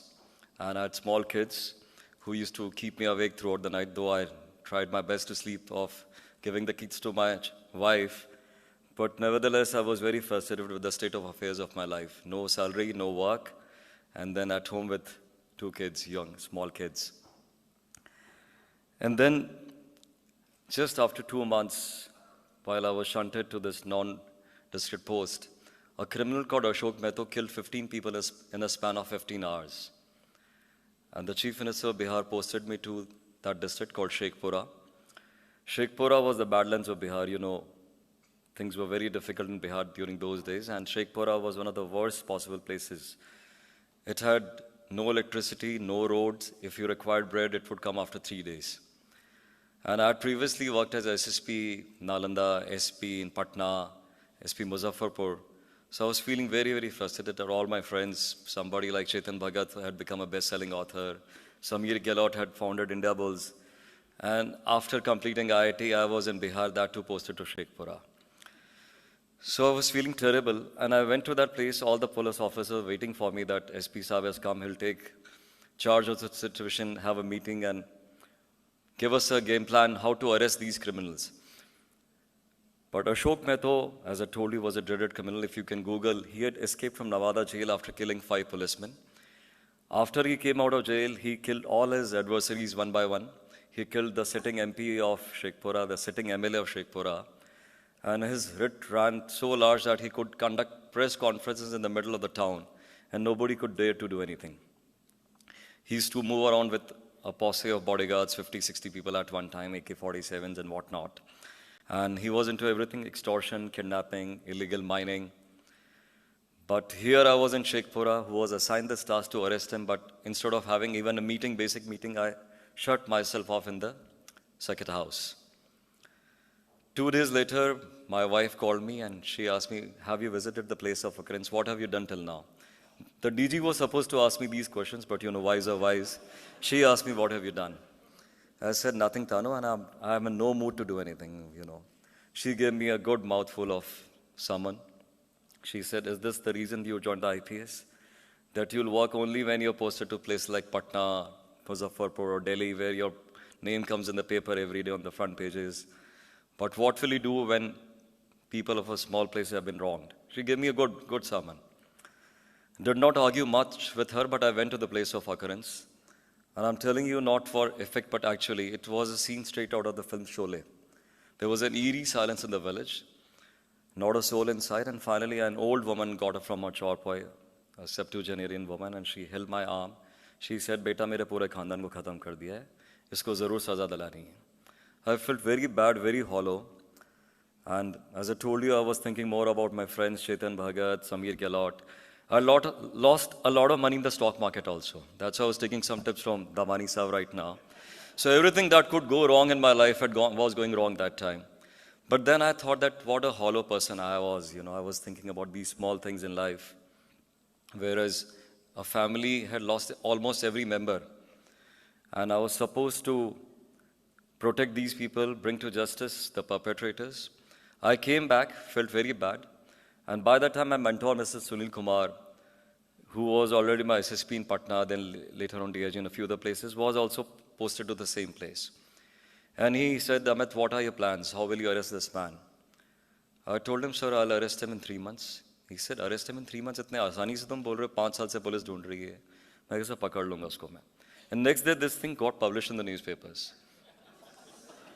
Again my wife called me कि इतने फिल्मी हो, मतलब कोई dialogue वालॉग आपके बिना मारे रहा नहीं जाता है कि 3 महीने में मेरा ऐलान है मैं इसको गिरफ्तार कर लूँगा, अभी तो कुछ किया ही नहीं, घर से बाहर निकले नहीं हो. But I knew that I would arrest him because, first of all, I knew that I could think like a criminal. My mother had consulted an astrologer a long time back. She said, आपके बेटे का बहुत नाम होगा crime की दुनिया में. Thankfully, I got into the police, not in the wrong side of crime. So that thing I knew that I could think like a criminal. My mind really works very sharp in that manner. And secondly, I knew that technology was on my side because I was an IT graduate. I knew a lot of things about mobiles and computers that for those days it was a very unique thing, mobile phones, 2005, 2006. So I got his number, Ashok Mehto's number and his lieutenant's number, sharpshooter Pintu Mehto, put them on surveillance. That was for the first time in Bihar that a number was put on surveillance that I could overhear somebody's conversations. It is very common nowadays, but it was unique for those days. And I thought it would be a cakewalk for me. But the very next day, I hear my own officer in Church Town talking to Ashok Mehto and telling him कि जो नया SPI तो IT से बड़ा इसका दिमाग बहुत तेज चल रहा है, अपना मोबाइल सारा स्विच ऑफ कर लेना. नहीं, it's sounding funny to you, but I was livid with anger, very, very angry that my own officer, the one who was supposed to be my most trustworthy lieutenant, is hand in gloves with these criminals. And promptly this man switched off his mobile phone, and so did Pintu Mehto. I wanted to take my officer in charge to task, but if I'd scolded him that time, suspended him at that time, he would have surely known that I was actually doing something with the mobile phones. So I just remained quiet, controlled my anger, and let him feel as if nothing wrong is happening around. Then I realized that I could not trust any other person because my own, lieutenant officer in charge is talking to these criminals. That means I cannot trust anybody else in this district. So I got the officer in charge who was suspended just a few days before my joining, in whose area these 15 people had been killed. His name is Ranjan, very brave officer, very unassuming, short, but a towering personality, very brave man. And he was determined to arrest Ashok Mehto before I had become SP Sheikhpura. But he could not because he was just an SHO, he did not get the required support, and secondly, he was suspended because of this massacre. So I called him to my office and I said that we have to work together. He said, sir, I'm under suspension, this is illegal. मैं कहा police के अंदर कुछ legal नहीं होता, आप सबको पता है. So मेरे को किसी भी तरीके से पकड़ना है, and there's the only person I can trust right now is you. And if you help me, I will ensure that you get back in service with full honors. Your suspension will be revoked and there's no question of your being dismissed. He said, sir, what should I do? I told him that you get hold of 2 people who worked with Ashok Mehto and Pintu Mehto very closely. बोला sir वो भी तो criminals ही होंगे. Then I said लोहा ही लोहे को काटता है. कोई शरीफ लोग नीरज रतोलिया जी जैसे और शफीक जैसे लोग तो बताएंगे नहीं कि कहाँ पे रहता है Ashok Mehto. So I got those 2 people. वो रात को रोज़ 2 बजे मेरे पास आते थे कि वो कैसा दिखने में, उसके हेंचमैन कौन है, कहाँ छुप सकता है. Until then उसके मोबाइल फ़ोन switched off हैं. So I'm just walking in the dark. But women have always played a very important role in my success, always. And in this particular case, there were 3 women who were instrumental in my success. First, of course, was my wife, and second one was the girlfriend of Pintu Mehto.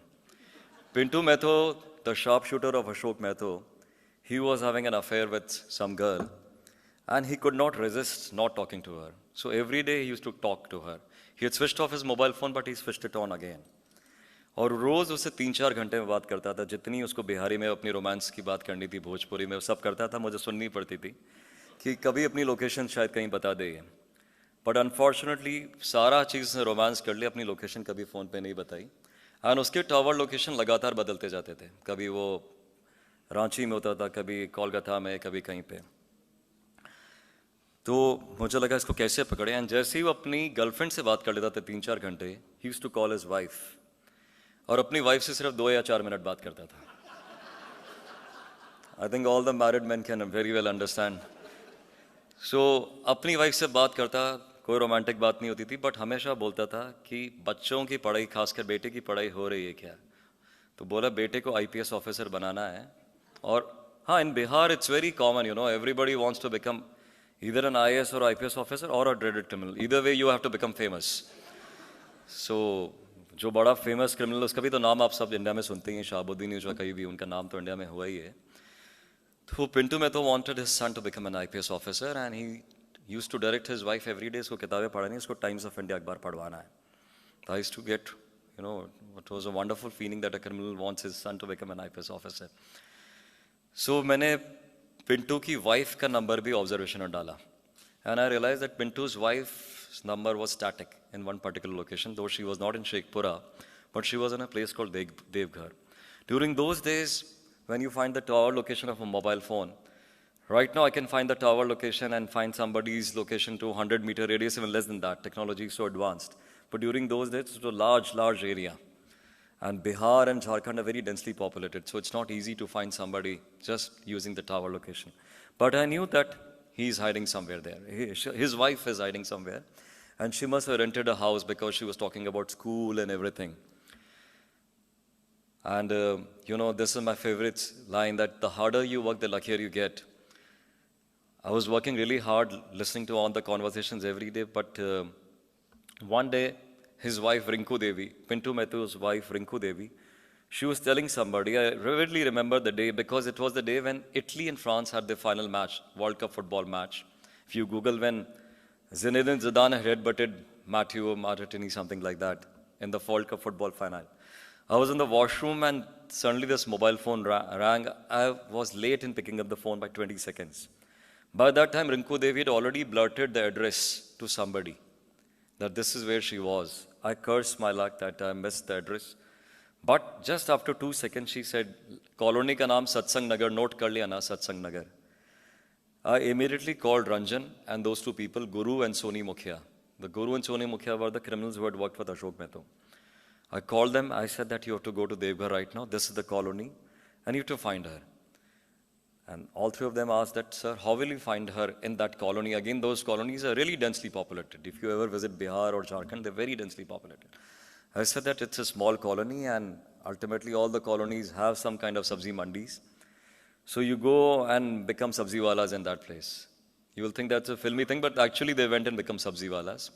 For 2-3 days, my officer, Ranjan, and those people, they sold potatoes and whatnot there. And they were really frustrated, yet sir ne kahan dhoop mein humko bitha diya, sabzi wala bana ke, yahan kaun aayega. But I was confident that Rinku Devi will come to the market, and she did come. Ranjan called me very excitedly that, sir, I have just now seen Rinku Devi and I'm following her. I was very happy that Rinku Devi is finally right in front of my officer's eyes. But after 5 minutes, he called me again that, sir, I lost her. I'm very sorry.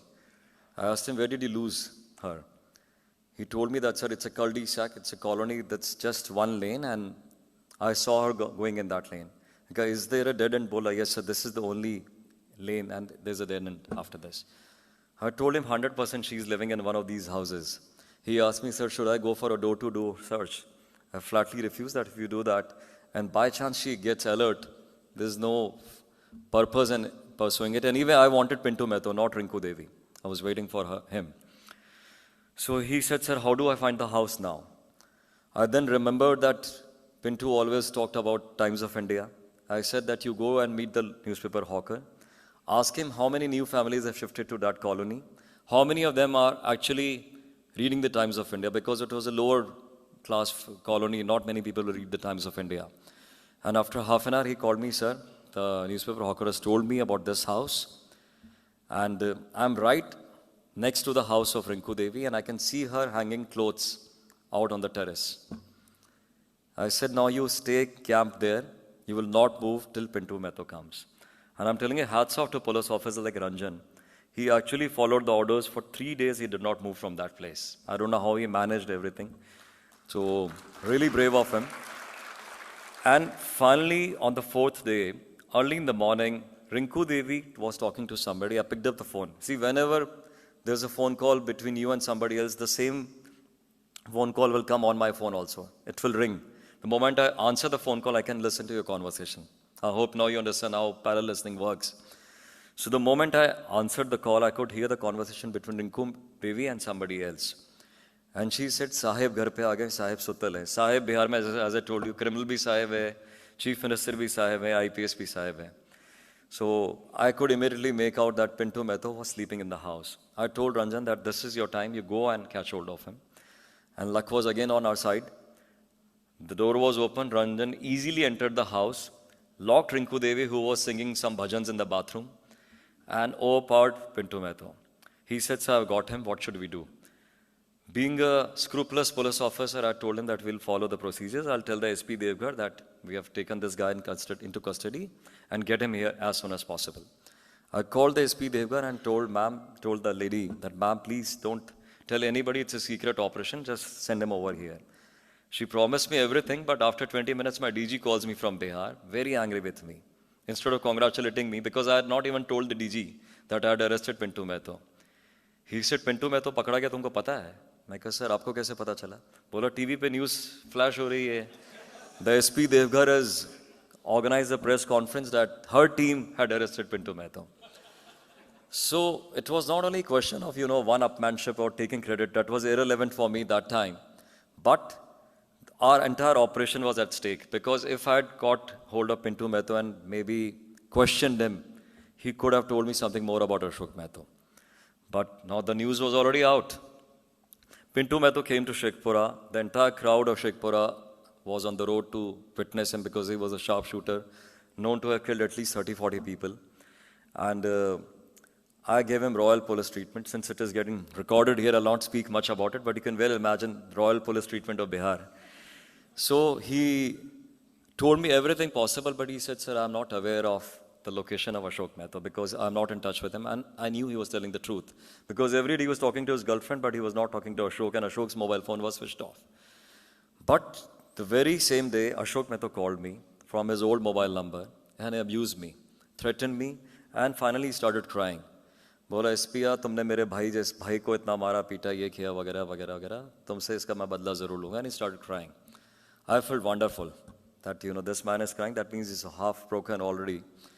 And then I had a press conference again in a very filmy style. I had a grand press conference, and I said कि 15 अगस्त से पहले शेखपुरा को आज़ादी मिल जाएगी. This is all truth, which you can Google or find out. So then I spread this rumor that Ashok Mehta's own gang members had colluded with the police, and because of that we got hold of Pintu Mehta. So Ashok obviously became very, very paranoid, just like Pablo Escobar. Suddenly he was in total isolation, a man surrounded by 40-50 people, deliberately wanting to keep away from everybody, and he vanished. He went totally off the radar, and his mobile phone, the original mobile phone, again got switched off. Again my wife castigated me. आपने फिर से announcement कर दिया है और mobile उसका switched off है. How will you get him? I asked her कि तुम ही कुछ बताओ. And then she told me कि very commonsensical thing, that even if he switched off his mobile phone, he must be in touch with certain people. If not the criminals, then the relatives, well-wishers, girlfriend, somebody, because he wants to know what is happening around in Sheikhpura. He will like to know what is happening. So I took out the printout of Ashok Mehta's original number, and during those times we did not have very sophisticated softwares, so I personally browsed through the entire printout of so many pages, reams and reams, and encircled the most common numbers, outgoing and incoming, with red pen. I remember I used to keep sitting on the floor, keeping one of my kids on my lap, trying to make him sleep and noting down all those numbers. And I put around 10 or 15 numbers again on parallel listening. Now I used to sleep with 6 or 7 mobile phones under my pillow in the night. And my wife got really irritated, because the moment a mobile phone used to ring, my children used to get up. तो मैं drawing room में ज़मीन पे जाके सोता था. वहाँ पे मेरी बैक का बड़ा सीवियर प्रॉब्लम था, तो ज़मीन पे तकिए के नीचे मैं 6-7 फ़ोन रखता था. जैसे ही बजते थे मैं उसको उठाता रात को 2 बजे, सुबह 4 बजे, कि कोई तो कुछ बता दे. Again as luck would have it, हमने बाय चांस एक संजय मेहता नाम के नंबर को, मेरे को पता भी नहीं था कौन है, उसका नंबर भी इसमें इंसर्कल था, उसको मैंने पैरेलल लिस्टिंग पे डाल दिया था. And Ashok Mehta called Sanjay Mehta using his original phone, and he said कि ज़रा रिंकू से बात करवाना. Rinku was Pintu Mehta's wife. Then Sanjay Mehta chided him, got very angry कि अशोक भाई आपको मना किया था कि आप अपना मोबाइल फ़ोन मत यूज़ करना, पुराना वाला क्यों यूज़ किया, आपको तो नया सिम कार्ड, नया मोबाइल दिलाए थे. I could immediately make out that he has got a new SIM card, new mobile phone, which was exclusive for very few people. And I could not, overhear those conversations, etc. And then I could understand the more. Then he said that, अच्छा मैं थोड़ी देर में दूसरे mobile phone से करूँगा, मेरी रिंकू से बात करवा देना. Then I understood the modus operandi of Ashok Mehta, that he used to call on a particular number, and that man used to take the phone to Rinku Devi and make him talk to that lady. And as I told you, women have always been behind my success too. One was my wife, second was Pintu's girlfriend, third was Rinku Devi, who was the wife of Pintu Mehta, but she was having an affair with Ashok Mehta. So it was really complicated. That's why they're making a Bollywood film and a web series on all these things. Not because of my police work, because of all these things. So Ashok used to talk to her every day, and not many romantic talks this time, because he was a man under great stress. He used to ask what is happening, SP kya kar raha hai, police kya kar rahi hai. And I promptly found out Ashok's new mobile number through the printout of Sanjay Mehta. And I found out the tower locations of both the phone numbers. His original phone showed that he was in Pakur, and the new mobile number showed that he was in Asansol. I was quite surprised that both these districts are different. How could he be in two districts at the same time? So I sent Ranjan again with Guru and Soni Mukhya to recce that area. And it was pure serendipity. At one place, Ranjan was talking to his wife, and he lost the tower. And he saw that on his mobile phone, BSNL, it was coming, Pakur, some tower ABC, whatever. And he took out his Airtel phone, and there it was showing Asansol. Then he realized that he was right at the cusp of Pakur and Asansol. And the two towers, tower of Airtel and tower of BSNL, they were overlapping in certain areas. That's why it was showing two locations. He immediately told me that this is what has happened. I took out the map, and I could clearly make out that now he was within this 5-6 kilometers of area. And since I'd put his mobile number on call observation, I could hear that there was a lot of traffic in the night. Traffic noise of sound of truck horns. He was clearly on a highway, national highway. And it was also visible on the map. And Ranjan had told me there's a national highway. I asked him how many houses are there on the national highway. He told me, sir, around 200, 300 houses of government employees. Small houses of 2 rooms each. He said, sir, it's not possible for me to physically check each and every house. And obviously I told him that don't do that. Let me find out. I told Ranjan that I will give this call observation facility on his mobile also. And I'm going to make a phone call to Ashok Mehta. And Ranjan was quite flabbergasted that, sir, you are going to make a call. I said, yes, I'm going to make a call on his number. But during that time when I'm conversing with him, you have to move on that road, that stretch of 2 kilometers, and you have to blow your horn, the horn of your Tata Sumo, in a particular sequence. I hope you understand what I'm trying to say. And then I called his number from an unknown SIM card. I used my Bihari accent and all that, and I said, Ashok bhai, main aapka Shubchintak bol raha. Ashok was totally flabbergasted that, how the hell do you know my number? Nobody knows this number. I told him that, मेरे को सब पता है police ने कैसे पिंटू को पकड़ा है, मैं आपको बता सकता हूँ, पुलिस आपके बहुत करीब है. And he was really nervous, very tensed, and I was trying to prolong the conversation. And in the meanwhile, Ranjan was traveling on the road, and he was blowing the horn. At one particular point, the sound of the horn, which was live, which he was actually blowing, and which came through the mobile phone in his ears, was almost at the same pitch and the same place. I hope you can all understand what I'm trying to say. So he knew instantly that he was right in front of, as I'm talking to you, I'm having goosebumps because it was really thrilling for me. It required months of hard work. And he SMSed to me that, sir, I'm very close to his house, I've got the location. I disconnected the phone of Ashok Mehta, and I was just waiting for the morning because it was almost 2 or 3 in the night, late night or early morning. I said that tomorrow morning, I'll send the police team and you go and arrest him. 6 o'clock, Ranjan calls me the next day and he said, sir, anarth ho gaya, sab barbad ho gaya. I said, barbad ho gaya, kya tum bol rahe ho? Bola, sir, hum ek dhaabe pe नाश्ता करने गए थे सुबह और जिस ढाबे पे नाश्ता करे थे ठीक वहीं पे सामने अशोक महतो अपना मुंह धो रहा था हैंडपंप से और उसने हमारे को देखा, मुझे देखा, गुरु को देखा, सोनी को देखा. मैं कहा तुमको पहचान गया क्या वो? तो बोला सर आई डोंट नो, हमारी तो दाढ़ी मूंछ तो बहुत बड़ी हुई पिछले इतने दिनों से और हमने मुंह पे गमछा तो बांधा हुआ था.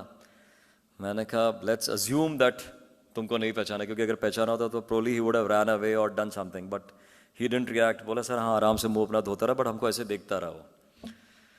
I said, now we do not have any more time to lose. But again, I'm repeating, luck has played a big part in my life till now. 2-3 days back, when I was overhearing his conversations, in the night it were the trucks which were making the sound. In the mornings and the afternoons, there was a clear sound of a carpenter working in the vicinity of Ashok Mehta. Somebody was, knocking the door, using the saw. I said, go and catch hold of a carpenter in that locality, the way you caught hold of a newspaper hawker, and find out where is he working right now. And Ranjan called me again after 20 minutes that said it's a small colony and the carpenter has told me that he's working in this house. Should I enter that house? I said, we do not know if he's in that house right now, yes or no, number one. Number two, it might be the neighboring house because it's a very small quarters. The sound might be emanating from the house next to his house. So you go there, stand in front of the house. There were 4 houses, 2 on the first floor, 2 on the ground floor. And you cock your pistol, get ready. I'm going to make a phone call again to Ashok Mehta. I called Ashok Mehta again कि मैं आपका अशोक चिंतक बोल रहा हूँ जिसने आपको 2 दिन पहले फ़ोन किया, 1 रात पहले फ़ोन किया था. और आपकी आवाज़ मुझे नहीं आ रही है, आप थोड़ा छत पे आ जाते तो नेटवर्क अच्छा पकड़ में आता. Instinctively he went to the terrace, and before I could say anything, Ranjan was already on his way up to the terrace. And Ranjan caught hold of him in a grand filmy style. They got him to Sheikhpura. I thought we have arrested Ashok Mehta, huge thing for us. But when he got down from the car, he walked out as if he was the king of Sheikhpura. And he asked, SP kahan par hai? I was in my shorts and t-shirt. I came out, मैंने कहा मैं ही SP हूँ. And I asked my cook to give him 2 tight slaps. तो उसको मारा उसने, सब कुछ किया. And the next day, not something which I'm proud of or which something right we have done, but a few of my policemen and other people, they had shaved off half of his hair and his mustache and garlanded it with shoes. And they paraded him Sheikhpura. As an SP, ideally I should have stopped him, but I also did not do it. And Ashok assumed that I was the one who was behind this humiliating experience of his. So when he came back to my office, when I presented to the press, and he openly said that, I will not spare your family. I thought it was just a joke, people threaten these kind of things and all these things. After 10 days, my additional DG called me special branch that Amit, your family is under grave danger and they are noticing your schedule, what time do you go for badminton, this and that. I thought maybe Sunday bol diya to aisi सूचना आती रहती है. But a few days later, when my son had gone to a fair, they made an attempt, there was a bomb blast. But my bodyguard was very brave, he took him out safely. And then for a few days, I stopped going to the badminton court. Then I started going in a bulletproof gypsy.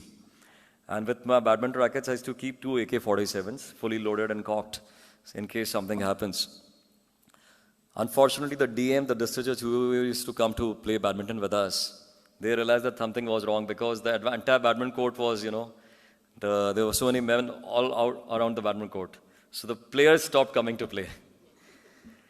So I realized that I have to do something because this cannot go on. Then I did certain things which I cannot mention. And then finally I got Ashok Mehta and Pintu Mehta, I got them tried in the courts and I got them life imprisonment. And Ashok Mehta was still behind bars. Pintu Mehta got out just 10 days before my book was to be released. So I changed the names of the characters and all that in my book. So I've not named them Ashok Mehta and Pintu Mehta. I've called them Vijay Samrat and Horlicks, something like that. So this is in short what I did as SP Sheikhpura. That was supposed to be my worst time because when I went to Sheikhpura, I thought that I'll even quit my service, What is the point of being an IPS officer in a place where there's no electricity? But this shows that in life, you never know what is in store for you, and that place, because of that posting, I'm here today. So had I not been to Sheikhpura, there would have been no book, no film, no web series, and nothing more like that. But I'm very fortunate that as a serving IPS officer who still has got 13 years of service left, I'm getting a biopic made on myself, and sometimes I really pinch myself that is it really true? And 80% of the shoot is already finished, and next year you'll be seeing the web series on Netflix. It will release in 39 countries, and hopefully you'll see many more series, many more seasons of the web series.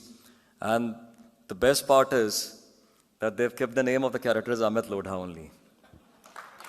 I told Neeraj Pandey that, I was assuming that he'll keep some filmy name, Vikramjit Singh, Vikram Thakur or something like that. Amit Lodha is the most uncommon name and not at all filmy. But he said, I wanted to keep it as real as possible. So I'm very sure that you will enjoy the web series next year. And if you read Bihar Diaries and my other book, Life in the Uniform, the perspective a common man, particularly people in India, have about the police will change a lot. That is what makes me very proud of my book and the upcoming web series, that I've written the truth. And after that, so many people from all over the country, all over the world have reached out to me, and they have actually recognized the good work done by police. People like Ranjan, who actually put everything on stake, sacrifice everything, their families, their children, their own lives. And I'm really, really proud, very privileged to don the uniform. Usually I'm always in my uniform everywhere. And I feel very, very privileged, very proud that I'm a part of the Indian Police Service. And there's so many unsung heroes who have not got an opportunity to stand in front of you the way I am. But I would certainly appreciate it if all of you could just applaud their good work, the work they're doing. Thank you so much. Thank you. Thank you.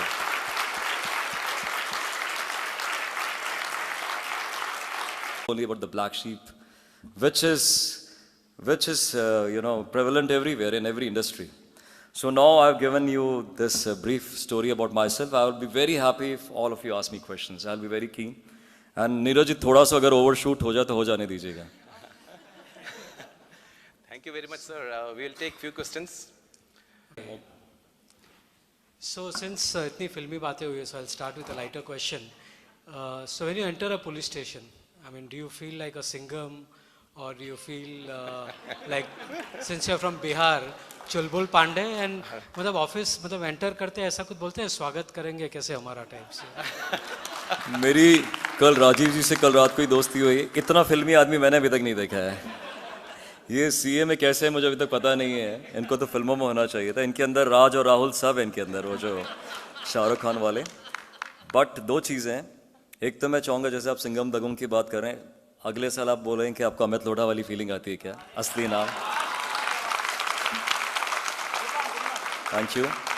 And number two, actually, I really personally do not like these terms, Singham, Dabang, Super Cop, because as a police officer, first of all, you need to work within the law for the people, and there's no need to be a hero, you just need to do your work diligently, with integrity, with full devotion and passion.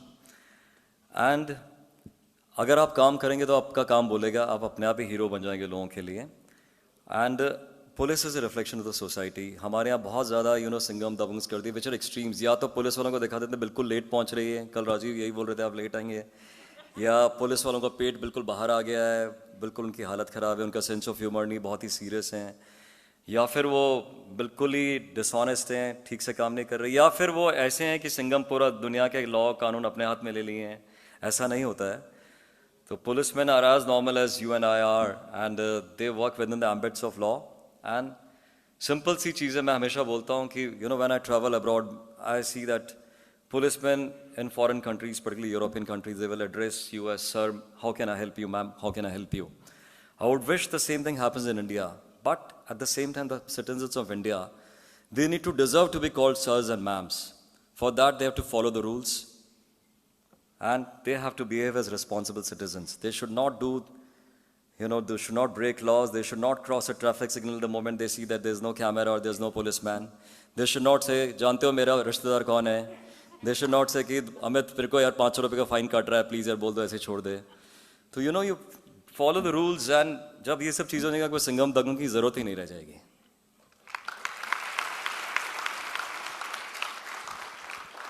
May I ask a question? Yeah, sure.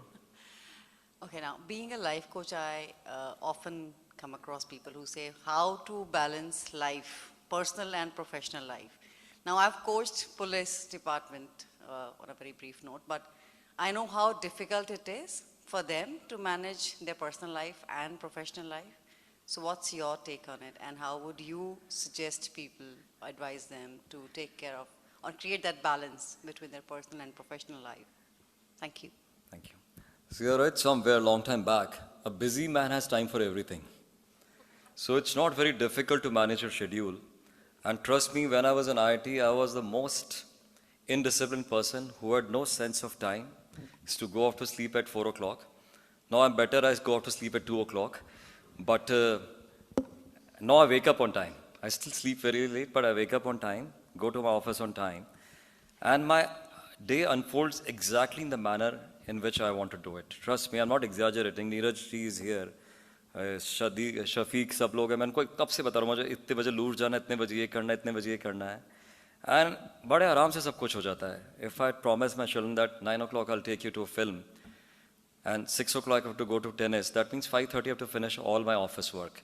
When I come to Abu Dhabi, I finished every single file which was pending on my table.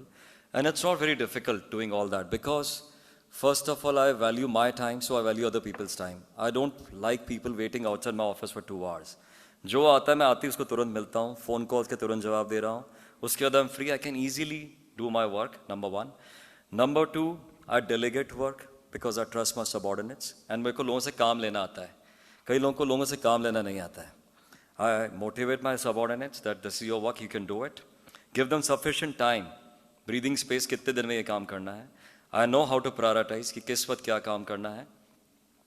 And it's not very difficult, you know. Crisis तब होते हैं जब आप crisis आने देते हैं. तो मेरा सारा advance planning रहता है. कोई elections हो रहे हैं तो 20 दिन पहले मैं पूरा सोच के उसकी planning कर लूँगा. अभी 29th को there's a very serious election in Gaya. But before coming here, I'll be reaching India on the 29th. Elections हो चुके होंगे जब तक मैं गया पहुँचूँ. But I've organized every single thing, the booth, the location, the manpower that will go to that booth. That's why the DGP has allowed me to come to this place. So you can easily do all these things. It's not very difficult and I don't waste my time. It's not I'm saying कि मैं बिल्कुल पक्का हूँ time का और कुछ life enjoy नहीं करता. But frivolous चीज़ों में जो मेरे लिए important नहीं, I'm really not bothered. If newspaper मेरे सामने आएगा जो चीज़ मेरे लिए important नहीं है, I will not be bothered कि आसपास क्या हो रहा है, कहाँ हो रहा है. जो मेरे important है मेरे district पे, उसको देखा, बस that's it. या कोई main important किसी चीज़ से which I can learn from, that I'll do. So बहुत easily work life balance मेरा बनता है, बहुत easily. मेरे को आज तक कोई दिक्कत नहीं आई. And I do everything. I play for 2 hours every day, watch films every day. जितनी फिल्में मैंने देखी सिर्फ राजीव जी ने मुझसे ज़्यादा देखी होंगी.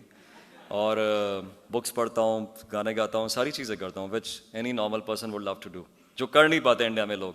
उसका एक रीज़न ये भी है कि I don't know, for most of the people, I'm sorry मैं बार बार बोल रहा हूँ, इंडिया में खासकर देखा, यहाँ नहीं कह सकता, they just exist, they do not live. उनकी लाइफ बीतती जा रही है, वो ना उनका स्टॉक पोर्टफोलियो बढ़ रहा है, ये बढ़ रहा है, लेकिन खुद में कितना उनका इम्प्रूवमेंट हो रहा है as a person, how much are they growing.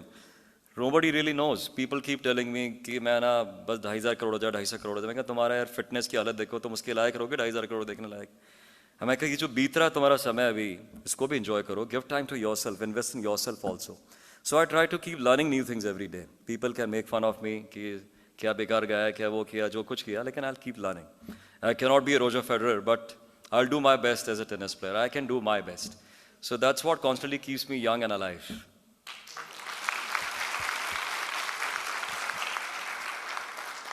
May I? Please. Tennis player or not, you're a fascinating storyteller. Along your story was a side story about your man who was corrupt. And that, I suppose, is the macro story.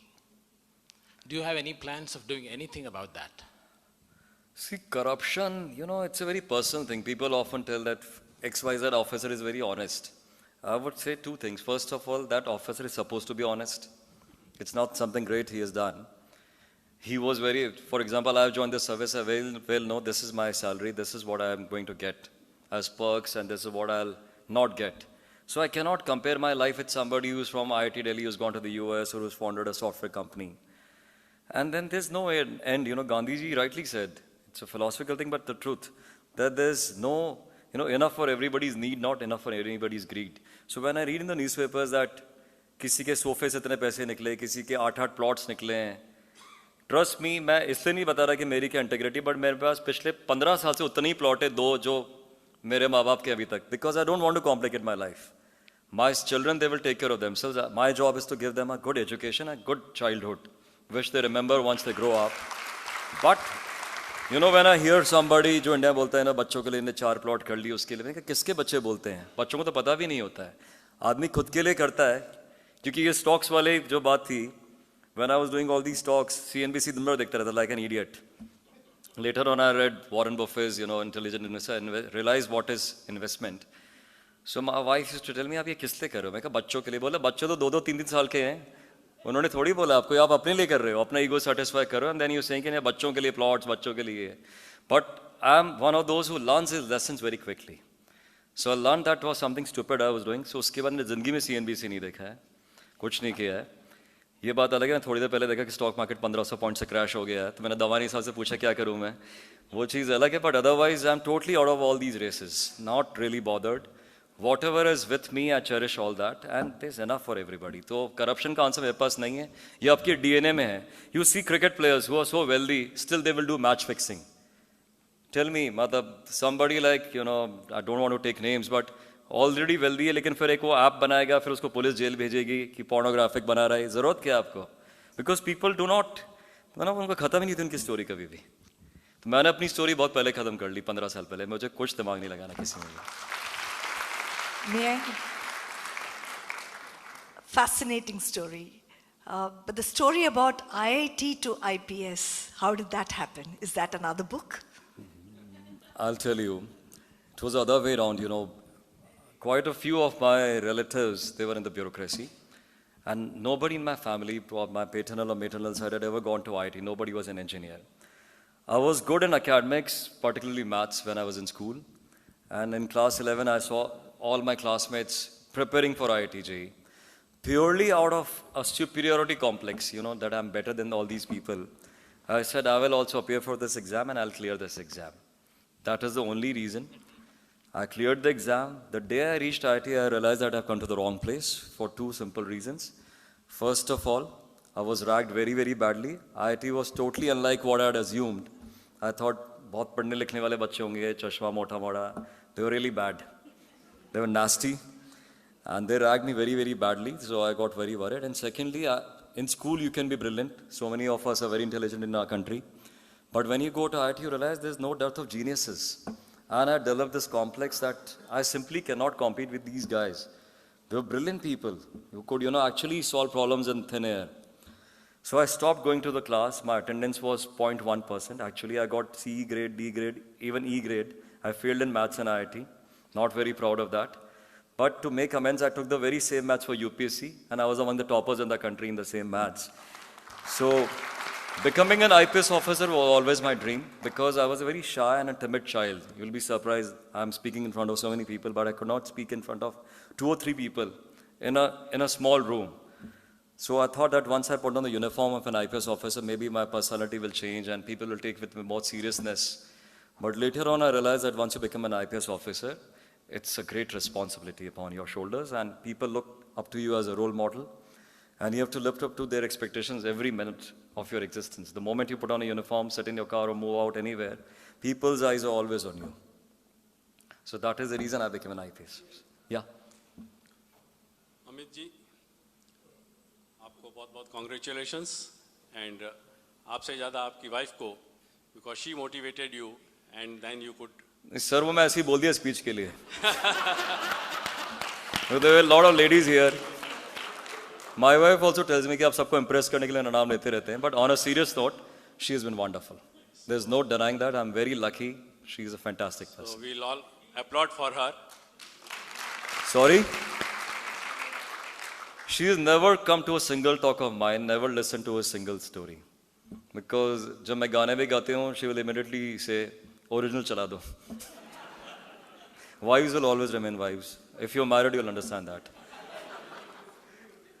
आपसे बात करके अच्छा लग रहा है. आप भी जोधपुर के, मैं भी जोधपुर का. और कुछ रिलेशन भी निकल गया. जी जी. और आपका जो एक्शन प्लेस था, जहाँ से आपने पिंटू महतो को अरेस्ट किया, देवघर में भी वहाँ रह चुका हूँ, और सत्संग नगर भी मैं जानता हूँ. Much before this has taken place, I left Deoghar in 1990. कल मैंने प्रॉमिस किया था एक सवाल मेरा भी होगा. प्लीज. पूछना कुछ और चाहता था, लेकिन आपकी स्टोरी सुनकर डायमेंशन थोड़ा चेंज हो गया. आपने बताया कि जब आपने ये एक्शन लिए, आपको खबर मिल, डीजी ने आपको बोला कि आपकी फैमिली को खतरा है, थ्रेट है बहुत। ये सब हाई प्रोफाइल एक्शन होने के बाद में रियली फैमिली वालों को, नियर अराउंड को खतरा होता है। आपने भी वही किया, उन्हीं के जो क्रिमिनल्स थे उनके नियर अराउंड जो थे फैमिली वाले, उनके थ्रू सराउंड करके आपने उसको कैप्चर किया। और क्रिमिनल्स होते हैं वो भी इसी तरह सॉफ्ट टारगेट्स रखते हैं जो एक्शन वाले पुलिस वाले होते हैं उनका। तो आप उसको कैसे सिक्योर करते हैं अपनी फैमिली वालों को? Because there no reason for them, they are under threat. See, it's a professional hazard, and as an IPS officer, I'm supposed to protect everyone around me, and that includes my family. And my wife is the daughter of an IPS officer. Her father was a DG in Rajasthan, and she was very well aware of the pitfalls and the challenges that come with being an IPS officer's wife. And I think none of us are really worried about it. You know, at times I'm concerned, but not worried. You know, it's a part of my job. अब रोज ऐसे ही देखूंगा, सोचूंगा तो कैसे होगा? So I've really not thought much about it, but I'm competent enough to take care of my family.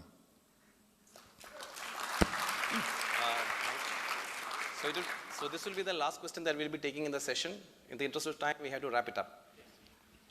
Thank you so much for sharing such an interesting story. Just one question I had, like as an IPS officer, did you face any kind of a political pressure, and how did you handle such a pressure if there was? You'll be surprised, I never faced any political pressure. I'm not exaggerating. There are two reasons for this. First of all, maybe I've been extremely lucky that kabhi aisa kuch hua hi nahi. Number two, which is probably the more probable reason, is that your reputation precedes you. We often talk about political interference. First of all, you cannot wish away that, because politicians are a very integral part of the Indian democratic system. The executive, the judiciary, and the political system makes India a very thriving democracy. And it's often true that senior officers are very inaccessible to the public, but politicians are the ones who will tell you what is the actual situation in the ground.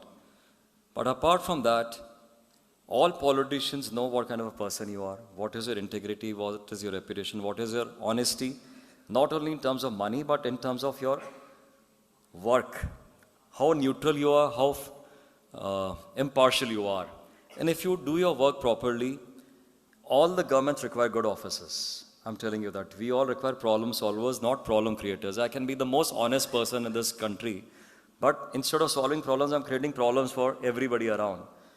I believe in a utopian world. Is it possible to survive? But there will be times when the government will find that you are not fitting in their scheme of things at that moment. They might relegate you to a non-district force for some time. They might sideline you for some time. They might transfer you from this place to another place. But ultimately, all good officers are given their due. At least that has been my experience in the last 23.5 years of my service.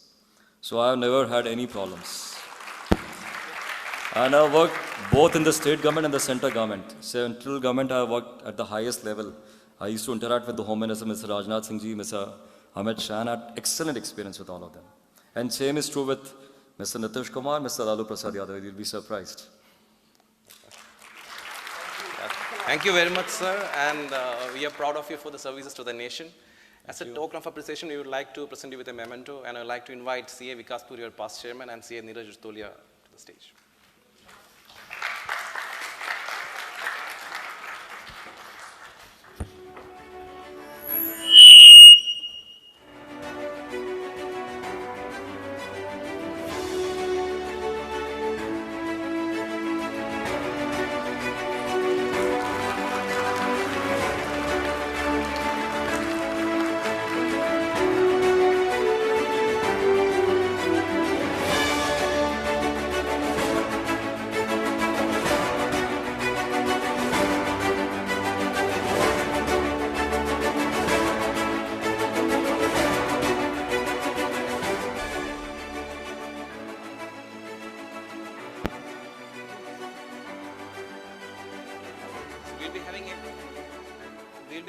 10-minute session dedicated to arts craft. We have a member among us, CA Anil Kejriwal, who is into helping rural craftsmen and artsmen to help them market their products into the mainstream industry. So he will take us briefly through what he does and how he is helping the rural community to come up. Welcome, sir. Steve, sir.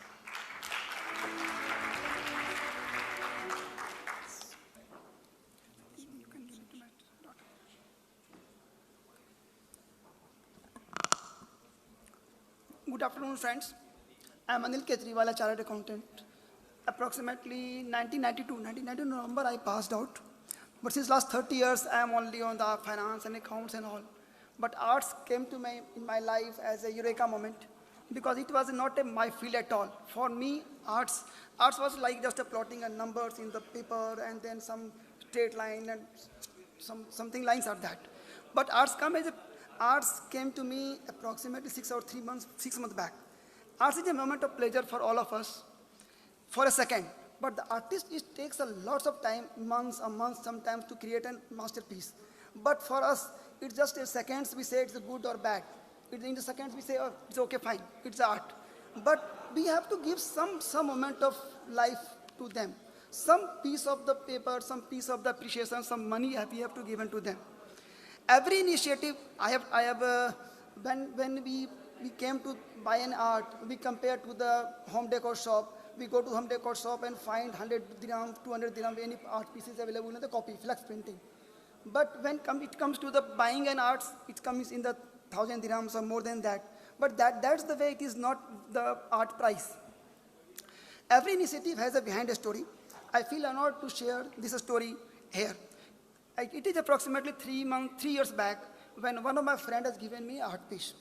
And one weekend, when I was just looking at that art piece, just a curiosity, I just called my friend and asking about the artist who has made this. Then he told me that the Sangeeta Devi, Sangeeta Kumari is the artist who has made this artwork, which is at my home. This is that you can see it here. So then I was asking what she is doing and how she is now. Then he told me that she has lost his job because she was working in the school. The school has closed. No artworks. I got a call from the same friend that she is not ready to take the money because it's undue advantage to her. So if she can take only money if I can get some artwork. So just okay, fine. Just then I tell him, okay, fine. Just tell her to make some artwork. So then after a month, then I got some 4 artworks from her. And then after some time, then she called me. Sir, you have given me a one-time job for the 4 artworks, but what next? It is not a permanent solution. Then I have no answer for that time. But okay, then I suddenly think, okay, if you want to do something, do something permanently. So when I was doing that surfing on the net one day, then there some advertisement came up for the pop-up for the website registration domain name. Then they searched some names and they registered a name as www.artscraft.co. And then a story started. There is a proverb that there is the shari by the Majur Sultanpuri Sahab. मैं अकेला ही चला था जाने वे मंजिल मगर लोग साथ आते गए और कारवां बनता गया. So that way the story started from that day.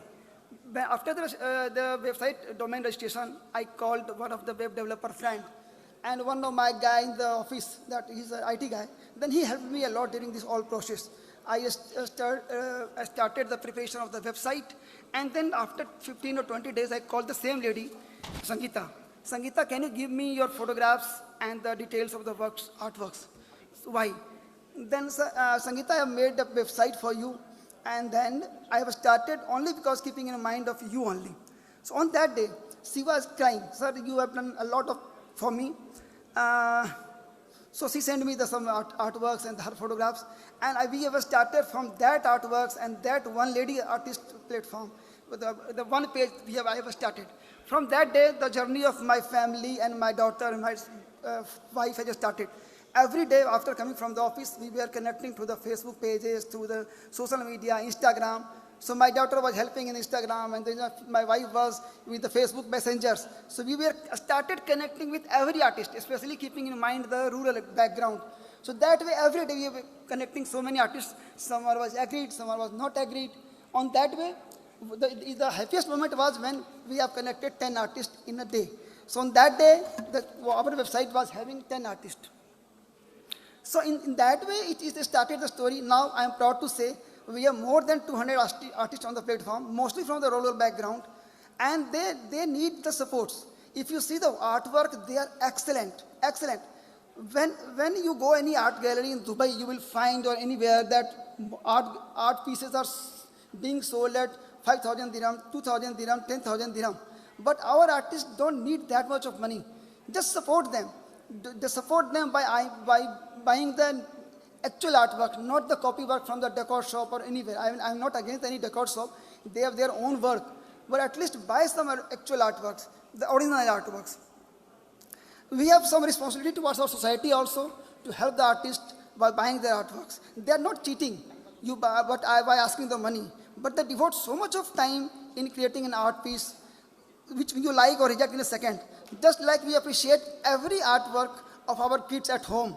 And there are small drawings, we give them the chocolate and appraisals and all these things.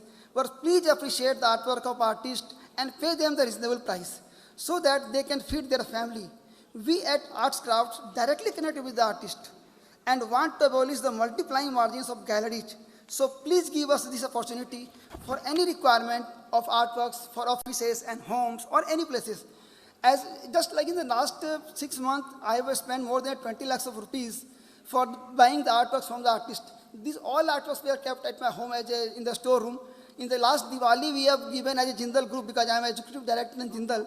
So we have given some artwork as a Diwali gift to some of the bankers, some of the friends, some of the things. So that's why we have started giving the artwork as a gift. So just make that practice, giving the other things. Please buy some original artworks and give to them. I personally believe on a dialogue, that's filmy dialogue, कि कहते हैं अगर किसी चीज़ को शिद्दत से चाहो तो पूरी कायनात उसको तुमसे मिलाने की में लग जाती है. Same way, many people during this course has supported me. Like I must name that Anurag Chaturvedi, the vice chairman of Dubai. He has helped me a lot. He was the first person who bought some artwork from me. And the same way, my colleague Amit, he always helped me during this period. Other than the family was always, because till 1 o'clock, 2 o'clock, 3 o'clock in the night we were working. Every day we are discussing how many artists we have connected, how many orders we have got. So till time, no order we have got, but still I have purchased more than 100 artworks from the different artists just to help them out. So please, when nowadays when every day I'm getting the message from the artist from Ahmedabad, so many places, there are some messages, like one mother from the Ahmedabad, sir, I am mother of a son who is deaf and dumb, but an excellent artist. No one is helping me.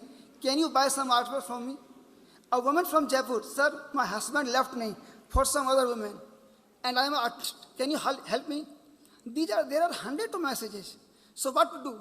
Say just ignore all this and remain untouched at my heart and sleep peacefully, thinking about only our own securities? No, simply I cannot. Thanks, Mr. Neeraj, ICAI, for giving me this golden 15 months. The same way, out of 10, I think 600 minutes of the ICAI event, I got 10 minutes to speak. Same way, 3% of their total time. You have spent 3%, 4% of your income to the buying some artwork also. So please appreciate the artist, please appreciate the artwork. Whenever you go anywhere, if you need any artworks, please contact Arts and Craft. When you just see the website, you just see how much we are working hardly. No financial interest, nothing, but helping to the artists. So whenever you need any artist, please contact me. Thank you, Matt. Thank you very much, Neeraj. Thanks a lot for supporting the artworks. Thank you. Thank you very much.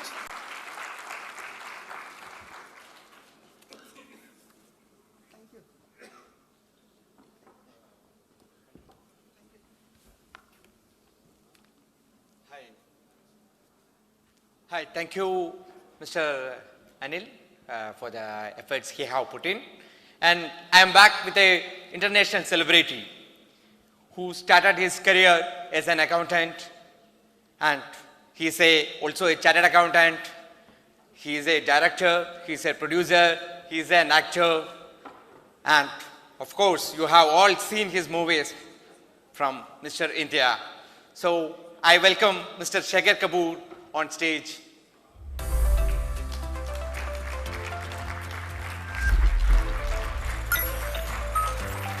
Mr. Shekhar Kapoor, renowned actor, international director and producer. An artist who started his career as a chartered accountant, Kapoor is known for his works in Hindi and international cinema. He gained international recognition with the 1994 Bollywood film Bandit Queen, based on Mala Sen's biography of the infamous Indian bandit and politician Phulan Devi, which won the National Film Award for Best Feature Film in Hindi. In international cinema, his historical biopics on Queen Elizabeth and Elizabeth the Golden Age won the BAFTA Award for the Best Film and 2 Academy Awards. A Padma Shri awardee, Kapoor is also the recipient of the Indian National Film Award, the BAFTA Award, the National Board of Review Award, and has served as one of the jury members of the international competition at the 63rd Cannes Film Festival. And this section will be moderated by Mr. Neeraj Chatolia or Neeraj ji, who is the person behind all this event, all these efforts, especially in this COVID period. He have put his heart Neeraj Ritolia, to make this event happen. Chairman. So, Neeraj ji, please.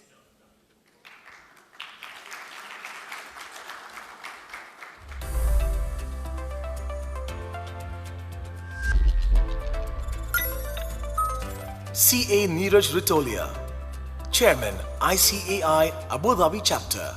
Neeraj has been a member of the ICAI since 1996 and is the chairman of the ICAI Abu Dhabi Chapter, the most prestigious professional organization in Abu Dhabi.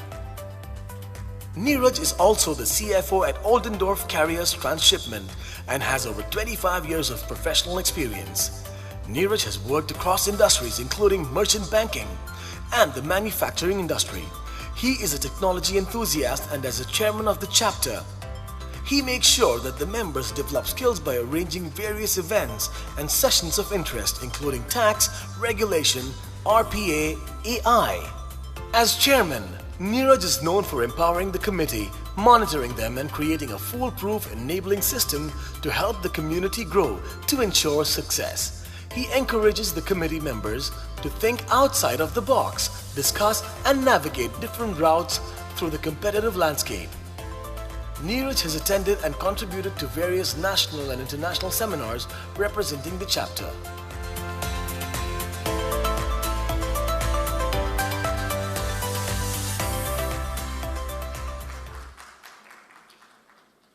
Good evening, everyone. So I'll start in the Mogambo style. Abu Dhabi chapter Khushwa to have Shekhar Kapoor here.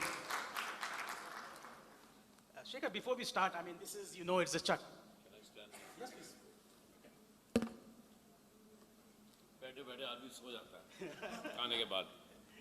Okay, better.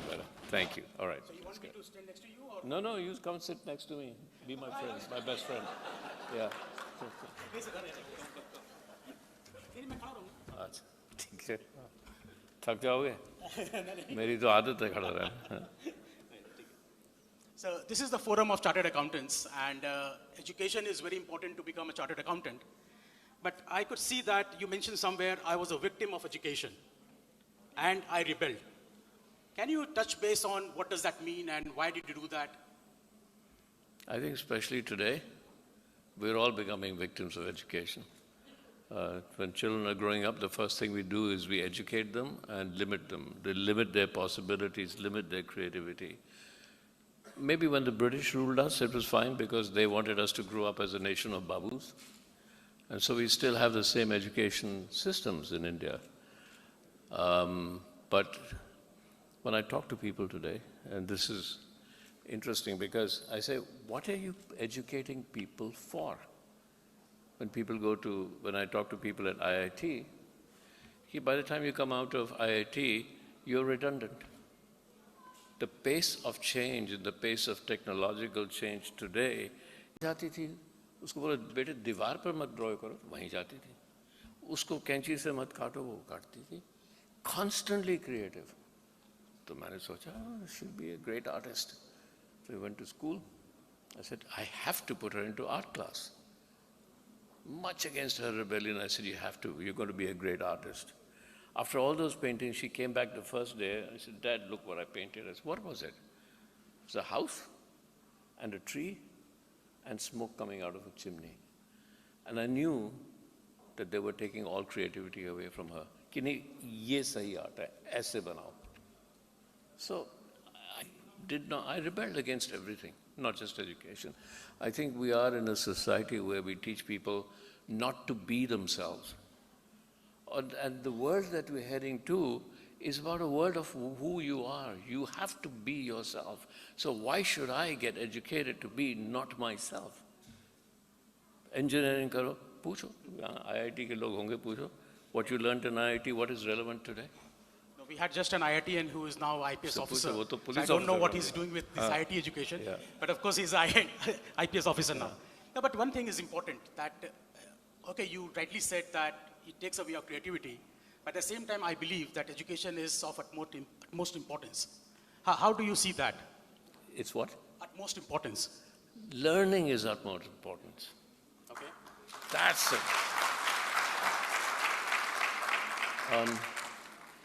What is somebody who's learning classical music?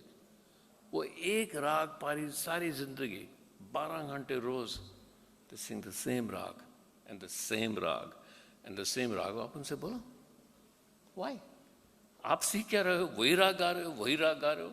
But look at the greatest classical musicians and singers in the world. They sing the same rag to become so perfect in that one rag. Why? Are they learning? Are they? No. They're getting ready to respond to that moment of creativity so they can interpret it like that. So what are they doing? Are they learning? Is it education? What is it? It's a life process. So unless educating becomes a life process, it has no value. Knowledge against wisdom. वो गुरुकुल होते थे ना हमारे, they taught wisdom. Now everybody teaches knowledge, no wisdom. Well, what does knowledge mean without wisdom? Nothing. Because the world changes, wisdom survives. Knowledge doesn't. Knowledge gets outdated. Perfect. Thank you so much. You are nephew of Devanand. So, okay. Is it that you were forced into film industry or you're forced against film industry? You are a chartered accountant as well. I just fell into the film industry. All the glamour, beautiful girls. Why wouldn't I? I was a chartered accountant sitting in an office in London, adding numbers, telling lies. Well, listen, I tell you, whom just met me? I was a keynote speaker, one of them, at the World Congress of Accountants 3 years ago. Yes, so we were there. What did I say? I said, by the time you've published, the time it takes for you to give your balance sheets and statement of accounts to the press, by the time they come out, the world has changed. What does your balance sheet mean? है ना? वो तो change हो गया. वो आपका CEO has a Me Too moment and your share price drops. Everything shifts, everything changes. And the pace of change is so high. So the question you're asking me between education and wisdom is a very relevant question. Everybody talks to me and say, what are you educating people for? Jobs. Which jobs? Those jobs won't exist by the time you're qualified. What are you educating them from? Sorry, let me get over this. Let's go to the next idea here. You made a big time in Hollywood. So you moved from Bollywood to Hollywood. Why was there a shift? Did you not like to be in Bollywood, or you liked something creative or something different in Hollywood that pushed you towards that? When I was in so-called Bollywood, there was a certain kind of film beyond which you couldn't go. जो film बनाता था कहते हाँ यार we love your story लेकिन hero की तो माँ होती है, माँ कहाँ है? So how far do you live in that kind of storytelling? So I went to Hollywood because I could make Elizabeth, I could make Golden Age, I almost made a film on Mandela. The vast amount of stories, I wanted to make different stories. Not because I was very impressed with Hollywood, but because in India at that time, वो एक किस्म की कहानी बनती थी. ये hero है और ये हीरो की माँ है. वो हीरो ने पूछो, लोग होता क्या था? How many of you actually switched on at that time promos? तो हीरोइन को बुलाते थे, कहते थे, ma'am, interview में, what's your character? Very interesting character, sir. Tell me the character. Sir, in first half she wears jeans and shorts. The second half, She becomes a good girl, she wears a sari. ऐसी कहानी होती थी जब मैं कर रहा था हाँ transformation. That was the character arc. So I had to move to tell different stories. You had made a number of interesting movies like Masoom, Mr. India, Elizabeth, Bandit Queen. Which one is your favorite and why? Which one is your favorite? All four.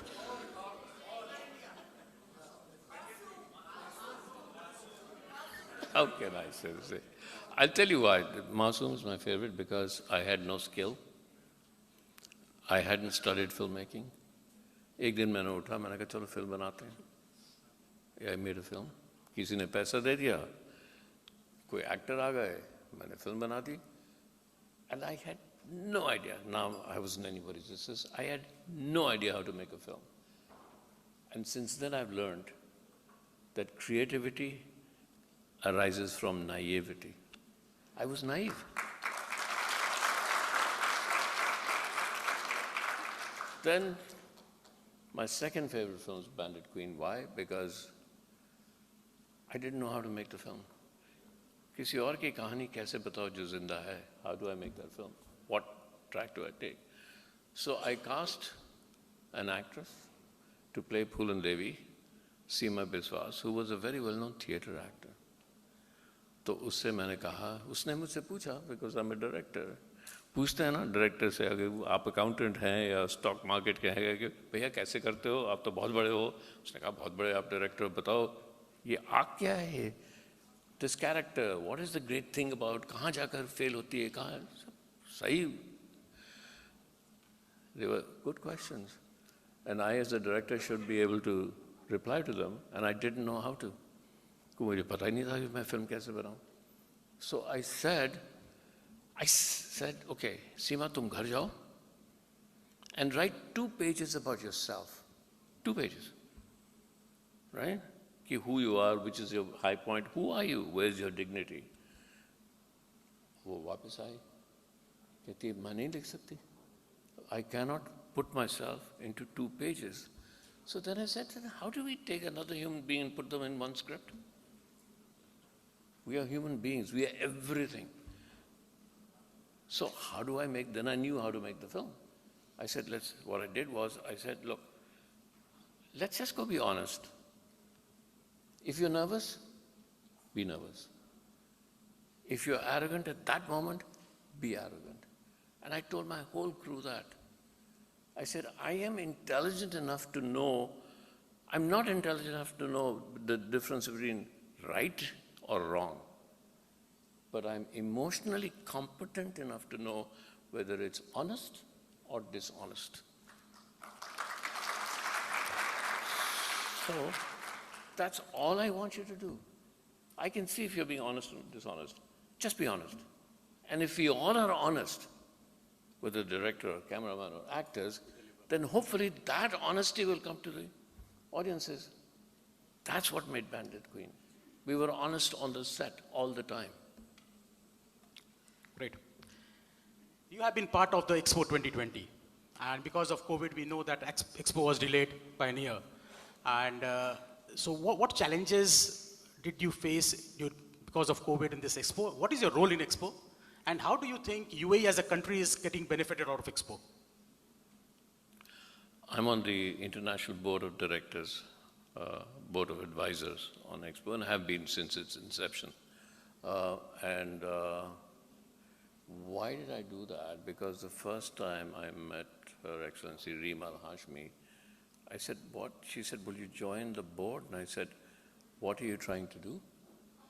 She said, I want to build a new nation. She did not say to me that she wants to do the Expo. I said, why are you doing this? $10, $12 billion investment. Why are you doing that? She said, I want to change the face of Dubai. I want Dubai to become the nation of the spread of new knowledge, a nation of the spread of new wisdom. I want it to be the new startup nation. And so then, when people said, "Arey, tu film banana, tu Expo mein kya kar raha hai?" मैं कहता हूँ, I'm not making a film, but I'm nation building. So excellent. So that's what Expo is about. Expo is the idea of trying to build a new nation, UAE as a different nation, not just a retail investment, not just a tax haven, but a nation that actually takes the lead in new thinking. So when I called A.R. Rahman, I said, "Tu idhar aaja yaar, yahan bahut badi cheez hone wali hai. If you want to do world-changing music, come here. Let's see what happens here." So I'm here to see a new world, or potentially a new nation, or new ideas. One thing definitely I would admit that Expo has been here for many years. But because of Expo 2020, I mean, everyone is aware what Expo is now. Before that, we never heard of this like such a big thing. Yeah.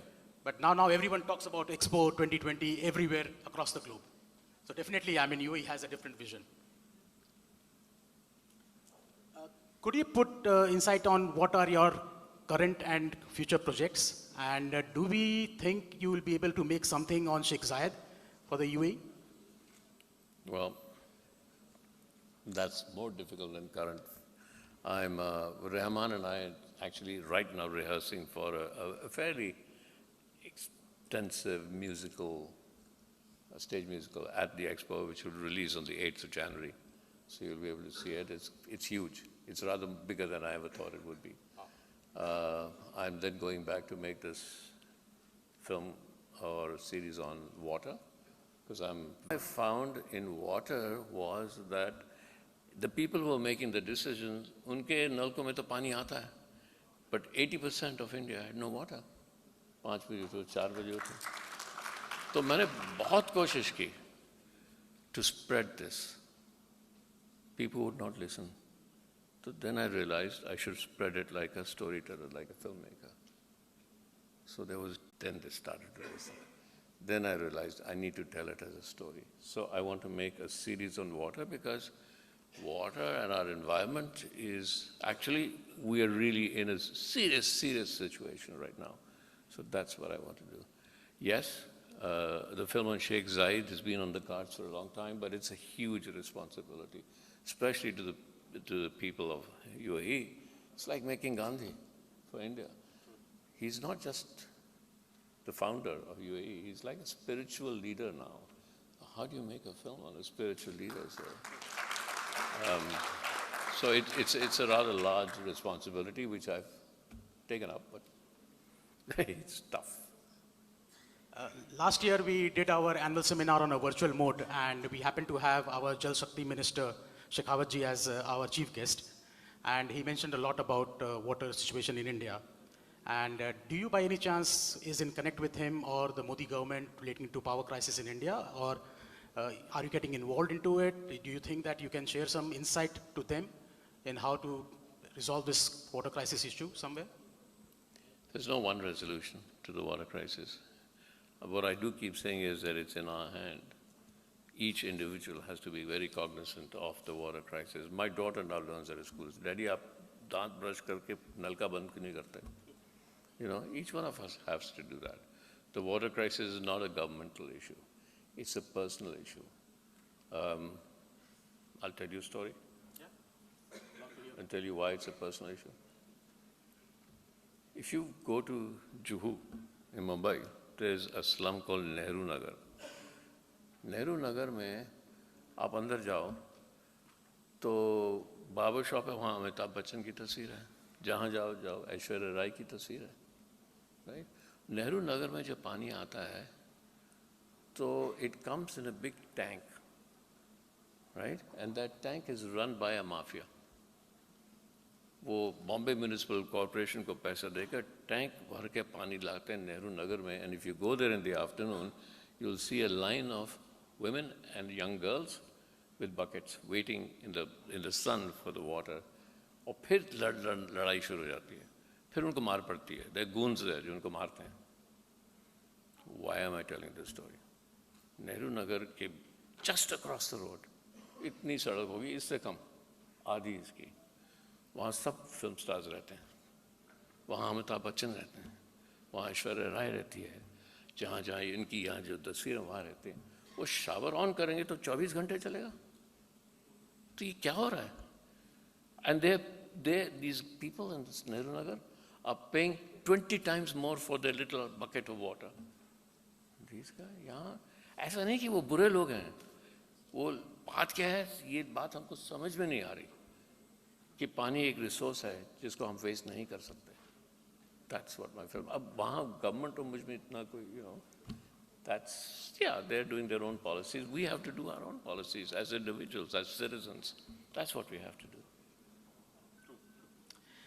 We have seen a leap change in automation and the way the movies are being made now. And your Mr. India was a breakthrough movie which was very popular. Everyone gets connected with you because of that movie initially. What challenges you faced during that time, and knowing the technology now, what were the major challenges that time when you were making Mr. India? I wish I had the technology now, at then. But now when you see a visual effects movie by Marvel, everything is done by, technology, against green screen, and, huge amounts of technology. If you remember Mr. India, how many people remember it? Okay. So how many of you remember कि वो श्री देवी को बांध के रख दिया था और invisible man आकर वो whip लेकर सबको मार रहा था? How many of you think that? How did I do that? Rajasthan se I called puppeteers. Then we took that. The puppeteers were out of frame operating that whip.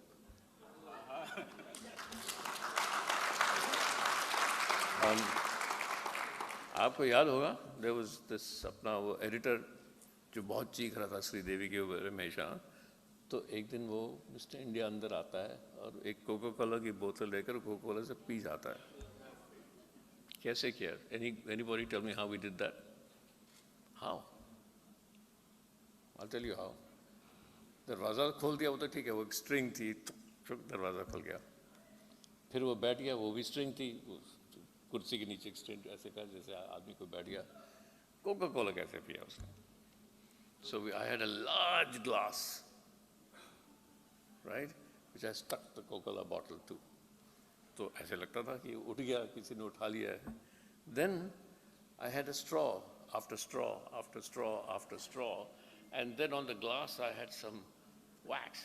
आपको straw इतना ही दिखता था, उसके बाद नहीं दिखता था. Out of that was my assistant drinking Coca-Cola. So now somebody will spend $500,000 on doing that shot with technology. हमने वैसे किया जुगाड़. So that's your creativity. Yeah. Yeah. I'll extend this question to our accounting profession as well. Now with automation, artificial intelligence, robotics, how do you see this accounting profession is going where, and how this is going to change our professional lifestyle in terms of our earning, career, and all those things? I was 24 when I decided not to join the film industry, but because I was a middle class boy, क्या कहते हैं बेटा job लेना जरूर, architect बन जाओ, आप government service कर लो, नौकरी चाहिए आपको, नौकरी जरूर चाहिए. तो मैंने वो वर्ड अपने जिंदगी से निकाल दिया, नौकरी नहीं करूँगा. दूसरा वर्ड निकाल दिया करियर. करियर तो होगा ही नहीं, देखेंगे क्या होगा जिंदगी में, जो करेंगे जो आएगा वो करेंगे, वो करियर कैसे हो सकता है, right? But had I known what was going to happen to the accounting profession, I may have never left accounting. Ask me why. Yes, please. Because the people who run the studios who give me money are all accountants now. तब तो हम क्या वो auditing करते थे, right? We were auditors, and the last accounting job I did was as a management consultant. But it's changed. It's changed. Accountants are going into different spaces. Maybe not as auditors, but certainly accountants. You cannot be an accountant without understanding what's going to happen tomorrow. How? If you're advising shareholders of what's going to happen to the company, how do you know what's going to happen to the company unless you can understand what might happen in the world the next day?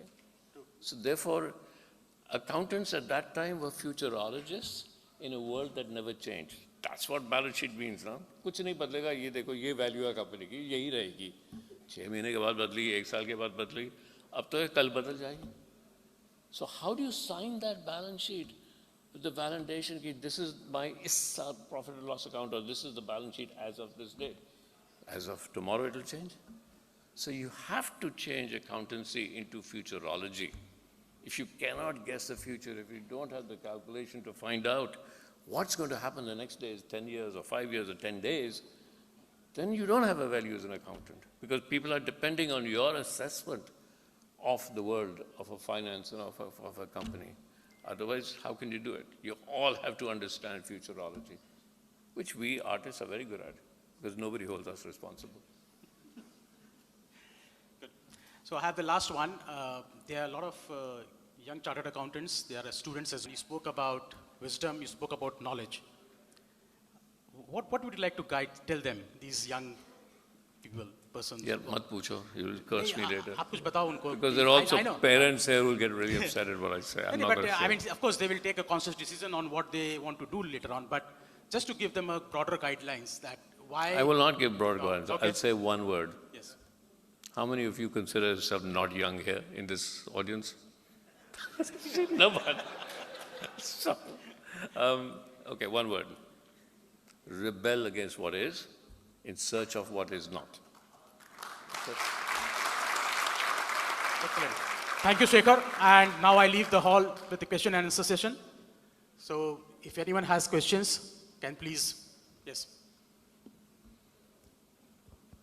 Yeah. Sharma mat yaar. Good afternoon, sir. Hi. You don't have to go into formalities, just say hi. Sir, just one question. You have done so many movies. I just want to know, how have you chosen the actors? Like, they have fit into those roles so perfectly. We can't imagine any other person in those roles right now. So what was your thought process selecting all those actors for your movies?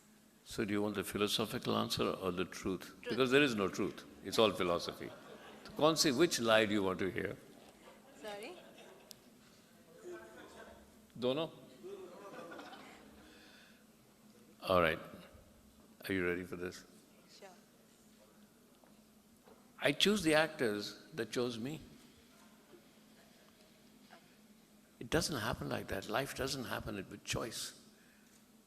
Life happens because life collides against each other. It's not like I chose that actor and then I chose the actor. Life collides against each other. And in that collision, decisions are made. In that collision, things happen.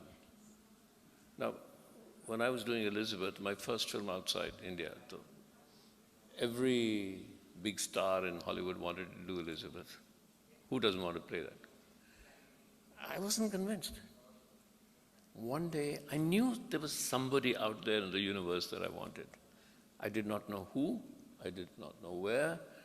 My agent called me and said, if you don't make a decision, they'll fire you. Your first film outside, they'll fire you. I said, okay. I said, होगा, कहीं ना कहीं decision है. किधर है, कहाँ है, नहीं मालूम मुझे, लेकिन कभी ना कभी तो होगा. Then one day I saw a little clip of a film that never released of this girl called Kate Blanchett. ये लड़की है. तो मैं गया स्टूडियो के पास, Universal Studio. This is the girl I want as Elizabeth. क्यों? Because she's supposed to be Elizabeth. अब क्या जवाब दूं मैं? नहीं, बहुत अच्छी एक्ट्रेस है, किसी को पता ही नहीं. अरे बहुत बड़ी स्टार है, किसी ने देखा ही नहीं. तो जवाब तो ये हो सकता है ना कि मेरे मन में ऐसे लगता है कि यही है. और क्या है? How do I choose? Somewhere in your heart, in your intuition, you know that's right. But you can't question your intuition. नहीं तो फिर लॉजिक हो जाएगा ना. शेखर क्यों अच्छी लगती है? नाक अच्छा उसका? नहीं. क्यों अच्छी लगती है? पता नहीं. अच्छी लगती है. अब आप स्टूडियो को put $30 million, $40, $50 million into the film, right? So that was how Kate Blanchett came to be Kate Blanchett, because one little intuition that she's right for the film. Now, did she choose me? Maybe that's what destiny was. Did the film choose her? Maybe that's what life is about. Who chooses what? Why do things happen is a constant question, and the one thing I've learned with my life is the biggest illusion, somebody tell me, what is it? The biggest illusion we have in our lives. Anybody? One word. Control. We think we're in control. And when somebody asks me what is the greatest thing is, you have to let control go in order to be intuitive. You've got to let control go to find intuition, to find who you are, to find what it's supposed to be, because you don't know. That's how. That's how it works. To be honest, there's no such thing as, yaar, maine bahut socha, mujhe laga aise hai, wo. It's just the arrogance of knowledge that we have. We all carry this arrogance of knowledge. कि हमको पता है, arrogance of skill. बीच में हमको पता ही नहीं क्या हो रहा है. Which way is the universe moving? You don't know. So the first thing that I've realized in my life is, my greatest partner in my life is somebody I don't know at all. It's called universe. But somewhere, when I go shooting, I go filming, I prepare like a general going to war. यार ये गलत हो जाए तो फिर ऐसे करूँगा, ये गलत हो जाए तो ऐसे करूँगा, ये गलत हो जाए तो ऐसे करूँगा. Like a set of accounts. Right? कहीं sue ना हो जाऊँ, मैं गलत बोल दूँगा तो I'll get sued tomorrow. Right? When I get to the set, I say, what is it that I've not thought about? ये तो planned है. ये तो मैं हूँ. अगर मैं बीच में से निकाल दूँ तो क्या है? वो क्या चीज़ है जिसमें मैं नहीं हूँ, जिसमें एरोगेंस नहीं है, जिसमें प्लानिंग नहीं है, जिसमें ये शेखर कपूर जो अपने आप को बहुत बड़ा डायरेक्टर समझता है, वो नहीं है. वो ढूंढना शुरू करता हूँ. So then what do I have to do? अलग लोग, I start telling myself, बेटे आज तो पकड़ा जाएगा तू. आज तो कहेंगे ये तो कॉनमैन है, इसको कुछ पता ही नहीं. You're spending $1 million of somebody else's money for that one day. Does 8 hours. There are 300 people waiting for you. Said, sir, what's the next shot? Yeah, I'm telling you, but you have no idea, because by that time you completely panicked yourself. I put myself straight into, why do I panic myself? Because I want my mind to get out of the way. I want my ego to get out of the way. Because there's something in there that the universe will tell me, and the day I find that, or the moment I find that, then I know what to do. I want my preparation to get out of the way. That's how it goes. That's how life goes. That's how art goes. And any one of you that said life is different from art, no, it's not. It's the same thing. It goes on. Sorry, that was a long answer.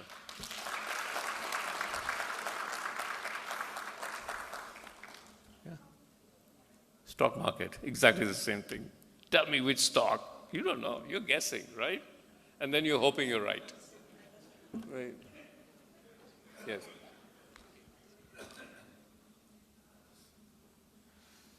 Thank you very much, sir, for this wonderful talk.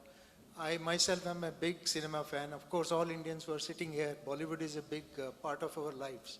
I want to ask one question. Movie Masoom. This movie had all the veteran actors in it, Saeed Jafri, Nasruddin Shah, and Shabana Azmi. Now, amongst these best actors, how actually you convince a child artist who is a new one to come in and give those beautiful expressions? Can you throw some light on it? Yeah. You ask me these questions, answers will surprise you. I followed them, they didn't follow me. Whatever they used to do, I would film that. And I would rewrite the script according to what they did. A child will tell you what a child is. You can't tell a child to be a child, because you'll end up making the child an adult. So Masoom is Masoom because the children, I didn't tell them what to do. Jugal Hansraj hated girls.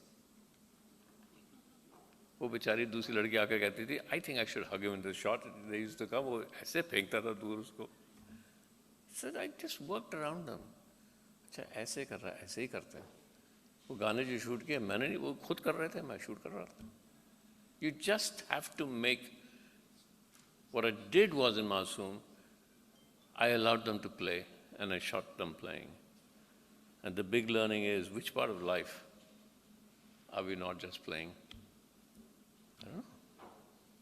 Life, art, work, career, life, death, everything is the play of the universe, and just be part of the play. Why am I going this way? Ask me a real question. नहीं तो मैं उस तरफ चले जाऊँगा philosophy में. Yeah. Yeah. I think when you describe the universe. Where, there you are, sorry. Yeah. When you describe the universe, I think in some sense Adam Smith also talked about it in his invisible hand, how things get guided into place where they're needed. But coming to the business side of the industry, I know you're from the creative, but on the business side, there's always, not very structured way in which the film industry kind of works. People come together, things happen, and then, every piece of the industry goes, their own way, gets into the next project.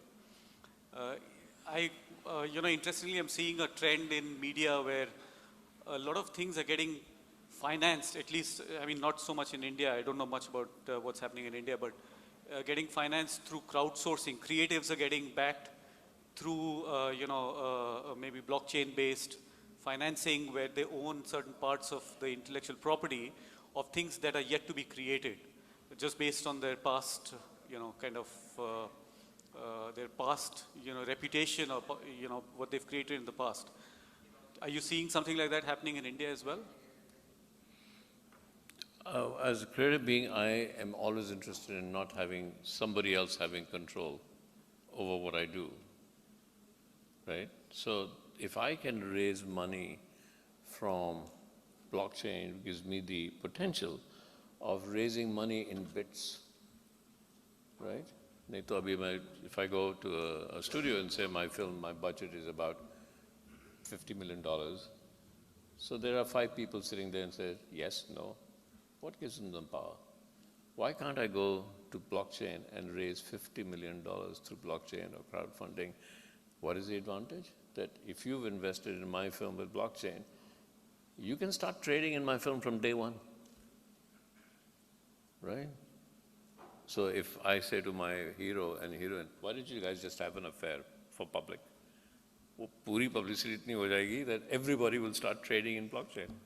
So it's just a joke. But the fact is that you can start trading in my film with blockchain from year one. It's a small blockchain, you keep trading in it. You don't have to wait for the film to end and then release, कि मेरा पैसा आएगा वापस कि नहीं. So that's the advantage of blockchain. Other than the contractual advantage, other than the fact that blockchain has this idea that, these are contracts that are not changeable, but you can trade. There's a big advantage of blockchain. Right. Is so are you this seeing minute that, amount of trading that you can do. Are you seeing that in India? Not so much. People don't like to let go of control. The reason a lot of blockchain is not taken off right now is the people who are in control. Why would the head of a bank let blockchain happen? Why would the head of a studio let blockchain happen? Because they're sitting on top of the structure, right? Why would they allow the structure to collapse through these new technologies? Right? So that's an issue. In India, we are still sitting in a moment where the rebelliousness has not taken such a big force yet. Blockchain is a rebellious idea. Cryptocurrency is a rebellious idea. Cryptocurrency is rebelling against the banking system, right? It's a rebellious idea. So it'll take time, but you can't stop it. There's no way. I know yesterday I saw in the press that the Indian government is going to ban cryptocurrency. How? How do you ban new technologies? You don't, you can't. Yeah? So it'll take time, but it'll happen. It's bound to happen because it needs to happen. Yeah. Both the film industry and Where are you? I'm here, right in front of you. Yeah. Hi. Hi. Okay. In both in film industry and dare I say finance industry, there's a lot of potential for creativity. Is there any movie, not just in the Indian context, but in the international context, you wished you had made, and how differently would you have made it? Hundreds. I see movies around me and said, yeah, मैंने क्यों नहीं बनाई है? It just that it didn't come to me, or I was going to make the film on Mandela, Long Walk to Freedom. I spent a year and a half in South Africa studying, talking to Mandela, talking to everybody. I didn't make it. ultimately I didn't make it. I wish I'd made it. I would have made a better film. But I wish I had made it because I didn't make it because it felt to me like somebody sitting next to a swimming pool in Los Angeles had written the script. That's not what the film should have been. So yeah, lots of films, lots of things. And your basic idea of creativity, I find it difficult to imagine that not everything that is happening in his life is a creative experience. And if you, in your lives, everything that you're doing is not a creative experience, then you're not giving yourself to life. It has to be a creative experience. Every moment has to be a creative experience. But just on creativity, one can't survive, can we? I mean, there are people who make it big, but if you just don't give it education, let them be as they are. What's the alternative? How do you bring up children without structured education? Well, what's the alternative? No. Can I ask you a question? Sure. Take creativity away from your children. What kind of children are you going to have? You know, what is not creative? You're not creating robots, right? We are not robots. We are thinking, breathing, everyday, inquiring, creative human beings, each one of us. So how can you say that creativity can't feed us?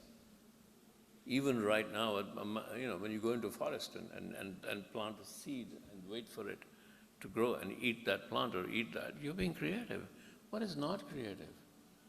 This is a fallacy that, oh, you are in the creative fields. What is not in the creative fields? And if you were not in the creative fields, all of you would be robots right now.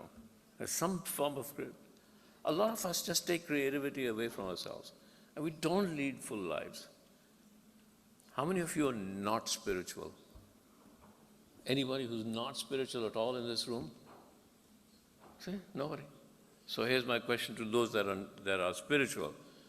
When is spiritual not creative? What is it? Is it not creative? What else is it? It's creative.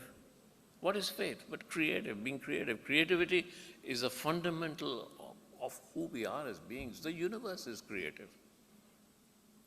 I mean, if you go back to mythology, oh, Shiva ki kahani, बैठ गए थे. He was not going to do anything. तो उनको भेजा कि भैया make this man creative, नहीं तो universe तो खत्म हो जाएगा. सही कह रहा हूँ ना? So the universe was born out of creativity. The universe is constantly born and reborn and born and reborn out of a sense of creativity. The universe has its own creativity. All we are tendrils of the creativity of the universe. So what is this? Why do we say to ourselves, अरे भाई नौकरी करो, अब वो creative छोड़ दो, तो मर जाओ, क्या करेंगे? Right? Yes. Small problem. Yes. Creativity in accounting is frowned upon. Creativity in accountants? In accounting, creativity is frowned upon. Yeah. So we're conditioned. वो कहानी सुनी ना आपने? वो जो American CEO अंग्रेज उसको पूछा था कि भैया, I need, किसी बोला, you need an accountant.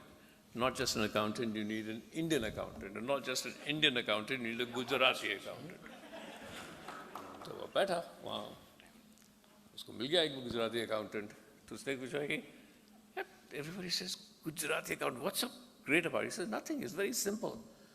He said, then what is 1 + 1? And he said, it's whatever you want it to be. So tell me what's wrong with that? Who decided that 1 + 1 must make 2?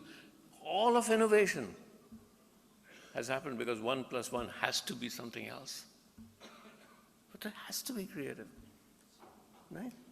If you only all constantly say 1 + 1 is 2, 1 + 1 is 2, तो हम तो वहीं बैठे रहेंगे. All of innovation is creative, is jugaad, is something else. So that's what accountants have to do.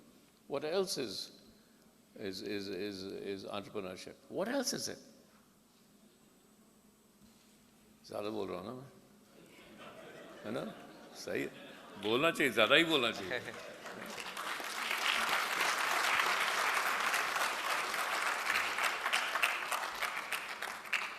Thank you, sir, for the wonderful chit-chat section. So for the mementos, I would like to invite our past chairman, Paddy, and our current chairman, Neeraj Ratolia, and our Srirang, oh sorry, Jayankar, sorry. Yeah. Yes, sir. Welcome. On behalf of the chapter, I would like to thank Shekhar for having come all the way from Dubai and from London actually for us. And I know that his daughter is in town today and he spared his time with us. So really, thank you very much, Shekhar, for being there with us today. Thank you.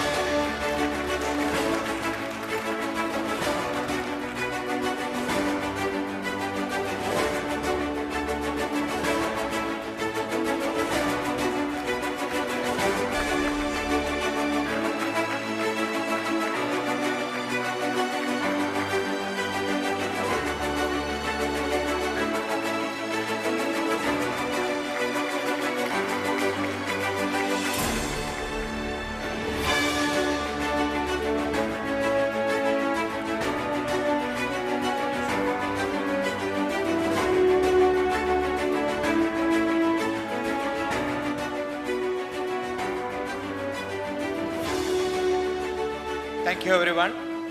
So we are moving to our last section. Before that, one announcement. We will be having a raffle draw, which will be awarded with an iPhone and a couple of gold coins. So don't go before that. And the most awaited section, I hope everyone is very keen in investing. We have an investment guru, a stock veteran, Sir Mr. Ramesh Damani on the stage. Welcome you, sir.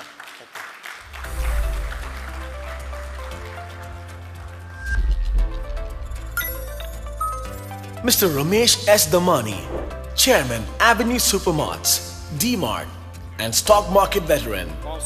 Ramesh S. Damani, aged 64 years, is a member of the Bombay Stock Exchange, BSE. A graduate of HR College, Mumbai, he did his MBA from California State University, Northridge. He's been a broker at the BSE since 1989.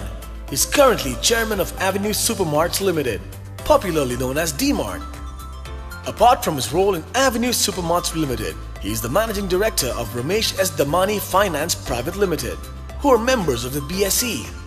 He also serves on the boards of VIP Industries Limited and Aptech Limited as an independent director. He's hosted several shows on CNBC TV 18. Amongst them are The Wizards of Dalal Street, Oriental and Occidental, and RD 360. He's a frequent commentator on financial issues on various business channels.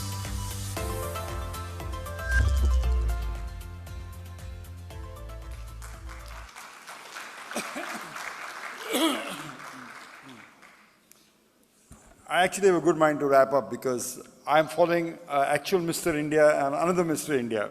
One is a great cop, one is a great celluloid director.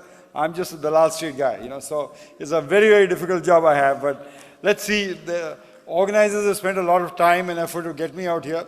So let me see if we give you some of my money's worth. And generally, as much as I enjoyed Shekhar talking, and I've known him for 40 years because we were known each other in Los Angeles when he used to stay there. When he spoke about con man, that really rung a bell with me because I'm always afraid that someone's going to point out that you're a con man. Let me tell you a story.